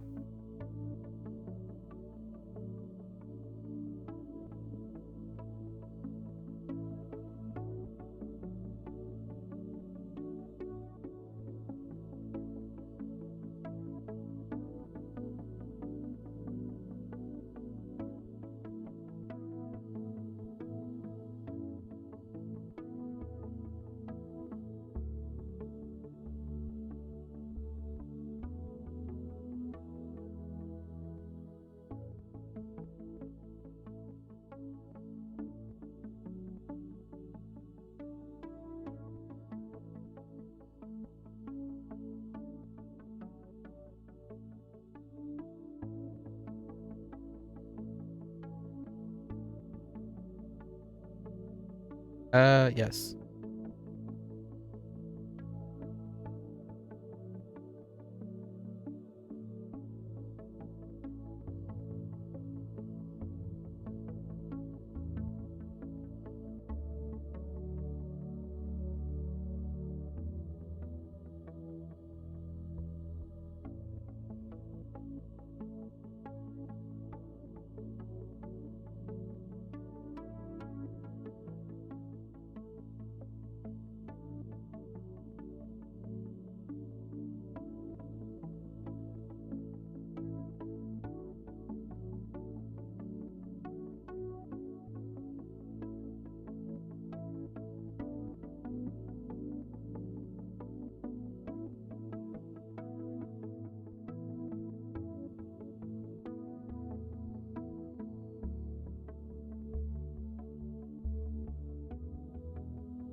Oh, I totally missed a section of the.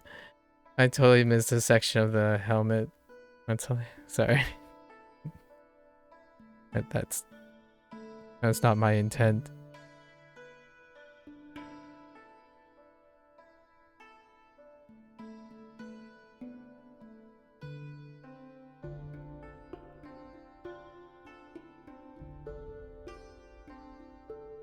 Looks astonishingly flat, you know what I mean?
Yeah, those parts, I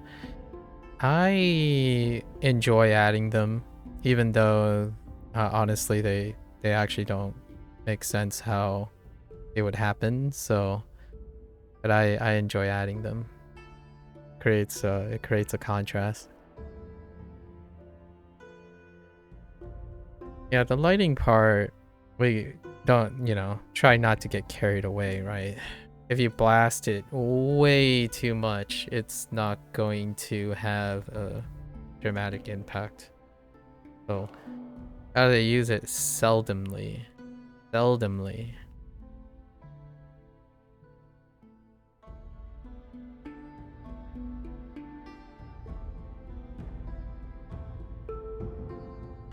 I say this, but I'm a little bit more aggressive on this piece. Largely because there's so many little things. And I'm also gonna skip adding line art. I can't. I'm going way too late. Way too late. There's so much texturing that's missing. Like all these flat surfaces require lines.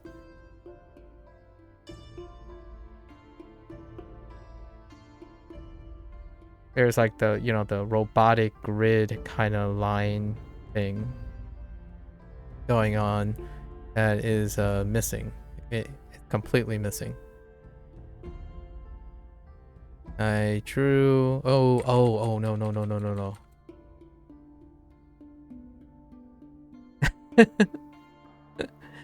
Sorry, I was not paying attention to what subject I'm doing here. So this part was a mistake.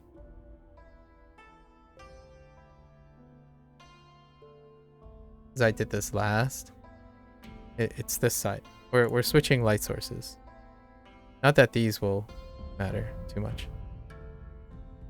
I was like, wait, something looks a little bit weird. I don't see how that happened. Yeah. We're switching light sources. This guy, the light is facing the other way. Towards the top right. Actually, when I was pointing, it was probably the opposite direction because of cameras. That's fine.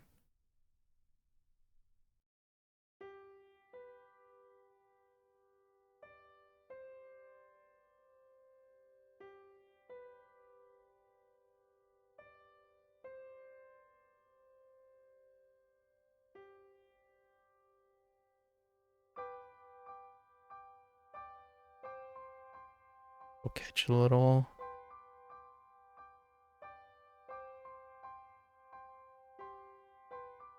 Don't go a little too crazy.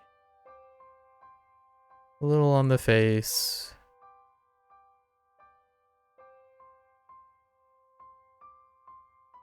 Right. Prominent chin. Catch a little hair. Catch a little hair. Oops.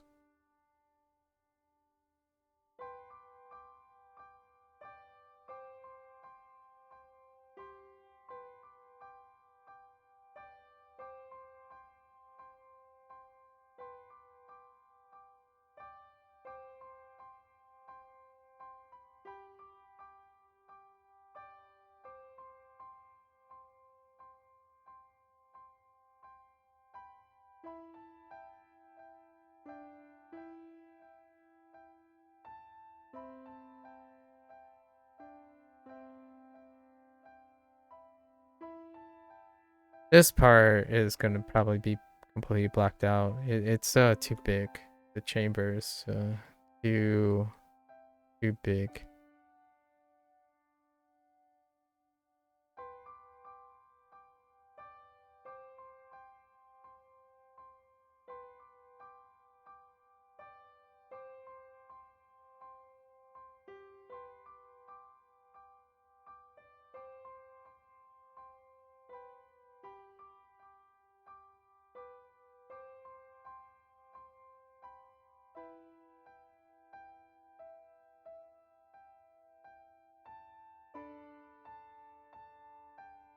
Oh, wait.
All right. Okay, not too bad, not too bad. Let's do our last things, right? Uh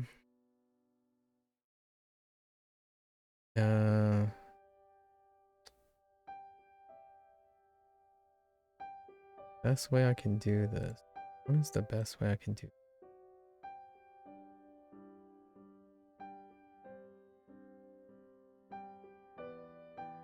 Do I like the eyes this way?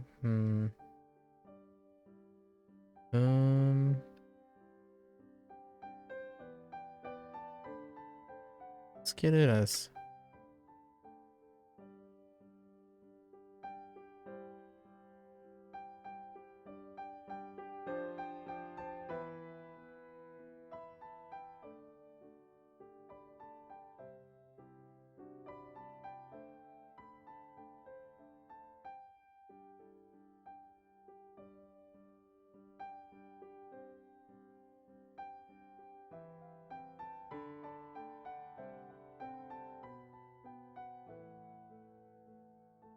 And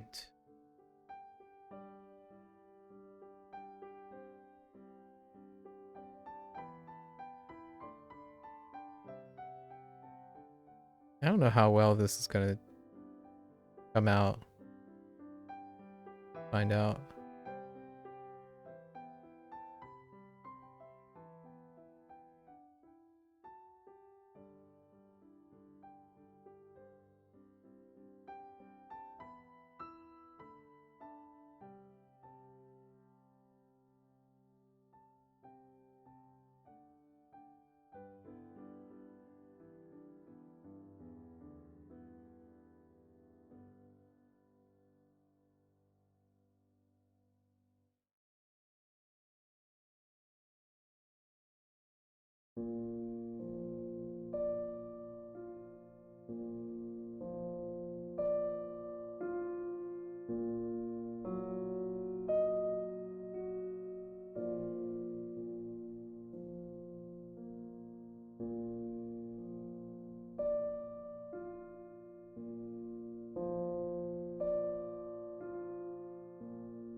I don't think I'm gonna need. We can place it underneath this.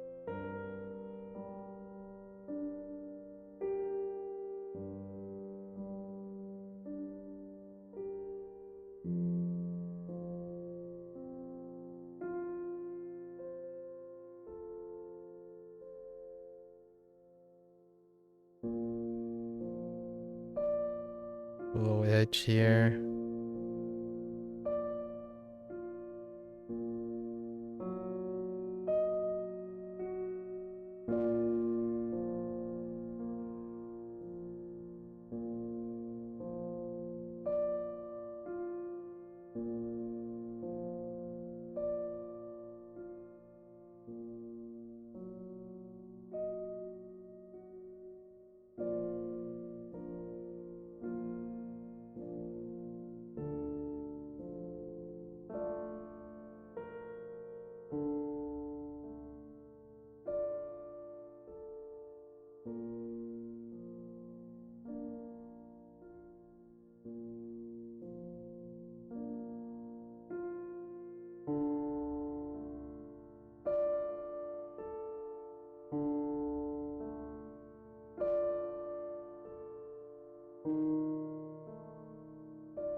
Okay, what was this one? It was this color, right?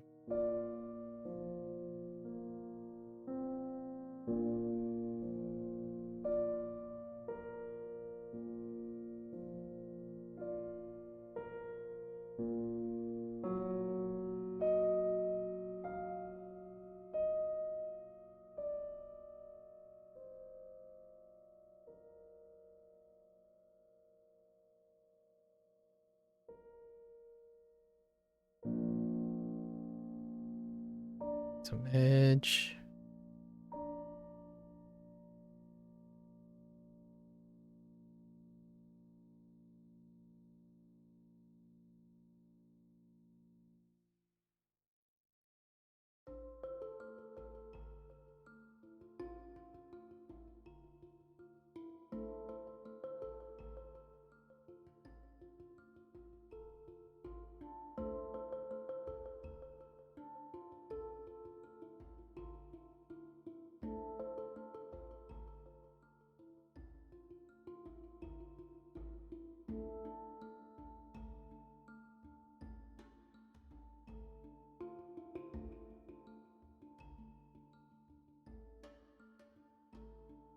I think his like should have shrunken it, but it's okay.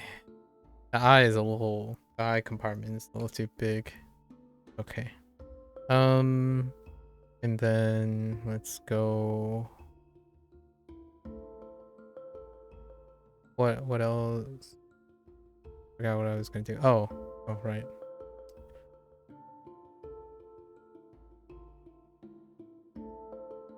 Oh, they both equate kind of about the same. So.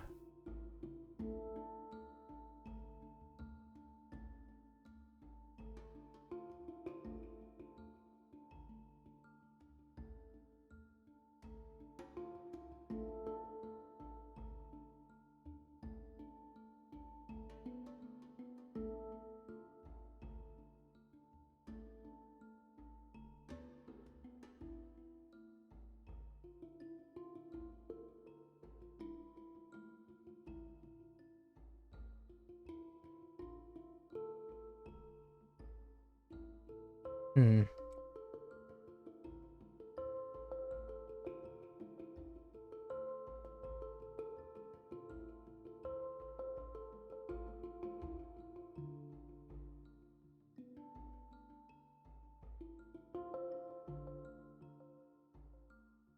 Place it down here.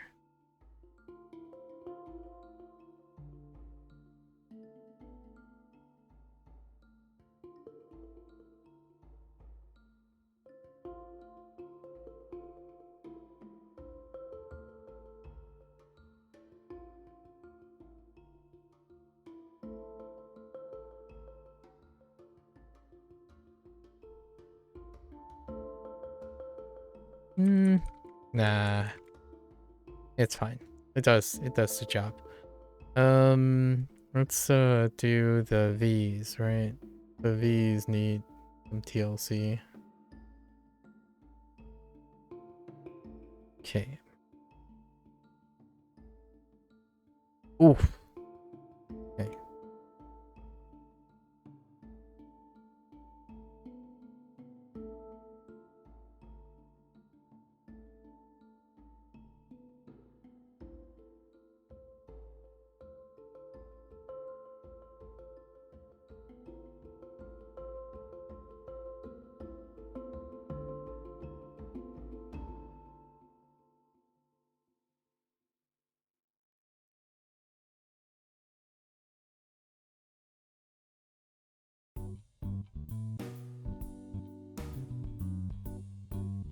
Hold on.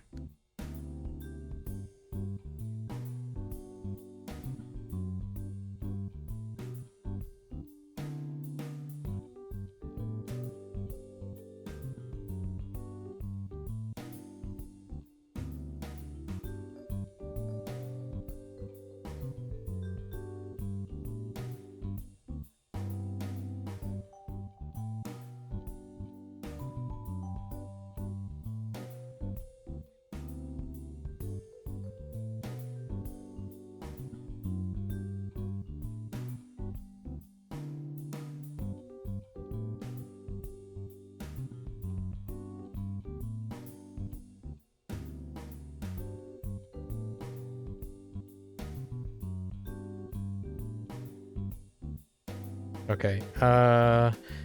This part is kind of weird. I think the best way I can go about doing this part is we'll take a white, 5,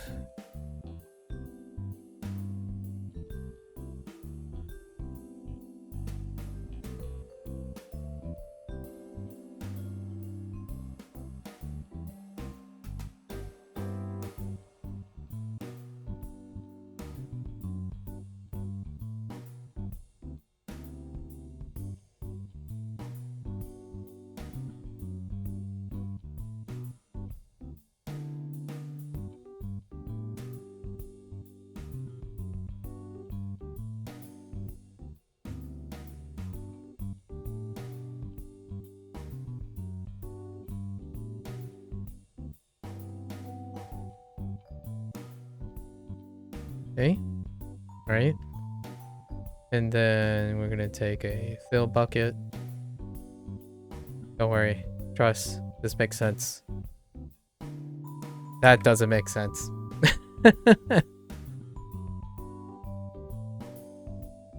Sorry, that didn't work. It didn't work. I didn't connect the lines well enough. It's fine. I'll do it this way.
Right?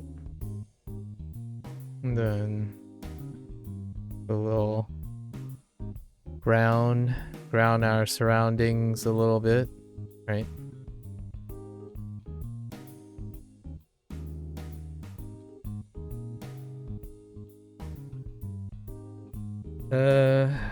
I think we're gonna do the same for this as well. So we're gonna do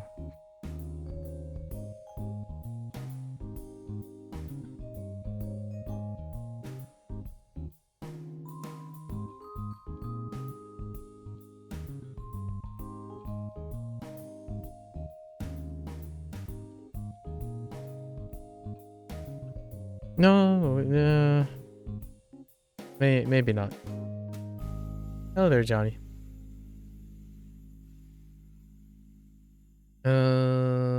Maybe not.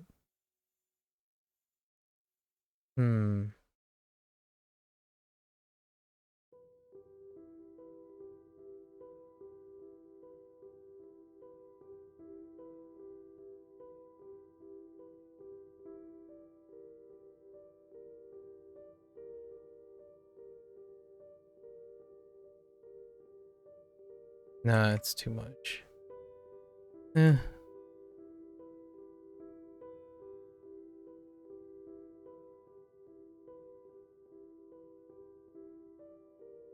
Nah, it's fine. We're fine. We will throw in a bonus backdrop. Is I don't know.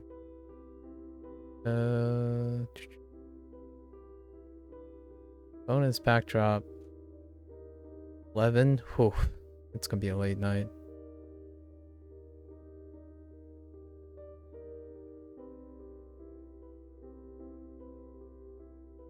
Bonus backdrop.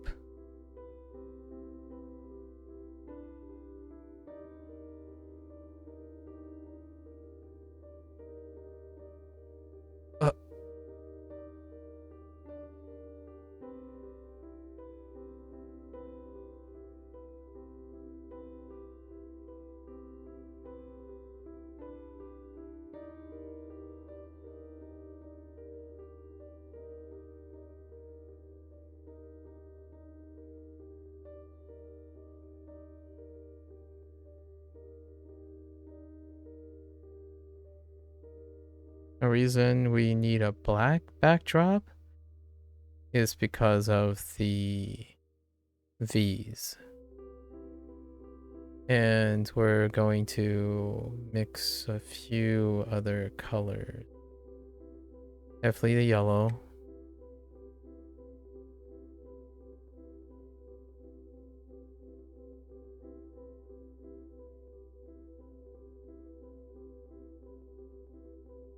Blue.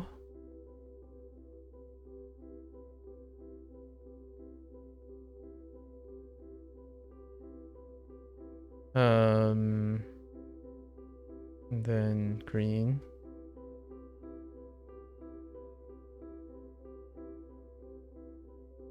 To balance out the things, and then one last thing. I don't want them to mesh with each other, right? So I think we're gonna cheap in out on this. Duplicate the exception of this.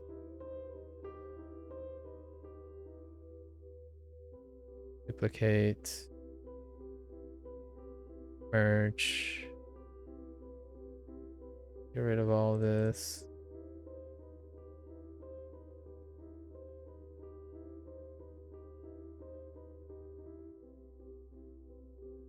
Where's my silly tool?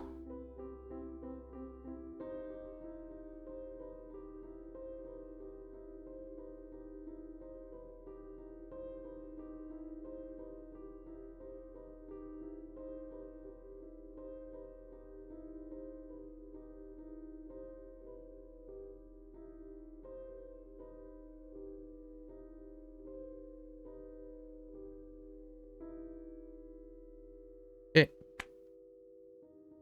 And that's it. Maybe we darken this. Nah, it's okay.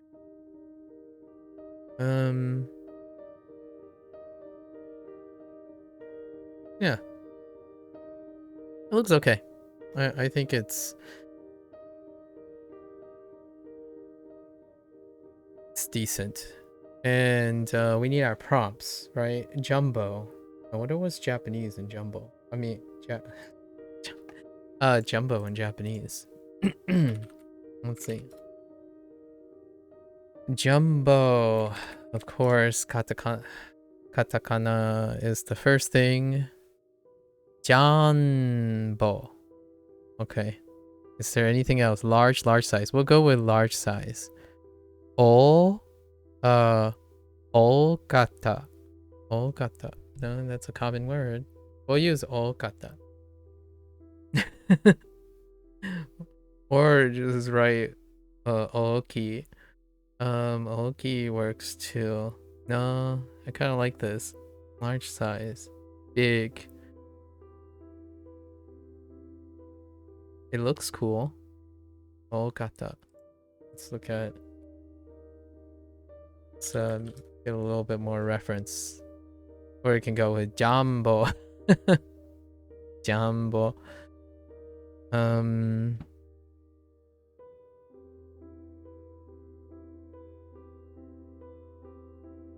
I think we're gonna do Oki. Like, just all die straight up really big. Okay, and then what about Chinese? Okay, can we get with die too? Actually, then we look at Jumbo. Oh, well now. Okay, there's got to be something else. Come on, give me more Japanese. Come on. There's got to be like king size or something. No? Use this in a sentence.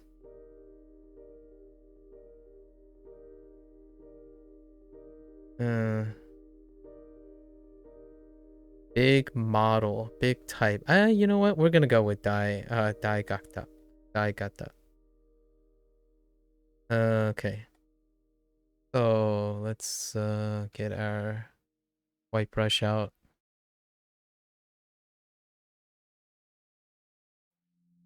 Okay. Well.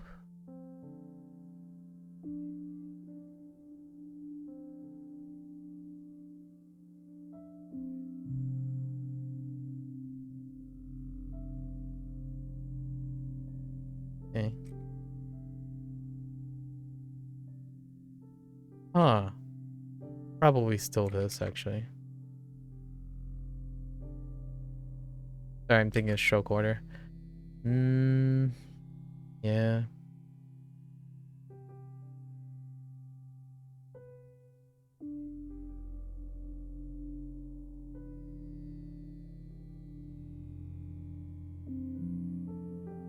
Okay.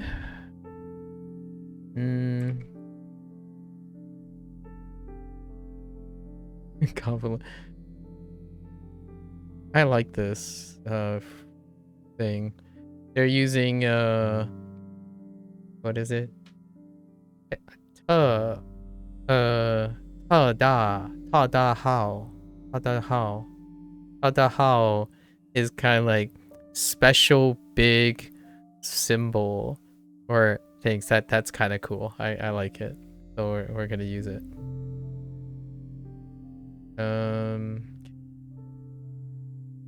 I'll get this correct though. We'll put it on the other side. We're done. I'm using this for sizing.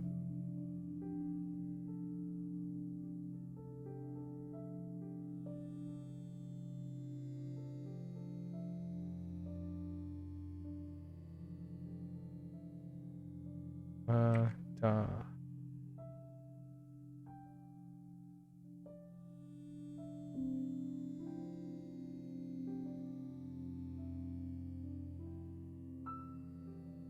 Oh, the hell? Oh.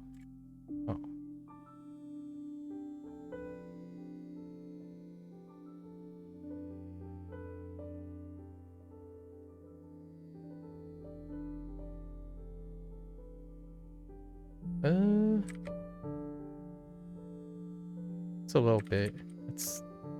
That one's a little big. Hold up. Let's extend it out a little.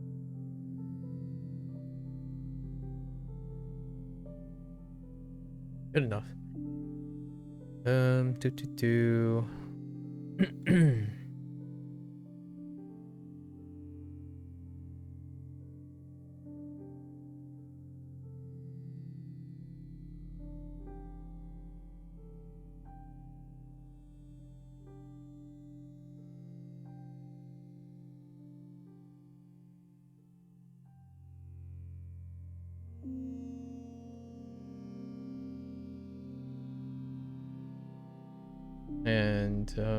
let's do black.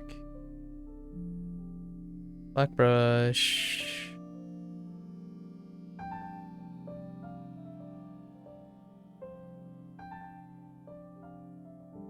The heck? Oh.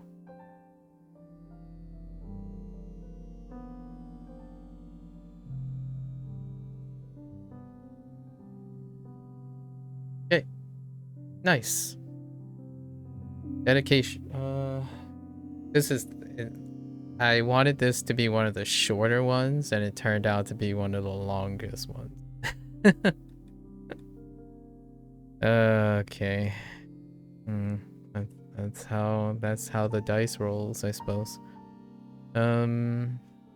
Today is the 29th.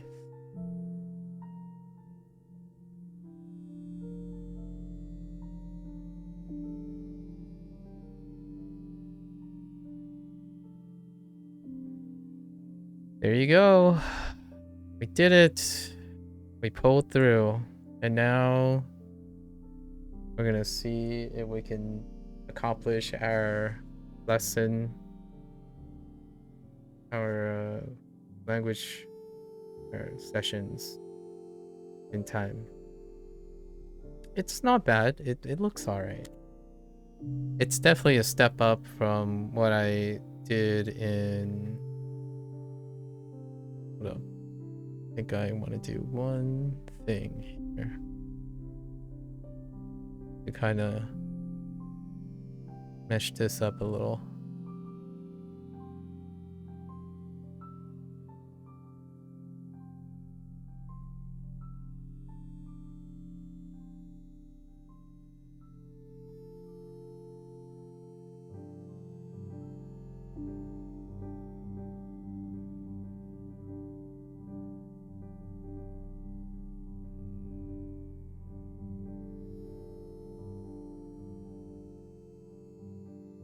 I want to soft the edge at the bottom because I didn't complete it, obviously. Okay, so yeah. Oh, nah. Like,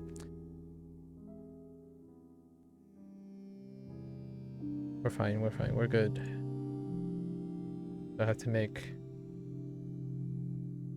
time for future prompts. So jumbo, mechs are jumbo, right? That's all we got to go on. Mechs are jumbo. Okay. I'm not entirely sure why captured their likeness enough to be distinguishable. They are the particular Gundams I'm referring to. Anyways, there you have it. Another prompt down the hatch. Approximately 6 hours. We followed through. So, well, I'll be back again tomorrow for another prompt. Probably not a double prompt tomorrow, but there's definitely gonna be a double prompt. I have to do a double prompt in the next 2 days. Yeah, in the next 2 days. Oof. So it's either tomorrow or the day after. I guess the double prompt is gonna be on the 31st. What? Poetic, right? All right. There you have it. Thank you for hanging out, folks, for this session. Had a bit of a I don't even know what you call it. I think a conflict of interest. I'm gonna call it a conflict of interest, in which someone and I clearly are not meant to communicate with each other. So that was an interesting thing. Would have been 30 minutes at most. Yeah, it was fun. Not everyone's meant to be friends with each other. Fair enough, you know.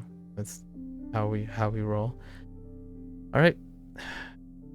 Yeah, see you guys in the next one. I see that little line there and it's kind of annoying, but that's okay. All right, time to switch gears. Thank you. I'll be back tomorrow.